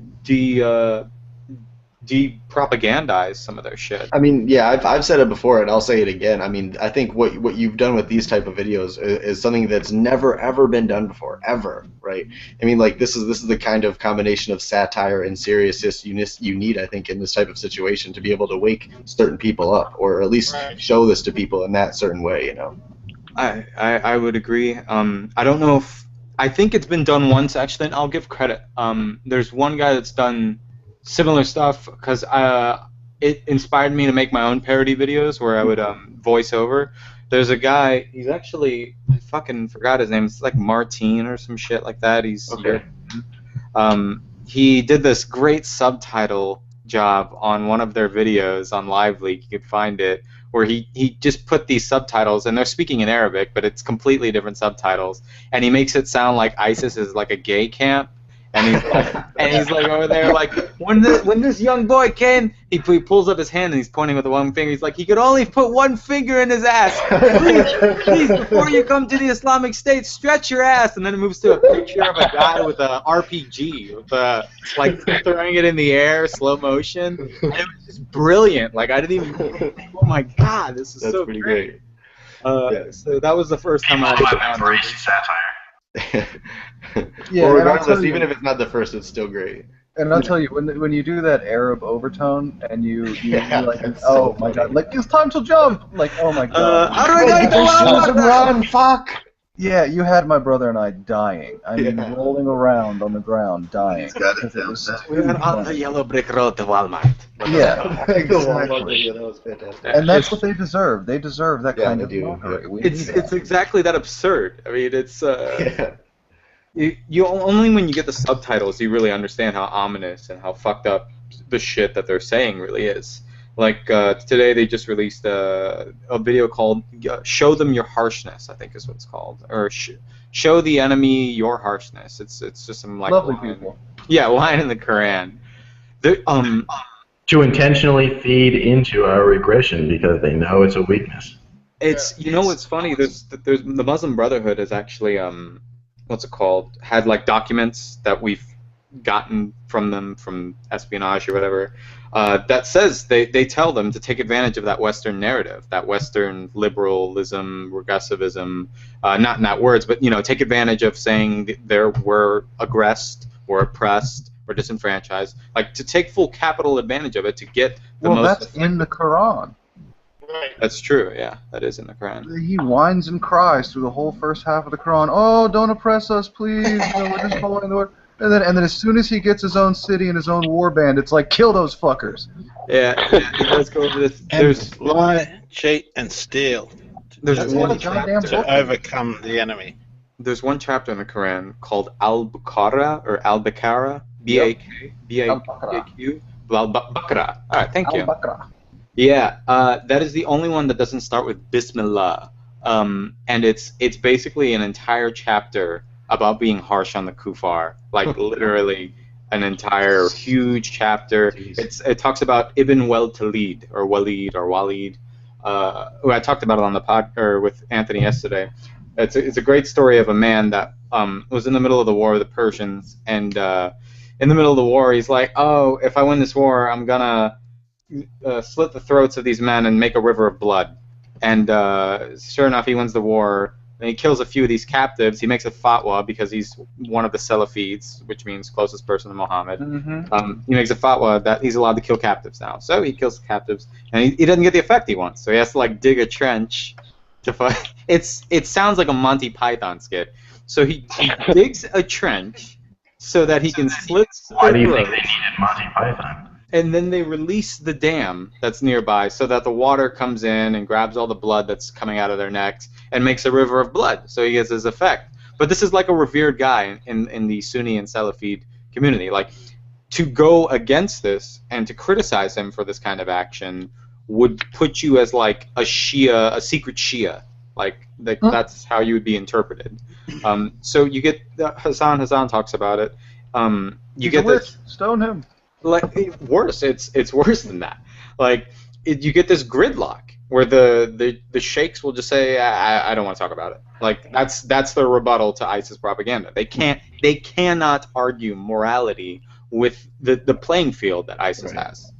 So any sense of morality that they have is their own personal morality that they're just expounding upon. But we still need to respect it. Don't let me take over the conversation. You guys were talking about some interesting stuff. I don't want to be I don't know about you that guys, guy. but I'm getting a fat one. Fat. All this That's talk a dick about joke. blood That's is a dick giving joke. me a Okay. No, It took me a I minute. thought It that took me a hangout minute was to fucking great decipher yesterday. that. Yeah, yesterday that hangout was really good. Like, I think anyone who wants to understand what's going on in the Middle East right now should just listen to it because you basically explained everything. Like, Yeah, we went full circle there. I was actually great. surprised how I love many it. places we covered. yeah, you hit everything, every question, and then like people in the chat were like questioning you, and then you're like Yeah, you address explain them. yourself, and they're like, oh yeah, you're right. Yeah, fucking Oscar guy. He was so annoying. He didn't. He came in and randomly probably and just. didn't Well, He's hear. so angry at the even- end. He was Yeah, so. He was I probably saw that. Russian. He's like, no, we like. Even after he conceded with Isaac. people. We just bomb all of rebel territory. We are so peaceful. What you say, blah, blah, blah, blah. We are moderate Russians. Moderates. Yeah, moderates. Isaac, You know there's a whole section of 4chan right now saying Russia remove kebab, right? I mean, Russia, really? Like that's a real like people really think they're bombing ISIS. Like Yeah. that's a real thought. I'm gonna like annihilate Kyle here. That's actually what I was just doing. Was I think everyone should. I'm grabbing Lesbian softball coach. There's this great guy called Jami Arama or something like that, or Rami Jara. He's a part of like the only media group that's in FSA territory, FSA Rebel Hell territory. Okay. And so he, whenever they're getting bombed, he like runs out with his camera and interviews all the people near. Because that's what you normally do when you get bombed. Because that's what reporting is in the Middle East. You watch, the people getting their kids out of the fucking rubble, and you're like, how do you feel about this situation? How does this? Oh, Bashar, go to hell. Okay, I get it. So it's hilarious. But so he runs over and he interviews all the people, and you get them. They're livid, emotional, and you can tell it's not. I mean, if it's lies, then whatever. Fuck it. Fine, it's lies. But you can see from the emotions and the respite and the quick responses that they have that they're so upset about this situation that it seems authentic at least. And so then they're telling you it's Russian airstrikes, and they're like, there's no terrorist here. If you see a terrorist, put him on the camera, show me the terrorist, and then you can bomb my family. But like it's just this level of depravity. Like we're really.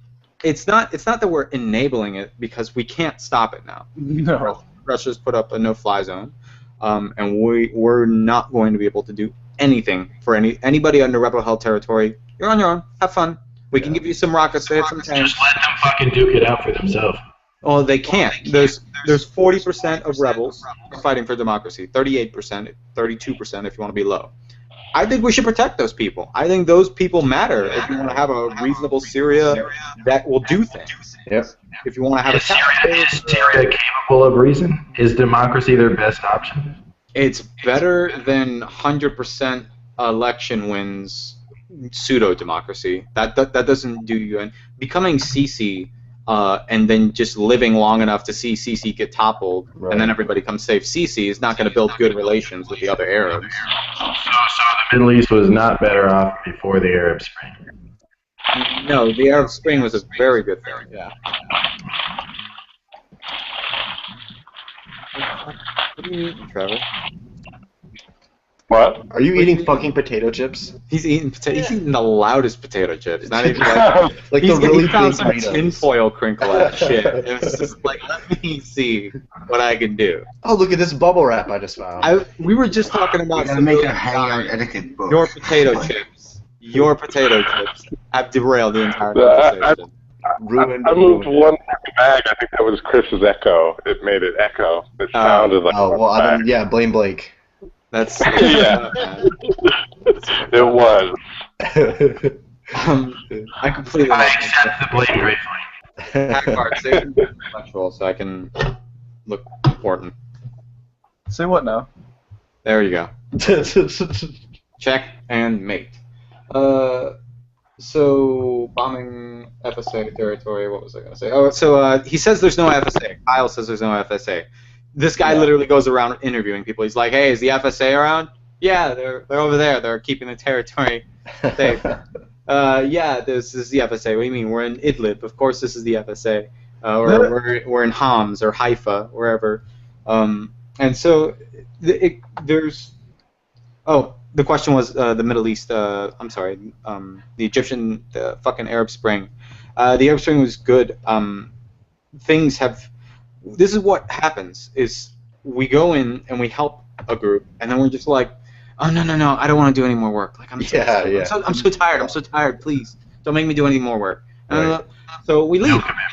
And so even with the UN intervention of Libya, we're like, "Oh, I know we got rid of the bad guy, and I know like Al Qaeda literally put a gun and a spear inside of Gaddafi's ass, like that's how they killed him." Jesus. But yeah, the video, it is the funniest thing. So a dictator get a spear in the ass? Yeah. Forgive me for delving into this, but where was what was the location of what? So like happened? the way that I don't know the full like complexities of the Libyan intervention. I don't know a lot about it, but I know how it happened, and there were rebels already because of basically his big sin in 1991 was a bunch of prisoners got out of out of a bad prison. They were killing the guards, and so he just air bombs the prison. Like he just kills everybody. He's like, fuck them. Like, fuck the security guards. We're not gonna save Sector B. Fuck all the prisoners. We're not putting you back. It's just you guys are gonna have a good day. And so that built a lot of unrest with people that, you know, the families that were like visiting them yesterday were like, we're not thrilled about you killing their. That's the best thing. Yeah. So that was like a big movement that they had, and so they were protesting, and then they started armed rebellion, and then Gaddafi essentially does it's the same thing with Assad. Like he eventually gets closer and closer, except nobody backed him once he got to getting close, chokeholded. So they eventually, I believe they were Al-Qaeda affiliate rebels that did it, but they managed to ambush him, and they kill like 32 of his security guards, and then they film him, and then they're filming like condemnations, you know, going on religious rhetoric, and then they put, I don't remember what it was, a gun or a spear, they put a large object up his ass and kill him with it. Like that is how he's dead. And you see his face, like they put a camera on his face when they're putting it on his ass, and you see his face. It is Jesus. Monty Python like to an extreme. Jesus. But so the moral here is when those psychopaths kill Gaddafi like that, maybe we shouldn't just be like, oh well, I guess those are reasonable actors. It's like, well, at least Gaddafi's gone. Like, no, we should just let them take over Syria. I mean, that's beware all psychos. They gave him a good trial. They were like, Allah said it was okay. Yeah. That's it's over. in good hands now. These guys are you're going to a be great sinner. allies in the region. So it's fucking almost satire. But so we were just like, well, we want to go. We're out of here. Let me be clear. Bye. Just like wipe off your hands, dust off the hands, and And so what do you know? The hometown of the fucking dictator is now completely ironclad controlled by ISIS. Right. And it's one of their strongest links. They have. There's definitely trainers and informers in Afghanistan, which is one of their biggest fronts. But SIRT actually has real ISIS leaders and officials that literally immigrated over there to be a part of like setting up their goals. They've got a part of Algeria and Tripoli. They're making little networks on provincial capitals over there, where eventually they'll be able to get a huge land grab. They took over these really, really big Roman fucking monuments over there that are, I was petrified they were going to blow them up. Like, I was asking all the IS supporters, I was like, please tell me they're not going to blow up these fucking ruins. And so that's when they explained to me that the rules of, like, anything that happened before Islam is okay, anything after Islam is not okay. Yeah, I found that really interesting when you said that last night. I was like, oh, I didn't know that. Neither did I. Yeah, I had no fucking clue. Michael Weiss thinks it's whatever they can't carry, they blow up. But I think they keep it in check with what. See, Isaac, I think that these people like got control because of people like Kyle and Abby Martin. And completely. That's what Obama is they're at his pushing heart. this shit through the media, and that's what everyone's fucking feeling like. What the best quote is Bill Clinton's was because 9% of the American people wanted to intervene in Syria with the Red Line. So only 9% of America. Oh, fucking of course. Yes. Guess what? Jim Bob doesn't know that much about Syria. What? Imagine that. No. Yes, people who are trying to be peaceful don't know what's going on in the non-peaceful shit. Like, so let's listen to him. He makes a quote that's like, when all the eggs are broken and everything is on the floor, destroyed, the one thing you can't say was, oh, I didn't intervene in Rwanda because 9% of America wanted me not to intervene. Like, that's not gonna be like, oh, okay, I guess he was just a populist. Fair point. Oh, well, sorry, Rwanda. My bad. Leaders next time. That's why we're out of Iraq, too. That's why we were out of Iraq. Bill Clinton is speaking from experience because he did have that exact moment. That's exactly what happened to him. Well, that's the issue. He just didn't say the polls. That's the issue with our foreign policy. We're damned if we do, damned if we don't. There's a you know who made a great point? Majid Nawaz says it, and it's something that kind of we all just really understood. But not intervening is just as bad intervention. Right. It is equally, they're on par. Bosnia is a pure example of we did no intervention. We didn't do intervention until Kosovo. So during the entire time of Bosnia, where they're like genociding Muslims, we didn't do shit. And guess what? That made a lot of jihadists. That made a lot of Balkan jihadists.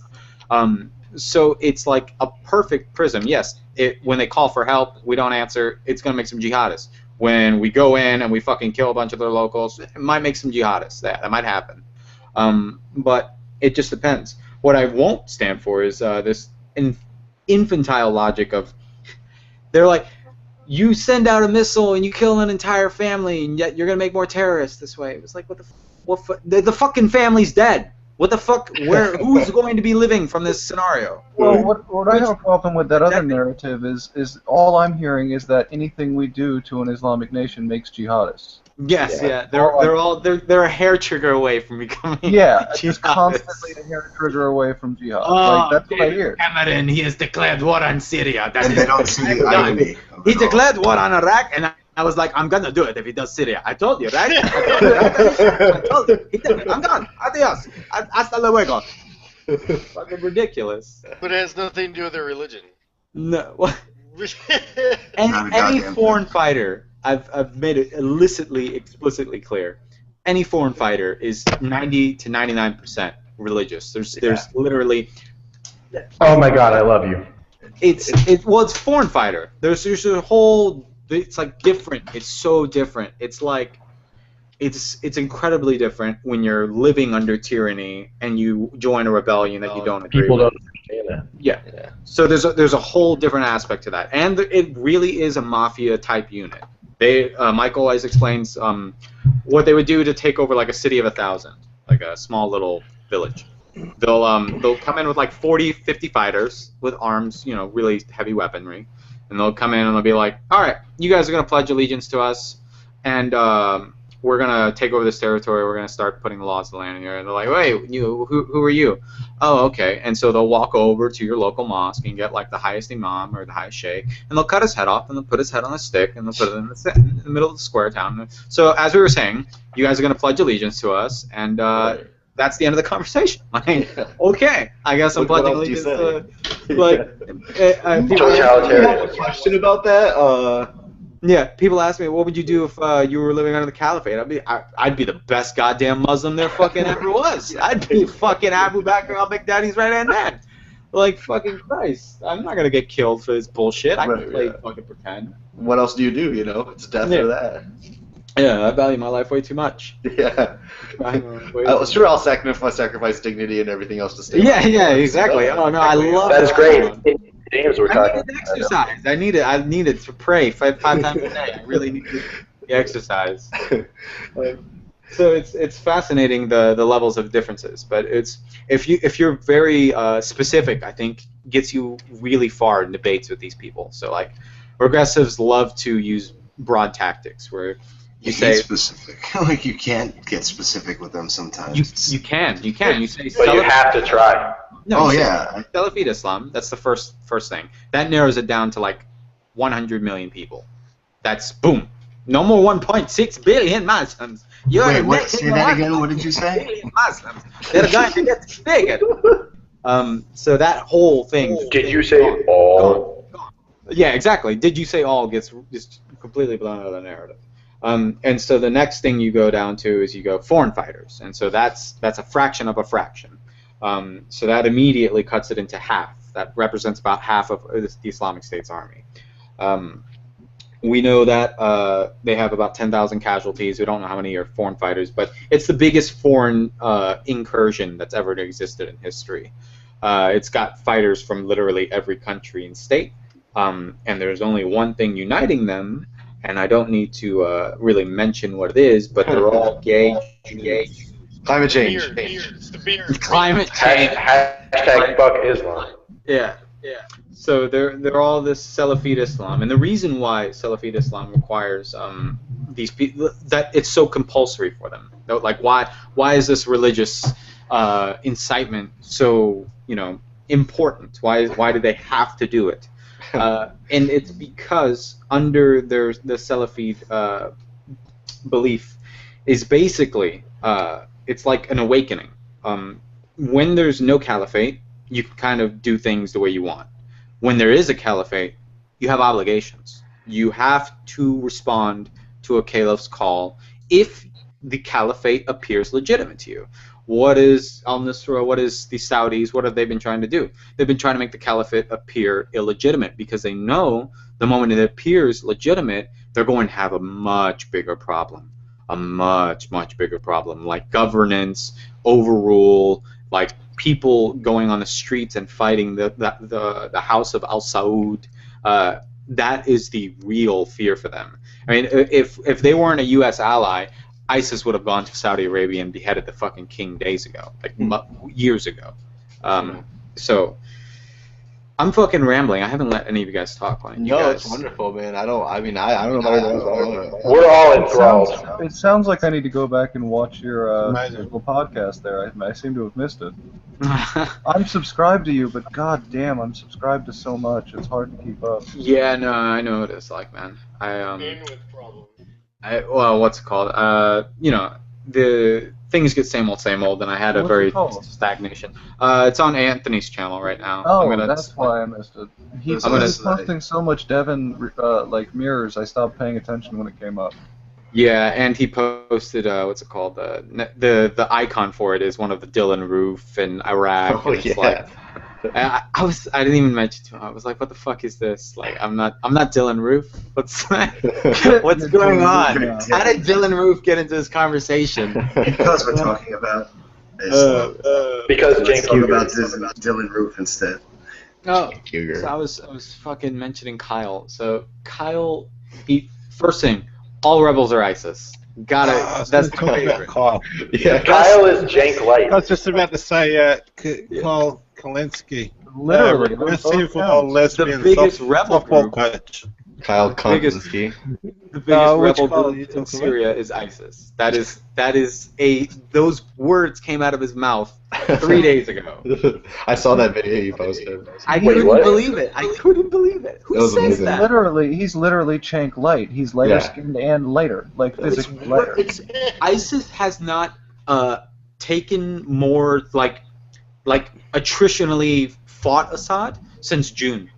Since June, there has been a backdoor exchange between Assad and ISIS, where they just say, "I'm going to ignore you. I can't. That's literally that's the words that they use. What the fuck? I'm going to ignor you, and the only time I'm going to attack you is when you attack me.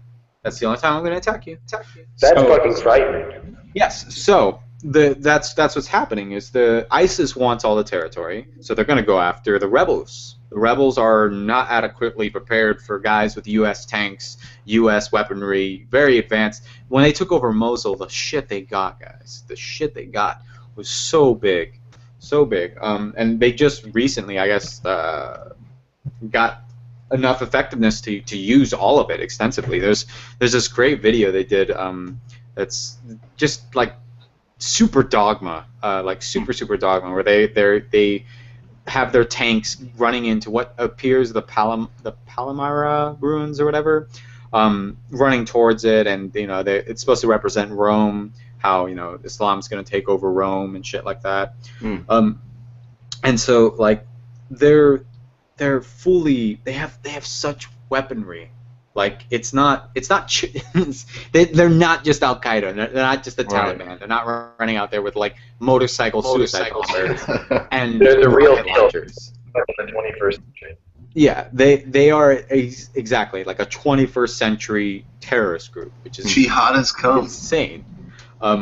So you know they have night vision. They have tracer bullet rounds. They have Jesus. fucking like real things that are making a huge difference. What fucking jihadist group has tracer bullet rounds? When the fuck Yeah. did that become like a common daily occurrence? So I mean, is it American equipment they're using? I mean, because that's I mean, so like their best equipment is American, yes. okay. Yeah. I mean, because that's standard. I mean, every a typical magazine loadout for or even a machine gun loadout would be every fifth round is a tracer round. So if Yeah. they got ammunition boxes, They're doing it way more than that. You can see it on some of their videos because the way that they fight is it's not normal fighting. It's asymmetric. It's so they like to give an example. I've reviewed it like 1,000 times. They'll do things there's like one little camp they're attacking, and they're like fucking a mile away, man. Maybe spraying. just spraying, just hailing bullets. Yeah. They aim it up, and it's like arrows. It's the modern day equivalent of like having a bunch of archers sit back and just fucking making it rain arrows all over everything. That's what they do with those rockets. Like you'll see footage of like these shitty little rockets just flying over. You never see what they hit because what they're fucking hitting is 5 miles away. Damn. They're just bombarding it. They're tactical geniuses, basically. They're tactically adaptive on a level for like retarded warfare. Yeah, I You mean, only- fundamentally, the truth is they're only even capable of doing this in their region. Right, exactly. If we were to step in, or With any civilians. Western power were to step in, it would be a Over. two-day war. I But don't. Israel our stepped own fucking psychological sickness prevents us from doing that. Correct. I don't know how. Really? It's not going to work that way. I mean, No. from my perspective, what I Well, no, see because is, we haven't entered into combat like that in a long time. We've Well, been doing these silly so I mean, little what police do you actions what are for you 40 defining? years. Like, are you talking about full on collateral? Like just Yeah, I'm talking ignore? about finally if the West would just go like what Russia's doing. No, I don't care. I'm bombing shit out of whatever I want to. Well, yeah, then yeah. I mean, but even then, so like say you bomb it, but you'd still have like the way the fighters avoid the bombing is they've made burrows essentially, so underground tunnels and overground tunnels. What are overground tunnels? Overground tunnels are big archways that they dig out of it in houses. They cut out the house and they make like a mouse maze that you can run through. They're So copying maybe a you lot of need the a ground techniques. force? Yes. They're copying a lot of the techniques we've come up against with insurgencies before. Yeah, and so that avoids the air raids. So not only is it difficult to find them, but it's difficult to hit them. And a great example of this is Ramadi. I need to find out the amount of force that the Iraqi army had there, but and they don't give they won't give you the correct numbers of their casualties and deaths. We have 138 confirmed dead, 138 confirmed injured. That's fishy. That's it's supposed to be 3 times the amount injured compared to your dead, almost always. Traditionally, yeah. Yeah. So there's something wrong going on, and there's a lot of cargo 200 kind of thing where we're not getting the exact representation. of We what's never going do from these countries, yeah. on. So they're stifling all like legitimate analysis that we need. That would have been like. That's the sheer extent of the cultural threat that we're facing. Well, but get this. So there's only 400 people tops 400 people that were fighting in Ramadi that were on ISIS. So 400 people kept the Iraqi army off of Ramadi for 6 months. Right. Just think about that.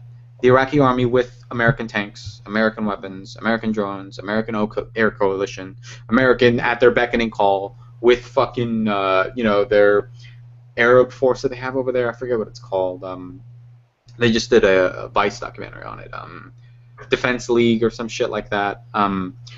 They have like all these capabilities at their fingertips, and then even there they fail, and then on top of that they failed horrifically in Tikrit.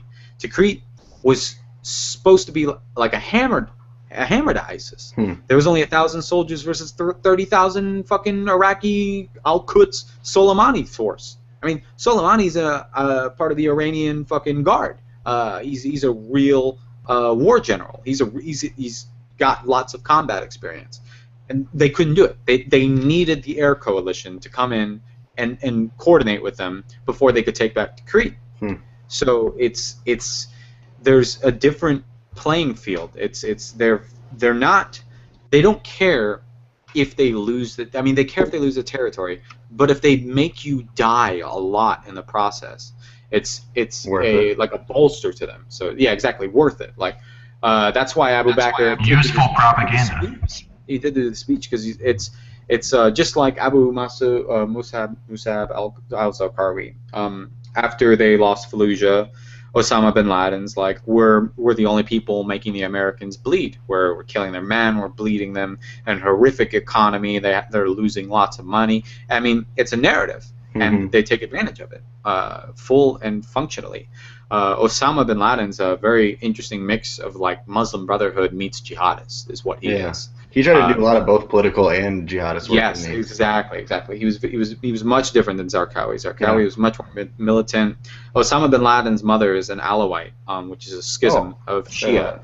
That was the big like fighting grounds with Zarqawi. He didn't like Zarqawi. He hated Zarqawi. He thought he was just a stupid prison boy that kind of got lucky. And the prison boy tried to fight side by side with Osama in Afghanistan. He couldn't. The next time he comes back over to Afghanistan to do interviews and kind of live vicariously through them, he goes to Jordan and makes like his own little shitty jihadist group. It doesn't do anything. Then he goes over and moves over to Iraq, and then 5 years later, the invasion happens. And there's no really word on what happened between those 5 years. We don't really know for a fact. But there's some interesting things that kind of went on. Osama bin Laden allows a fatwa that allows the secular sinners to work with the terrorists. We should temporarily allow this to occur. And so there's the split between Al-Qaeda is the moment that Zarqawi gets allowed to make a shura council between the secular regime agents, which are not secular anymore. I mean, you call them secular, but Abu Omar al-Baghdadi was a Salafist that got kicked out of the regime for being too jihadist, to being too extreme in 1987. So he was the first leader of the Islamic State, and he came in right after Zarqawi died, which was 2006. And so him and what's fascinating about him, Osama bin Laden had no idea who he was. Osama bin Laden and Zarqawi, both of them, the guys that made the Al-Qaeda, have no idea who the new leader of Al-Qaeda in Iraq is. They had no clue. We have them on phone records saying, "I have no idea who al-Baghdadi is." How did that Who's not this get al-Baghdadi? transferred? So Zarqawi had like an inner circle, is what happened, and so it became a Ruckized, is what they call it, a Ruck in Iraq insurgency led by an Iraqi. Abu Omar al-Baghdadi was the first leader of ISIS. Next to him was what was his name? It's an Egyptian guy. He looks like a Saudi, but he's Egyptian, and they were co-leading at the time. But that was a trial separation because basically that never goes well anyway. Yeah, so it became like a trial separation between splitting off on Al-Qaeda, and the moment Abu Omar al-Baghdadi dies, I think that's when Abu Bakr comes in. Abu Bakr al-Baghdadi comes. And that's when they decide we're going to split off, I think in 2010 or 2011, something like that. And that's when the Islamic State becomes their own brand. And that's when things really, their politics of being harsh towards the kuffar and being uninclusive towards people that the takfiri of it, the excommunication. And so this, I mean, you can see the evolution and the genealogy of their ideology. You can see how they got stronger, how they evolved, and it's fascinating. Yeah. The most interesting parts of the foreign regime elements is the generals that are a part of their military plans, coordinations, and tactics. 3 of them are a part of one of the 23 top leaders of the Shura Council are former regime agents for sure. And then, so like what they mean by these foreign regime agents that are seculars, these people went in 1 year's time from drinking wine and smoking cigarettes to long beard, sheikh clothing, and having Islamic nobility. Right. So we're very skeptical of their faith, and I think that's a fair claim to make.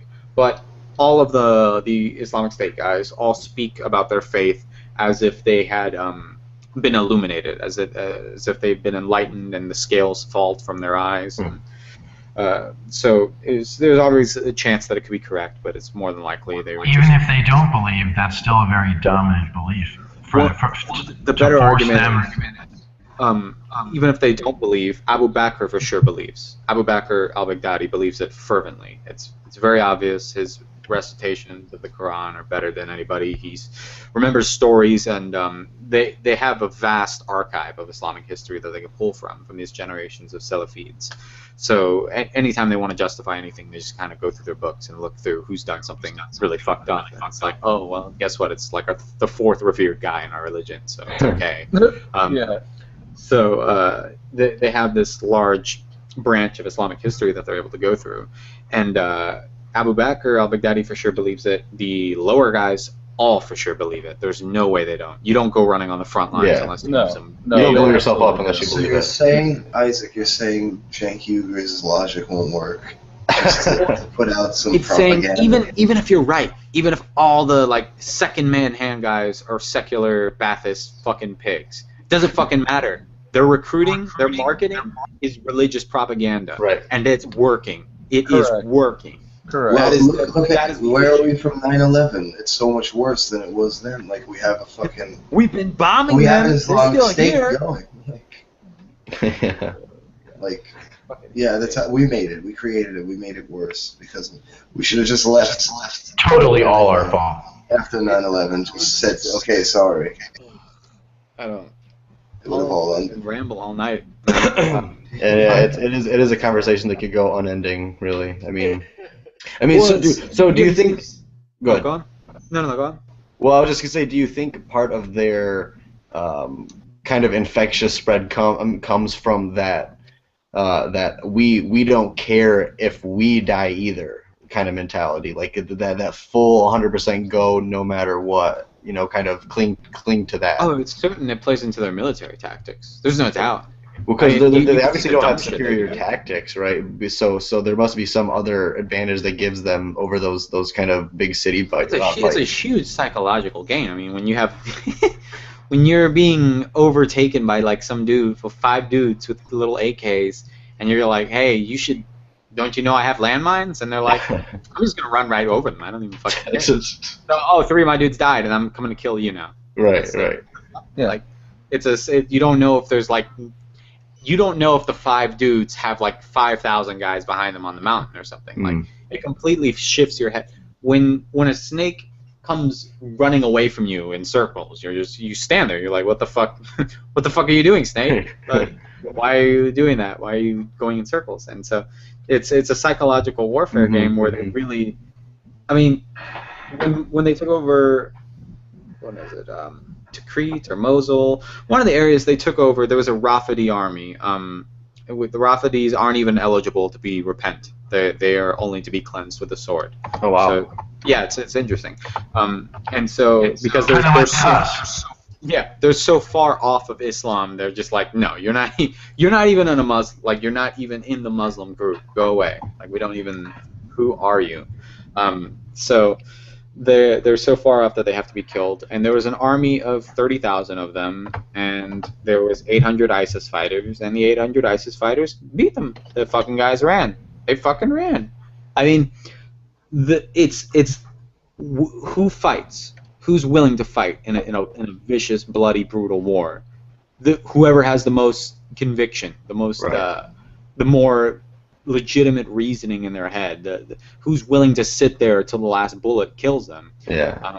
And it's not Ideologies matter. Yeah, it's not anybody that values their life. I mean, if you value your life, you run.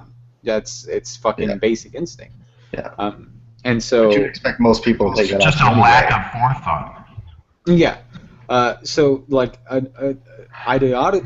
ideological reasoning for this would be the Shias don't have the same kind of code for suicide bombings and stuff like that. In fact, 95% of all the Muslim-type suicide bombings have been from Salafid supremacist groups, which are just Salafid Islam, Salafid-type terrorism groups.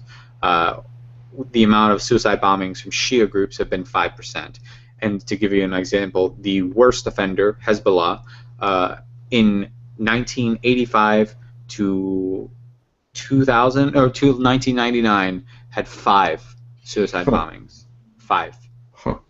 Or to 2001. I'm sorry, 5 suicide bombings. Suicide bombings from 2001 to now, 0. Hezbollah has done none. Because So they got nothing on the Sunnis. So it's better than that, because the only way that they're allowed to do like that kind of jihad is under strict, weird, fucked up rules of like they have to be oppressed in a certain way and they have to be occupied and oppressed. So like if you're not oppressing them while occupying them, it's a-okay. They can't do it. But if you do both, then they can do it. And so it's fucking weird. It's bizarre. But like one of the biggest ones was like in Lebanon. They were really responsible for a lot of fucked up shit that happened in Lebanon. And so that's like the Shia jihad. The Shia jihad's kind of shapeshifted because it's become more Khomeiniist, which is more like a cult-like ideology than anything. But it's interesting because you would think the most persecuted minority in Islam would not persecute another minority, but they do. They persecute their own, which are known as Bahrainis, which is not even considered the sect of Islam because it's so far off of Islam. But they basically believe all the 12 imams already came here, and now you just got to be a good person. You have to be a good person, or we can't go to heaven. That's their belief, and they're so oppressed in Iran. They run to Israel. Iranians run to Israel for asylum. Because they're basically the fucking Jews of Islam. That's insane. Yeah, that is. And so they get full asylum. Like Israel completely recognizes them. They're like, you're the good ones. So they let them all in perfectly. And the Iranian Jews are allowed to get there for asylum for obvious reasons, which is actually a large, it's like 2 million total Iranian Jews in Iran and Israel. Oh wow. It's a lot more than I expected too. Yeah, jeez. Isaac, you were saying yesterday that 200,000. I lied. Sorry, 200,000. You said yesterday that the solution is to separate them by sex in their country, right? Yes. The countries by sex. That's what I think. But do you think that's the final solution? Final solution? No, the final solution would be. Trigger warning. Because they're still violent sex, both lots of them, so they're good. This shit's gonna rise again, where someone. So you're asking, if one of the people decides that they declare caliphate again or something like that? Yeah, I just see it bound to happen as long as the religion is so violent, Well, so the Shia aren't going to be doing an expansive thing like that. It's just not. They can't justify it with their religious rhetoric. It won't work. Okay. They've tried a couple times, and it just doesn't work that well. So they end up not getting public opinion. It's just any of their religious scholars are going to be very on thin ice, thin ground. See, the thing that's so galling is that everyone wants to immediately jump in right now and say that if any religious ideology can really inspire that ISIS type bullshit, then they all have to be able to. No, not any religion can give you ISIS. Right, that's what I'm saying, but people don't want to accept it. Yeah, no, you have to do incredible mental gymnastics to arrive at ISIS level. Mute your mic, Christopher. Is that? Yeah, thank you. You have to do an incredible amount of mental gymnastics, specifically of which is you have to abide by the hadiths, the sunnah, the ayahs, You have to put so many rules and regulations on yourself that the only basic option that you get when you feel any sense of oppression is I gotta kill everybody. That's that's your go-to. Oh, it's Monday. I arrived late. I'm gonna kill everyone today. It's bizarre. Preferably a Jew. Yeah. They fucking love Jews. Cenk did nail it on his recent video. Abu Bakr just runs the emergency exit and hits the Jew alarm. It was great. I actually loved it. If anyone listened to that speech, I narrated the whole thing. It's 27 minutes long. And the speech is called The Good Side of Two Ends. And it's Abu Bakr basically saying, don't worry, you're either going to live under a caliphate or you're gonna die trying to get it, and you're gonna be martyred. That's like his speech. That's like this is 27 minutes of him explaining that like we're so much better, and even if everything goes to shit, we're gonna be martyred and we're gonna be with God, and it doesn't matter. Yeah. And it's just like wow. It's like okay, and that inspires him. Like that's like Well, the combination between That's the package any right there. religion that says you're the chosen people of God, and there's an afterlife waiting for you that's full of great things if you sacrifice yourself for this religion, we have a problem. It's going to lead to some bad shit. Well, not only Yeah. that, but they can also bring loved ones to paradise with them for the sacrifice. not only that, no, not even just loved ones. 72 of your loved ones. Oh, That's- really? I'm not even kidding. That's the justification. Is you martyr, you get 72 virgins, and you absolve 72 of your family I members. never knew that part. Their day of judgment. I can't think of 72 people that I like enough to do that. Well, it doesn't matter. They're coming to heaven whether you like it or not. They Like, shouldn't have so many babies if they only have a choice of 72. it's. I mean, do the basic math. 4 wives, 5 kids. Huh? Someone had a stroke on a hangout. Where did they come up with the number 72? It's like arbitrary, not arbitrary, but like there's different. Like some say 71, some say 73. There's something with that number. I don't It's know. blatantly arbitrary. No, there was like some reasoning behind it, but just think about it. Like 4 wives, you have 5 kids with each of them. Those kids have 5 kids each. What is that number? That's got to be fucking close to the 100. Yeah, it is 100. So Everyone has shitty relatives, so fuck them. okay, so if you scale it down 1 notch, that puts it close to 80 or something. Close Something. there. So 72 would be pretty close, absolving basically your whole family and their descendants from the day of judgment if you martyr yourself. So that's what I would assume basic logic. I don't know. Is there a way into paradise without martyrdom? Yes, yeah. Be a good Muslim. So no. LOL. No. There's martyrdom's different. Martyrdom is like go straight to go collect $200. Like I know, instead I of was being facetious. Isaac, what is your definition of a Muslim, and what is your definition of not a Muslim? So if either I'm like on weary ground of it, but like my real definition of a Muslim would be ISIS because they're following their religion so well that scholars can't argue with them. And when you're that literalist that you can't argue with your own like insurgent group and your religion, You're in trouble. you might be fucked. Yeah. Yeah. But there's a fair argument to say that these moderates want to claim that they're Muslims and they want to disassociate themselves with these guys. I mean, I think it's mental diarrhea, but they have every right because they feel a claim to it. Now, my only argument against that is who defines which Muslims are Muslim and which ones aren't. Atheists. The only person that's allowed to do that is a caliph. And so either that or like you're allowed to engage in takfiri, but basically like ISIS is following the correct rules of takfiri. That's I love takfiri, by the way. I absolutely love takfiri because I think it applies just stunningly accurately to the fight against regression because like everyone is just accusing everyone of being regressive. Oh yeah, I mean that's what's gonna happen with any type of label.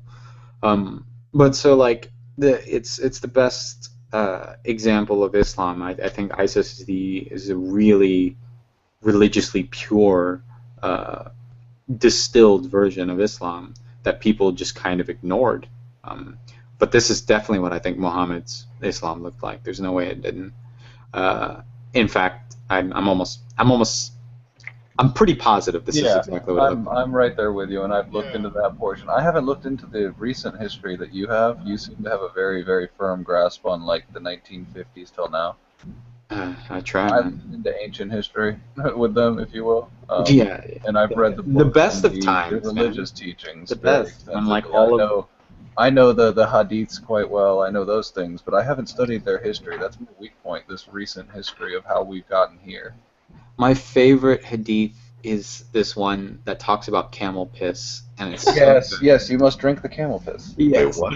It's a Drink of the camel piss. recently they closed down a camel piss shop because he was putting real pee in it. Like, that's the best story. That's the best story. Jesus Christ. So like, there's camel piss shops in Saudi Arabia, and it's to cure ailments and regular like stuff like that. And sheep's milk, is it? Like some Sheep's milk and camel piss. sheep's milk. So the Prophet tells like some people that were like sick to go drink some camel piss and sheep's milk, and they do, and they get better. And then see these other people who did not look sick, but asked as if they were sick. The Prophet descended upon them and tells them, "Go and drink from my camel's piss and go and drink my sheep's milk."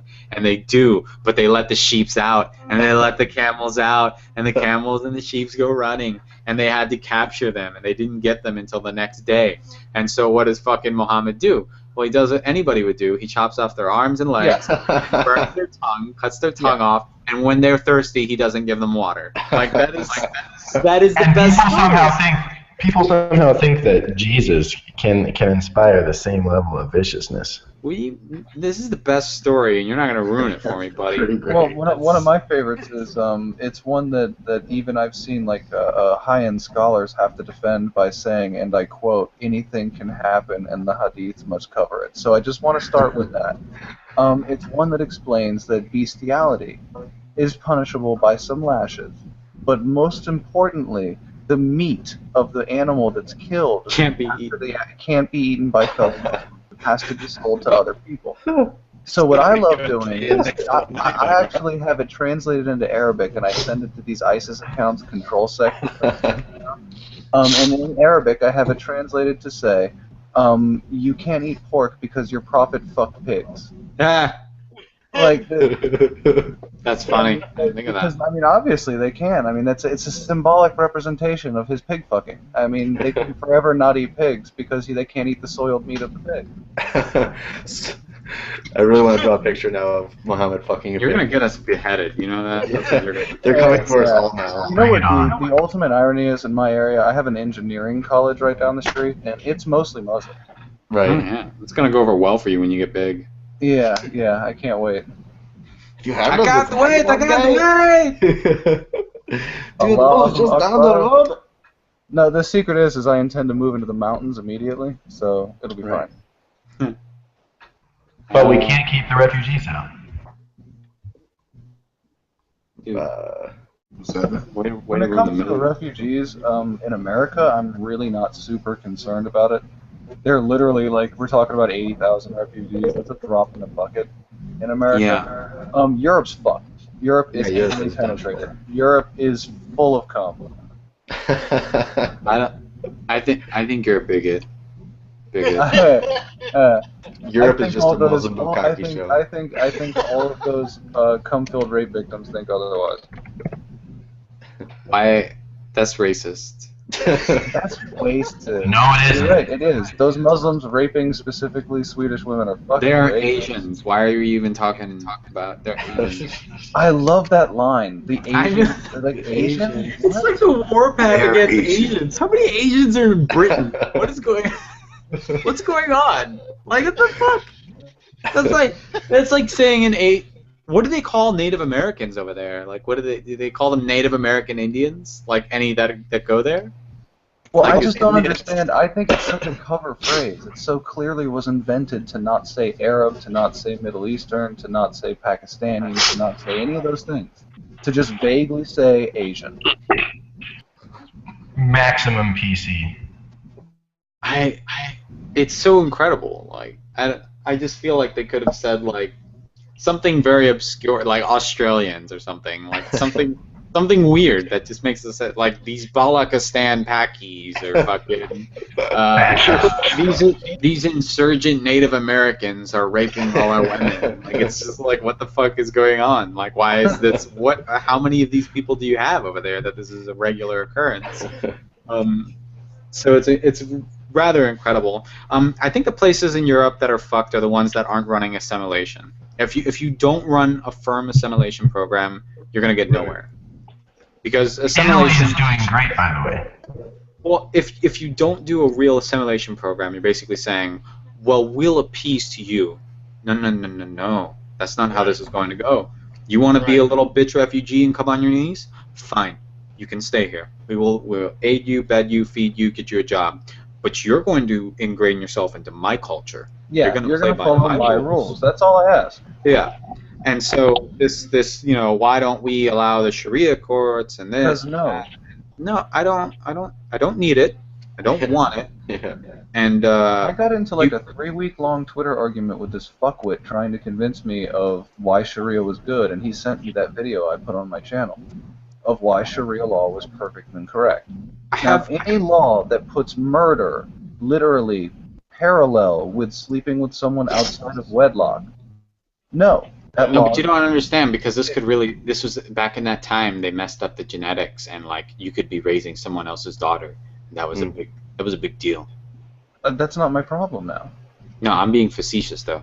No, I know. No, that's actually this was what he was saying. That's the. Yeah, I know. That's the real. I didn't pull it out of my ass. I made a really asshole comment where I'm like, what you're saying is that the Arabs before Islam were dog people fucking whatever they grabbed in the streets. Yeah, and he said, yes, just running around with their pussies untamed. He's like, yes, they were. He's like, that's exactly what it was. He's like, that's exactly how it was. These people were having sex in the street. We had to throw sheets on them just to keep their pussies on. It's ridiculous. I'm like, dude, if I were a white supremacist, I would be shocked at the shit you're saying. Like, that is some of the nastiest shit I've ever heard about a whole race. Because fuck history.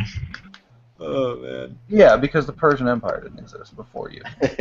I don't even know what the Persian Empire was like before it decided to become pseudo-Arabic. I mean, I got blocked by a guy simply by explaining half the shit in the Quran was gotten from information passed along the Silk Road. I think the most beautiful thing is when a culture takes over, or an army takes over another place, and their culture is so strong that you have to assimilate to their culture in order. That happened in Libya. That happened in Iran. And that's happened in Egypt. The Coptic Christians still speak Coptic Christian, Coptic, which is Egyptian, ancient Egyptian. So it's really interesting when something like that happens, when these imperialist conquerors and empires take over a place, and then they have to assimilate to the place that they've taken over. It's too engulfing. They suck at being imperialist, apparently. Well, you become an imperialist, I guess. Like, you emigrate to a place, and you just go, I guess we'll be you guys now. You're going to accept all my refugees. Now, God damn it. Or you will do more terrorist attacks because you're racist. It's more like now all of you natives can join our culture that we've graciously gifted you. Yeah. Hagbard, you said you're not worried about the immigrants, but that I just feel like it'll mean we'll let them other immigrants in again, like that, constantly, like refugees, and then we'll just have shit build up. Have you watched the news? Which? There are already people in Texas standing outside of mosques with guns. I'll be worried when that stops happening. Well, not every place has guns. That's a reaction to the fact that already in Texas you can't get up on a podium and do a Dra Muhammad thing without getting fucking shot at. I agree, but that's what America's reaction will always be, and if they have to learn the hard way, they have to learn the hard way. Right. That is America's reaction. We do not play that shit. Yeah. But we don't even want to be around And that unlike Europe, we have the guns to tell you no. Yeah. For how long? America. Marcus, your audio's bad. Yeah. Can you hear me? No, The internet is shot. Try dropping out and come back in again. I'll do that. Yeah, you sound like you're in a talking through a fan. But yeah, that's why I'm not worried. We're too big a country full of crazy people to play that game. Will they get rid of the guns though? No, that's allowed. I don't think you can get rid of the guns. That's allowed. Well, that's what I was gonna say before. I didn't want to change it to gun topic, but I did want to say like Isaac was saying, these 600 guys defeated whatever. It's because they had guns. Yeah. Well, I mean, the other guys without had the guns, they're not too. doing It's not that. like that. It's not like the other guys didn't have guns. No, I know, but They had the without will to guns, use you the have no guns. chance. Well, just on standard military tactics, it's a 3-to-1 to defense. So if both sides have similar armaments, it will take 3 times as many people on the attacking side to take a defensive position. That's just standard military tactics. So I mean, yeah, guns are an equalizer, and America has them for a reason. And is there some side effect? Yeah. And another I way call to them a look at democratization it's like of power. it's people that say Can like you there's guys hear me? 35,000. Yeah, we got you now. Everything you're good. What were you saying? I blame ISIS. I mean, I think the only way we're gonna make this gun problem more like an actual resolution is if we do things like change the way guns work, make them more the capacity for them to do mass shooting less. More sophisticated weaponry. Yeah. Well, what's the solution? Because your average like make guns more like revolvers. Well, we have to make literally all guns revolvers because not literally. a Glock 40 holds 16 rounds. Make a single shot 50 cal. That's gonna be great for self defense. That guy's gonna be fucking gone. But only if you're super accurate. And most with a people 50 aren't. cal? Most people aren't actually, accurate. yeah, well, actually, a 50 cal is the worst thing for personal defense because you're going to kill whoever's behind the wall behind the bad guy. Right, there's no accuracy. Well, if they come at me in a line, what's the Well, problem? no. All I'm saying is, like if you break down gun deaths in the United States, it's 35,000 last year. Of the 35,000 last year, 22,000 were suicides. Only 8,000. Wow, whoa. You're That's serious? some fucking shit. 22,000 are suicides. Yes, these people are lying to us. That's crazy. 8,000 gun murders. And if you remove the That's the media for you. if you remove That's the a talking shootings point that of them occur, too, though. if you remove the shootings that occur in New York, Chicago, Detroit, and LA, it's down to 1,000. Jesus. I'm telling you, it's all the same. Oh wait, so you're talking about the strictest gun control cities have It's gang violence. Yes. It's fucking gang violence. It's gang. It's lots of. That Black on is black crime. fascinating. I did not know that. Completely invalidates that Exactly, talking point. Chris. Black on black crime. And I'll tell you, like places like Vermont, New Hampshire, Wyoming, where I spent 6 months, the answer I got when I asked the question, I sat down on a couch and sat on a gun. I pulled it out from under the cushion and went, "What the fuck? How many Jesus. guns are in this house?" He said, "That's for me to know, young man." And guess how many shootings there are in Ray, Wyoming a year? Like 2. Yeah. Because people don't just willy-nilly throw their guns around. These people I are saw this dead-ass awesome serious tweet. about it. Samuel L. Jackson tweeted that he grew up in the South and everyone had guns, but no one ever killed each other, basically. And he said that we don't need to take away guns, but we do need to teach people how to value life. Yeah, I Oh, agree. that's fantastic.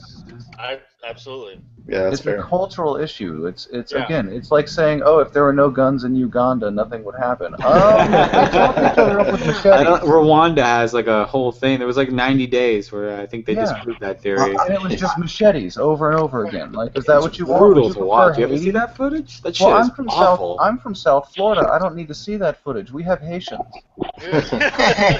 Haitians whack each other with fucking machetes all the time. Yeah. Dude, You're talking it is about the Fred. worst to see that. When you see someone raise their arm to a machete, it's like, Yeah. oh, fuck, Your day's that's a about to be machete. bad, one way or the other.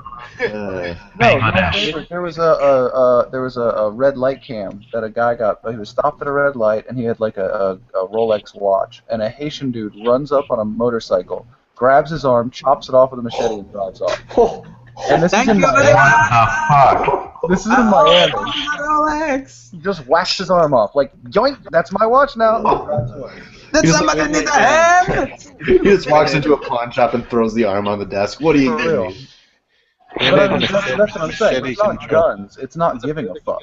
Right, yeah. Well, that's fascinating. I did not know that 22,000 That suicides. That's infuriates me. depressing. I found that out like 4 days ago. That really set me off. When Where I found that out. did Well, so yeah, exactly. That's the thing. Is like they try and use that statistic, like 33,000 gun deaths a year, like fucking. Oh, Christian terrorists! Yes, yeah, exactly.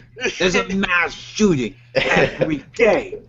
Every day. It's like, Kill yeah, Roof. most of them are gang related. What's your point? Yeah. Well, and the other thing was right after the San Bernardino shootings, they're like, oh, it's day like 200 and blah blah blah of the year, and we've had blah blah blah of mass shootings of the year. Again, you go back to these inner city, the gang violence and everything. A mass shooting is just 4 people are It's injured. three. Right. Is it It's three? three. Right, but I mean, they're they make it sound like there's one a day. Someone's walking through school and mowing down children, and that's not the case. I mean, this is gang It's violence. just a lot of people stealing each other's drugs. Right. They make it sound like, oh my God, it's our kids. Our kids, they're all gonna die. Give us your Everybody's rights. gonna come kill our kids. Yeah, it's fear mongering at the extreme. Someone told me I was fear mongering about Islam and ISIS. That's actually why I moved to Oregon, is because it's a leftist community that still says, yeah, I dare you to come take our guns. Yeah, absolutely. I self-ascribe to the classic liberal ideals, and I'm also a concealed carry. You're not gonna fuck with me. Well, are you familiar with Abby Hoffman? No, I am not. He was like a speaker writer in the 70s and 60s. He was like an extreme leftist, but he broke away from the hippies because he realized that being a hippie was wrong. And he created kind of a stronger push of the left called the Yippies. And one of his most famous pictures is he's got a rifle in one hand and he's putting his middle finger up and he's wearing an American flag T-shirt. That's the left I subscribe to. Yeah, exactly. I subscribe to the left. Abby Hoffman's a great dude. Yeah, I mean, he had some weird views, but they were all wacky in the 60s and 70s. But his fundamentals of, listen, man, freedom is the most important aspect of life. Yeah, that's what Lenin believed in. I'm all for that. Yeah. What do you guys think of Hunter S. Thompson? Love him. I have no opinion on a man of which I do not know. Very good. Very good. I don't know enough about him. Hunter. I've read some of his stuff. I respect the hell out of the fact that he rode for like a year and a half with the Hells Angels just to write a story. Yeah, he's kind pretty of hardcore. That does not sound like. That's what I would say. I'm gonna roll with ISIS so I can. I'm gonna do that. Yeah, I mean, he was the when I really just original want to rape Vice. Yazidi women. Yeah. He was essentially the original Vice. I mean, he went out and did the stuff that no one else would do. Yeah, I mean, but I guess my further point was he seemed pretty similar to that, like pretty. I guess I don't know too much, but I've only read like one of his books, but he seemed like a pretty the liberal kind of person like that. Yeah, listen, when you pack a suitcase full of drugs and a revolver, then you're on my side. Right. The most underrated author is Adolf Hitler because he had a bestseller in Turkey. Here we go. And did you hear Mein Kampf is finally coming out of control, right? What do you mean? They're going to be allowed to reprint it. Oh, really? Well, I saw that they were going to reprint it, but it's going to have like annotations. Annotations, yeah, to let you know this is bad. How do people feel about this? Bad stuff, guys. Don't be racist. Do you think it should be printed and sold? Yes. No, I do too. Absolutely. I honestly, when I was printing the Quran, I mean, yeah. Well, no, when I was a teenager, one of the things that actually led me to kind of an anti-racist bent in the South was fascism. Go on. I mean, if you're raised in the South, people are racist. There are a significant portion of people in the Deep South that are still racist. But have you ever heard of the Turner Diaries? No. That was actually in my local library until like 2004 when they finally pulled it out. And if you look it up, it's about a white supremacist uprising. And the language in it is so goddamn horrible that any human being reading it that had empathy whatsoever would be like, wow, people can think this way. We need to be very careful about that. Like, so like, give me a quote. I need to quote my example. I'm gonna make it as a trailer for my channel. You're gonna quote mine this garbage. Okay. At some point they have like there's like a day of reckoning that essentially there was the quote unquote there was not a tree or light post that had not a Negro swinging. I've heard that line before. Yeah, it's the Turner diet. That's like Quran versus Jews level It's shit. a god awful. The Jew will be behind the tree, and the tree will be like, "Hey, everybody, there's a Jew over here." It sounds ridiculous, but that's prophecy. But Like, that's what yeah. we talk about. But that's the kind of thing where I'm like, if you publish that, you show people Mein Kampf, you make people realize these people are lunatics. Right. Yeah, they actually believe it. yeah, these except people are one of them has like a fucking lunatics. religion that like everyone's like, "Oh, this is so good." And that's what we need to break. This is Because the best they need book to realize that. ever written. If you had This one book is book to take on perfect. an island, it would I be would the jerk Quran. off in a Twilight book before. Whoa. If I had one book to take onto an Let's island, not get carried away. it should be obvious by my character name what it would be. Yeah. Moses. That's Moses. What's the book called again? Hagbard, I forgot. The Illuminatus I've never read it, but I've heard about it. is amazing. Do you want to... Can I tell you about my favorite book? Is that No, okay? carry on. It's called The Dice Man. Has anyone ever read that? The Dice Man, no. Like The Andrew Dice Dice Man. Oh, is this like some Ed Gein fucking Harry Fisher shit? The author's name is Luke Reinhardt. It's an incredible book, and I recommend it to you. You'll love it. Okay, You'll love it. yeah, it's Luke Reinhardt, but the actual man's name is George Cockrell. Exactly. Yes. Is that like an alias or Is that something? like Albert Yeah. Fish? It's an alias. I will be downloading this. No, what's Go the ahead name and of it again? read it. It's a Listen, really any book that was monumental quote book. unquote banned in several countries is a Yeah. download book. You have Oh, to wow. read. Yeah. Yeah, read it. What's it called again, Marcus? The Dice Man. The Dice Man, 2 words. Dice- Dice yeah. Man. Okay, Dice Man. Exactly. looking it up now. Yeah, I'm already downloading it. I will be reading that this weekend. Yeah, it's just such a fantastic book. I love it to death. Hey, Billy Bong. Yes. There's someone called Jolly Green Giant that wants in. Oh yeah. Oh, that's It's okay. He's cool. on my Hangout. Yeah, he's press cool. him. Do it. No, we gotta press him. He's gonna make a gay jihad. He's gay. Hey, Jihad! I will throw the straits from the buildings. Our society will shrink rapidly. That's great. We will get rid of all the women that have stinky vaginas and aren't willing to go into transsexualism. There's an interchangeable joke that I don't remember what movie it was I heard in, but it was one like in the last 2 or 3 years they were like showing like how there's Islamophobia. But the first time I heard it, it was actually about an Indian girl, and then they shifted it to a Muslim girl. But it was something about like how do you get a Muslim woman pregnant? You lay her on a table, spread her legs, ejaculate on the wall, and let the flies do the work. Oh. Damn. Nice thing to do. Oh.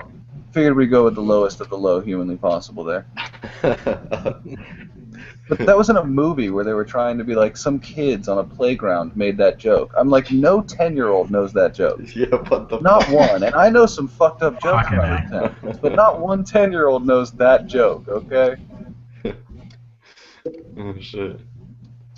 So, is this Jolly Green Giant guy coming in, or what? Who has a bleeding Naruto character? Remove Naruto. Naruto? That's Chris. I'm gonna go for a cigarette. You're a cigarette. Yep. Cigarettes kill you. Get a vaporizer. They Mm-hmm. kill you different. Yeah, that shit gives you fucking popcorn lungs or something. That's all bad. Smoke Listen, it tobacco. kills you Smoke different. weed, not tobacco. I can do both. Actually, in the Netherlands, they do both at the same time. They tend to roll high-end tobacco in with marijuana to make joints. I call them euros. Yeah, still bad for you. Of course it is. No, the marijuana negates the tobacco death. It's completely fine. Was anybody... Isaac, invite him. what interests Isaac besides ISIS? Nothing. It's engulfed my life. Nothing. But Isaac You've got nothing else to give. We all know it's ISIS, porn, porn, ISIS, ISIS, porn. He doesn't even listen to music anymore. He Get just out listens of to my ISIS. internet history, buddy. That's not cool. What else does a person need? NSA all up in my dick pics and shit. Cleanly circumcised dick pics, mind you. I used to be like such a huge gamer, and now like I really have to like try to game. Like I really have to force myself to do it. I understand that. How old are you now? I'm 25, but I mean, it was like the middle of this year. I was like still fucking, I was gaming. Yeah, like, that's the wall, man. No, bullshit. I'm on 39 and I still game, so fuck that noise. It's just how you structure your life.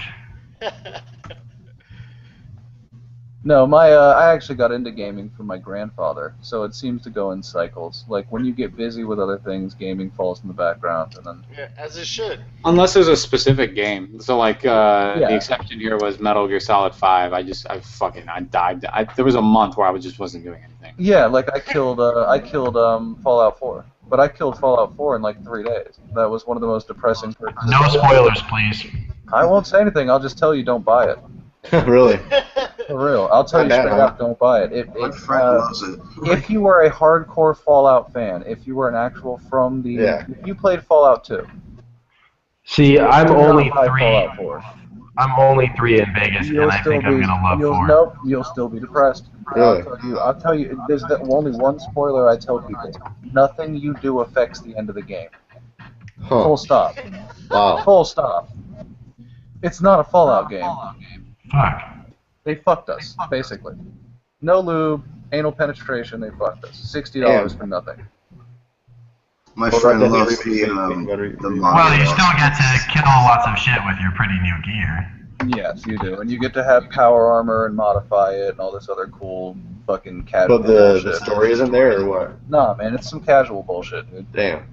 It's the Call of Duty Modern Warfare of Oh, Fallout. don't say that. That sucks. That sucks. And that's like a trend too, because I always thought 3 had the best story, and then Vegas was not as good. Yeah, honestly, my opinion is the peak was Vegas, but that's because it had so many alternate endings. You could replay that game endlessly, and you didn't have to just fight super mutants forever. I played Fallout 3 way too much. Like 7 hours a day for like Jesus 6 Christ, months. That was a hard pivot point, wasn't it, guys? I remember We just that. went from death and destruction to, hey, let's talk about video games, huh? Oh well, you were asking me what else I like. Yeah, We vowed not to give away too much of our airtime to shit we hated. That's true. But we still did. Yeah, it was still 80% of the whole talk, which is fine. That's a good ratio.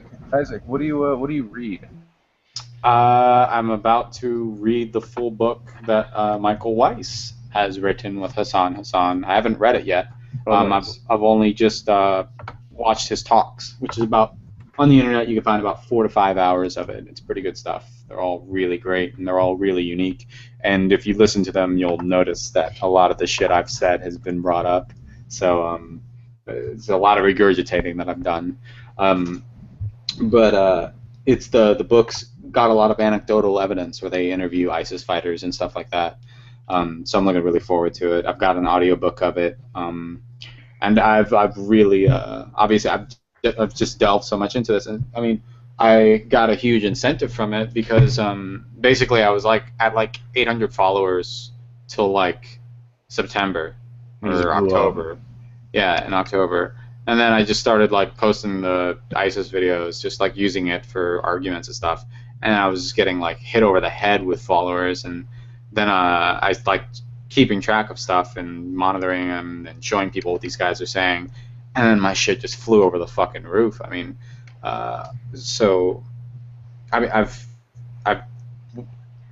started in like February, March, somewhere between there, and all the followers I've got from March to like November, I've 150% gained over that in a month.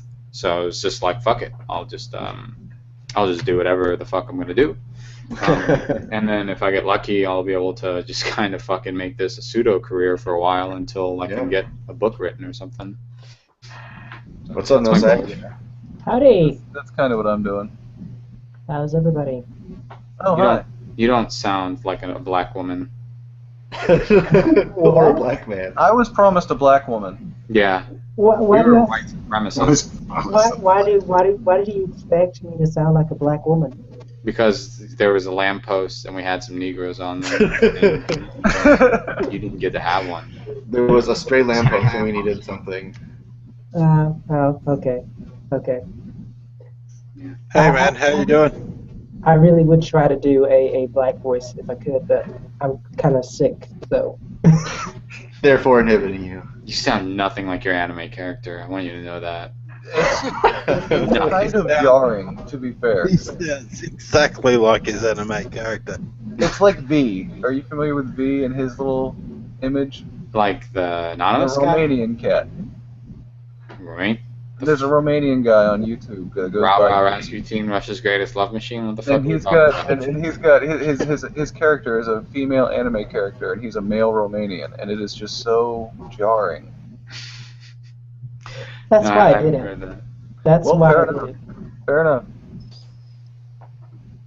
Oh, and Jolly Green Giant. Hello, His Jolly. name's Andrew Gaither. That's. Hello there, darling. Hello. Arm Milo. How's it going, Andrew? Gosh. Pretty good. Nice to see you, buddy. How you? Or, I almost asked you how you've been doing again. That almost happened. Yep. He just has that effect on people. Yeah. Yep. That toga, it gets me every time. So homoerotic. Oh. So, Andrew, I don't know anything about you. Tell me a little bit about yourself. He's super straight. Yeah, He's I knew that already. I Totally. assumed that, yeah, there was only heterosexuality in this chat. That's all. He's so heterosexual. I actually want to fuck a vagina right now. Like, that's my thing. Yeah. Yeah. Totally, dude, bro. Totally. Totally. Yeah, no. This is a good question. What is? Tell us a bit about yourself. Yeah, Andrew. no, How seriously. old are you and all that? I love his I am. Go Okay. on. I am 24. I am a geology student, and Gay. yes, gay, and I'm also an atheist. So In all seriousness, what got you into geology? I actually was supposed to be a nursing student, Oh. and then You just I start digging bodies. And you're like, fuck. I like the earth. I like rocks better. Yeah. yeah, like a rock. And He likes then it hard. hard. Hey, Jolly Green Giant, you should follow me back on Twitter, man. Then I watched this YouTuber, Wildwood Claire, and she had this yeah, I remember series, her. geology. She had a geology brief series, and I found it so fascinating. I started watching those, watching other geology segments, reading a lot of geology books, Oh, so you found like a and passion. I took my first. Yeah, I did. Good for you, man. Yeah, that's Thanks. exactly. I know exactly what that's like. That's literally. Yeah, that's what, awesome. That's when you find something that you literally like. I can listen to people talk about I have so many tabs open. I've got one that I just opened up like 20 minutes ago. It's only got 363 views, and it's from the Foundation for Defense of Democracies, and it's called Event Bordering on Terrorism, Turkey-Syria Policy, and the Rise of the Islamic State. And it's an hour and a half long, and I'm gonna listen to this on purpose at some point. Like, nobody, who the fuck's doing? There's 3 likes on this video. Like, Yeah, it's you and 4 other weirdos. yeah. So Yeah, terrorist fetish. so you're like, But what got you into this whole YouTube and stuff, Jelly? Or Andrew, I guess. Well, I started getting really sick and tired of seeing this regressive bullshit, and wanted to sort of put my little 2 cents in. So what's your view A on little bit. trans? Because I think I've heard a lot of gays do not like being Yeah, I'm bundled interested up in with this that. Yeah. And allow me to have my little controversial opinion here. Do it. I'm not necessarily on the whole trans thing either. I actually just made a video about why I don't affiliate myself with the LGBT. But the whole trans thing to me Jesus, is I'm like, a dick. I didn't even know you make videos. Yeah, same. I wasn't gonna say it though, dumbass. You have to wait. Yeah, I'm an honest human Asshole. being. Sorry. that's alright. My whole thing about it is that the whole trans thing is like you're sort of trying to bend reality to accommodate your feels. Fact. I mean, it's one thing to be gay because that's just, whatever, but like to mutilate your genitals and your body They don't come just back. to try to exactly. We're not lizards. So like, there's two Yeah. great arguments against trans that really, really kind of like swifted my opinion into this area of like, I don't want to fucking oppress these people, but like, if they want to be whatever the fuck they're gonna be, and we're gonna let them do it, like, if you want to go to the girls' restroom, you better have the fake girl parts. Yeah. That's like, Yeah. I don't understand how that's not like enforced or whatever.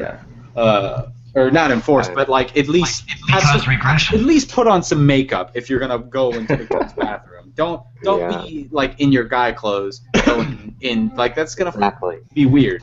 There are trans like men who dress as they women just say that I'm a girl. who I'm a like girl now. who like women, like who are Yes, straight. Caitlyn Jenner still has a dick, still fucks his wife. Like, Yeah, I think that's the part of the big controversy is the anatomy of it. I mean, like sure you shouldn't be able to tell people if they don't want to do this dumb thing to their body, but if they're gonna act like a female, you at least have to at least be to some degree physically female before you can at least be. I feel like publicly known as a female. yeah, I agree with that. But so like the two best arguments I've heard is there's like this weird group of people that have similar compulsions, but they want to be amputees, and we know of this pretty It's effectively. like transabled, I think. Yeah, so like they want to have a limb cut off, and some of them do, and a lot of them don't get to because we won't just fucking cut off a healthy limb. That's not something you do. But they like it hurt. It's like the same. Like I need this feeling. Like I'm not whole until I'm missing a part of my body. But so we don't enable that. Yeah. We're completely enabling of the trans thing, but. So, and then the best argument that I heard about it was made by a right-wing bigot, but I don't care. I love him. He's a right-wing bigot on some subjects, and then like he's incredibly intelligent on some subjects, which is I think you need to be willing to take every political thing from both sides. That's how I feel about Trump. Right.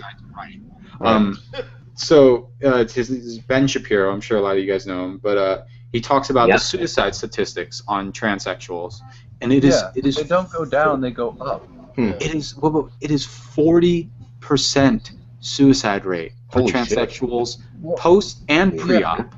Damn. Post and pre-op. That is. There's only one other time in history that humans have ever had a 40% suicide ratio. Only one group of people have ever been oppressed that hard. It was the Jews living in Nazi Germany. Jesus. That is the. What the fuck? Are the LBGTs are the transsexuals being oppressed like the Jews in Germany were? Well, no, they seem to take this action upon themselves. Well, but the point is, they're not being. The claim is that the suicide is because of their oppression. That's the regressive narrative. Right. Yeah, I understand that. We oppress them, and so that we're bigots and blah blah blah blah blah. But it's clearly there's something Depression inherent to them. with their brain because we're able to see it like in the lab, so we know there's messed up chemical imbalances that they're having. If you look at it, we haven't been able to synthesize hormones and stuff like that. We're getting better at it, but to make the balance natural. So. We haven't been able to do much of anything with the brain to do it correctly. I mean, the way we handle any brain, like depression, is like pouring. Your engine's bad. Let me just pour oil on the whole fucking thing. I'll fix it. That's what I'm saying. It's like they add those hormones and things to fix you and to make you into a different gender, and that could ultimately leads you to be more emotional and prone to mood swings and stuff. Well, but this is pre and post-op. So this is both the statistics. Well, so before they do anything and after they've done something. So they're not complicitly happy, and they're not. There's no effect. It's both pre-op people have 40% and the post-op people have 40%. It's not the mean. Right. Yeah. But you have to realize that a lot of these transgenders do go through treatments, not operations, but treatments with hormones and stuff before they go to the operation itself. I mean, I guess that's true, but I just mean like even someone that's never done any I shouldn't have said pre-op. I mean, anyone that doesn't do anything, and then the people that do stuff are having these very similar exact results on their suicide rates, which means that that there's something internally that's leading them. Listen, when the institution that invented the transitional surgery stops doing it because it is proven not to be effective, that's a bad sign. What? Exactly. The institution that invented transgender surgery stopped doing it because it doesn't work. It doesn't actually improve their quality of life. Yeah, right. I see what you're saying. We need to actually sit down and discuss whether this is a good idea. Yeah. Well, I mean, I think I'm of the opinion that for 99% of the people, it's not. Well, it hasn't proven to be. Right. I mean, but not just that. Just real quick, Shapiro also says like these people talk about like if not even Shapiro and Steven Crowder I think talks about it like if I get named the wrong pronoun, it like triggers me. I want to die. I want to die. Guys, I haven't looked into the story, but in New York City, supposedly, if you misname a transgender, you'll be fine. What is this about? It's okay, but it has to do with employers and people like that. It's not everybody. That's insane. Yeah, it is insane. It's still insane. I'm just letting you know it's a limited insanity. Okay. That's fucking. Oh god, it's getting terrible. And I appreciate this, but it's crazy late. I've been working all day. I've got to tap, guys. Oh yeah, I've got to jerk off to something at some point. Yeah, Chris, good. If you throw one of these out there, just let me know. Just make it before like 11:30. Oh yeah, for sure. Yeah, tonight it came with some technical. It's 4 a.m. It got way late when starting, but yeah, definitely. Everybody's leaving when the gay guy gets here. I know what's up. No, I actually really look forward to it. Fucking homophobes. Yeah, he's highly attractive on Twitter, so. Yeah, well, I guess on that note. Anime phobe. I'm a homophobe. My friend has a saying when someone calls him a homophobe. He says, "I ain't afraid of no fag." It's fucking hysterical, I think. Well, maybe that's a good end to end it on, guys. Good note to end it on. But I appreciate everybody for showing up and putting in your 2 cents. Yeah, awesome. It was a good talk. It's been real. Thanks for having me. Yeah, thanks everybody. We'll talk to you later. Have a good night. Take it easy, everyone. All right, take care, guys.